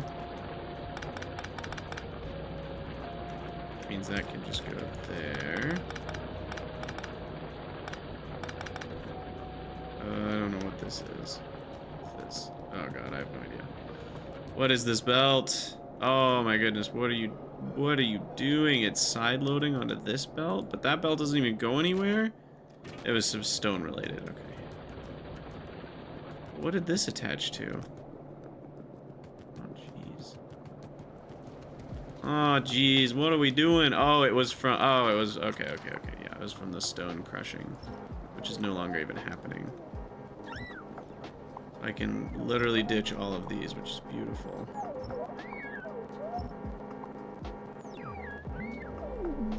Remember to reconnect the pipe? Oh, no. What pipe did I disconnect? I don't even remember disconnecting a pipe. Oh, jeez. We're falling apart, y'all. We are falling apart. Aromatics. When did I disconnect an aromatics pipe? I have absolutely no memory of this. Oh. I did not even notice I destroyed these. Alright, well, I'm glad you pointed it out.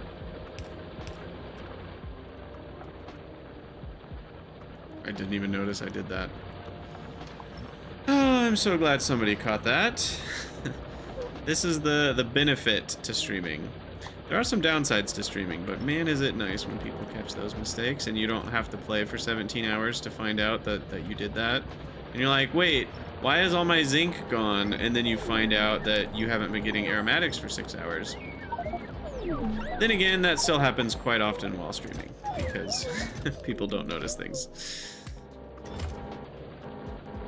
That happened, what was it? It was in freight forwarding. I had done something and I wasn't getting titanium. And we were really low on titanium and it was really a problem. And it was going really slow and then we weren't getting it for like 6 hours or something. I remember that. Pepperidge Farm remembers. Alright, this is looking a little better. There's still some nonsense here. What is all this? Oh, that's not all nonsense. Hold on. We need some of that nonsense. This is ash nonsense. What's this? This is nonsense. This was Ah, no, no, no, no. This is not nonsense. This is steel. We no longer have iron ore going to steel. I forgot about that. Okay, put that on the list. Yikes.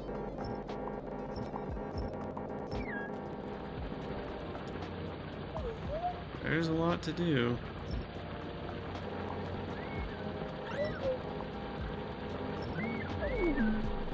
But it does feel nice to have this area all cleaned up. Ish. Oh no.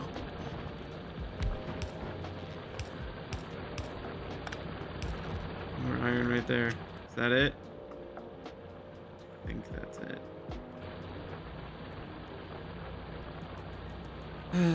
The splitters at home array was a nightmare. I'm so happy to be done with that. It was beginning to not be fun.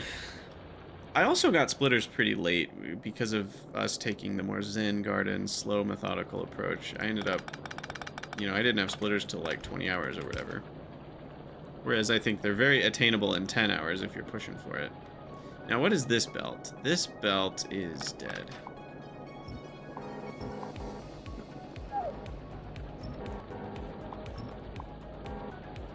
No idea what was on it. Oh, it was keratin, right.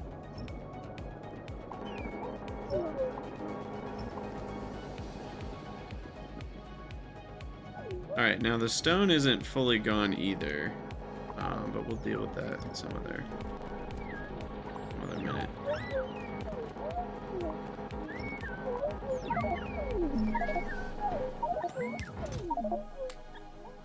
At this point, I am overflowing on belts. Interesting. And inserters.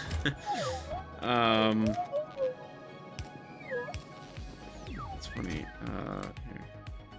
Get rid of those. Oh, that's still not good enough. Ash. Full. Alright, I need to go put some belts down. Alright, this is opening up the base a ton. Getting rid of all this nonsense. Belts also... See, why are belts not getting crafted? I did something to iron. I should be getting iron right now. Why am I not getting iron? I know steel is broken, but that shouldn't stop my iron from working. I've got lots of iron. What did I break? The ash is not being collected.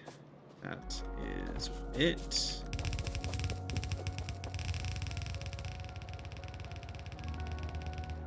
All right.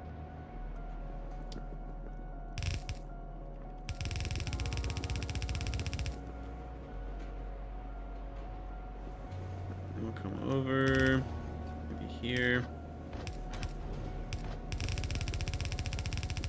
Pretty sure this one's an ash belt as well. Yes, it is.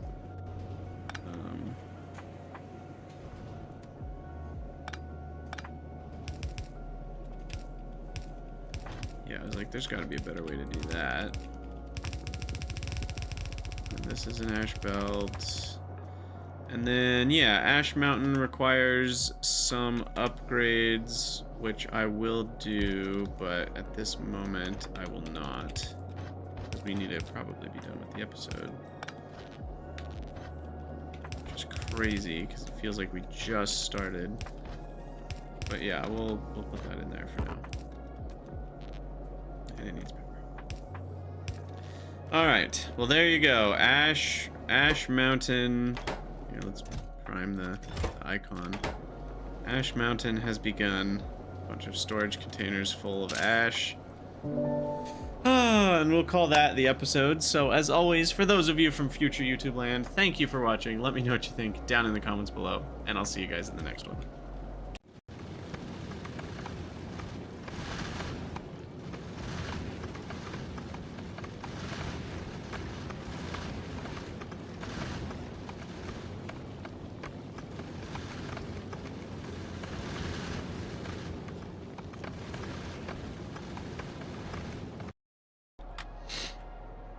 All right, so We are going to do a quick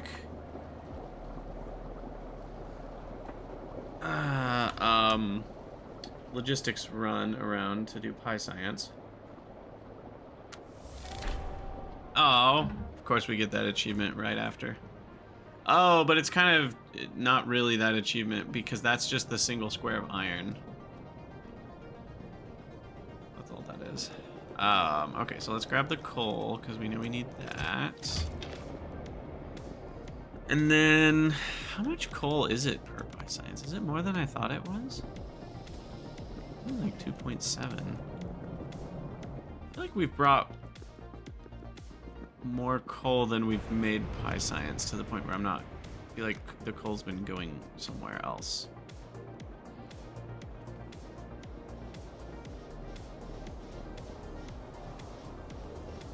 Yeah, ash is always. Oh, we disconnected power. How did I do that? Where did I do that? Sure. Oh. Oh. Oh. Okay, we disconnected the whole base. You know, I would love... Oh, it must have been up here. Yeah. Right. I would love for the game to have some sort of warning if, you know, hundreds of entities all of a sudden go from having power to not having power. like, you know, I would understand if, like, if one thing loses power, it shouldn't bother you with a notification. But if that many things lose power at the same time, I wouldn't mind a notification, personally. Because it, you know, it's a very quiet death when you chop down a load-bearing power pole. There's absolutely no fanfare about it. You kind of can use speakers, but not really. Because you could only... You would have to put speakers kind of everywhere to ever know for sure. If you cut off a section of your base, there has to be a speaker in that section warning you about it. You know what I mean? So there's not really... yeah, that's not quite what I'm getting at. And yes, I cannot craft speakers yet. I'm still a ways from speakers. But that's besides the point. Anyway, what am I doing? I need to grab... Okay, I need to grab these. Wait. Oh, no, I need to fill that with petri dishes. I grabbed the coal. That's what I did. So why don't we just follow the yellow brick road there? Yeah, I mean, generally I don't have problems in the later game. It's more in the early game with the crappy wooden power poles, and there's no big power poles, and the base is less organized, and you don't have construction bots.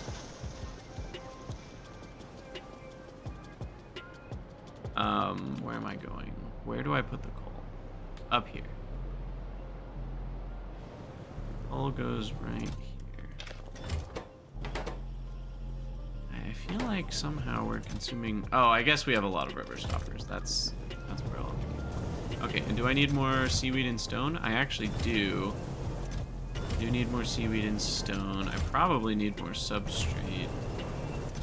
Rocks are starting to run out as well. And I also need aluminum and copper for more duralumin someday. Grab these. Throw the stoppers in there.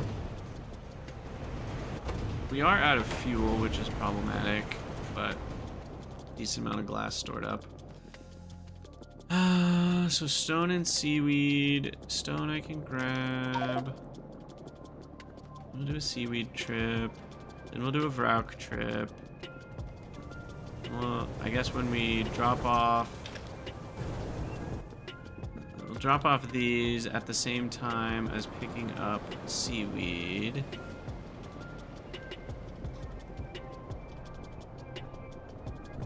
Drop these there. Grab seaweed here.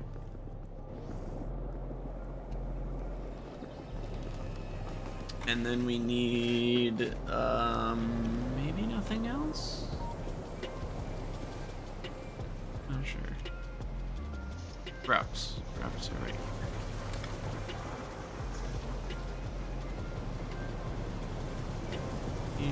Brokey, brokey, brokey. That. Now I think we're all good to go for a while, minus the substrate, but the substrate I should have more of. Yes, I do. Okay, and now it's just a matter of stoppers turning into glassware, and then we move the glassware down. Perfect. Alright. Sweet. Okay, so we'll do that, and we are going to transition to the next game that we're playing. It's a 2-game stream today. Very, very excited about trying out this game, and I just have to try it. So, that is it for pYanodon's for today. And so, for those of you on YouTube, I'm going to be switching over to exclusively Twitch right now. So hop over to twitch.tv/Krydax if you want to keep watching. It's called, the game that we are playing. I will at least start the game before I end the stream on YouTube so you can see what it looks like. Oh, I didn't get a... Ah, shoot. I didn't get a screenshot. Back to Factorio.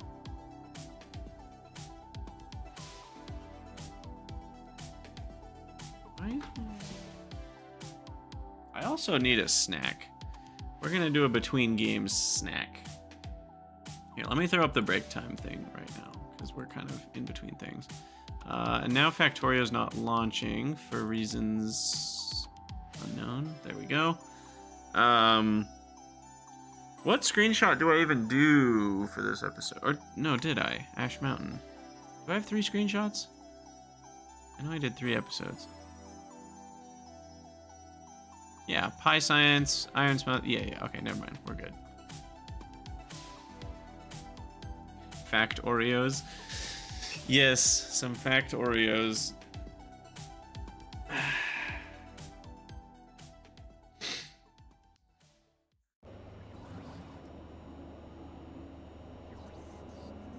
Wait, is this a new one? Oh yeah, this is a new patch. Adding more effect info to Yumako Mash, Jelly Nut, Bioflux, and Slowdown Capsule Tooltips. Interesting. Disabled achievements, blah blah blah, in peaceful mode and no enemies mode. Okay, interesting. Alright. Fractal Block World. I am so excited about this.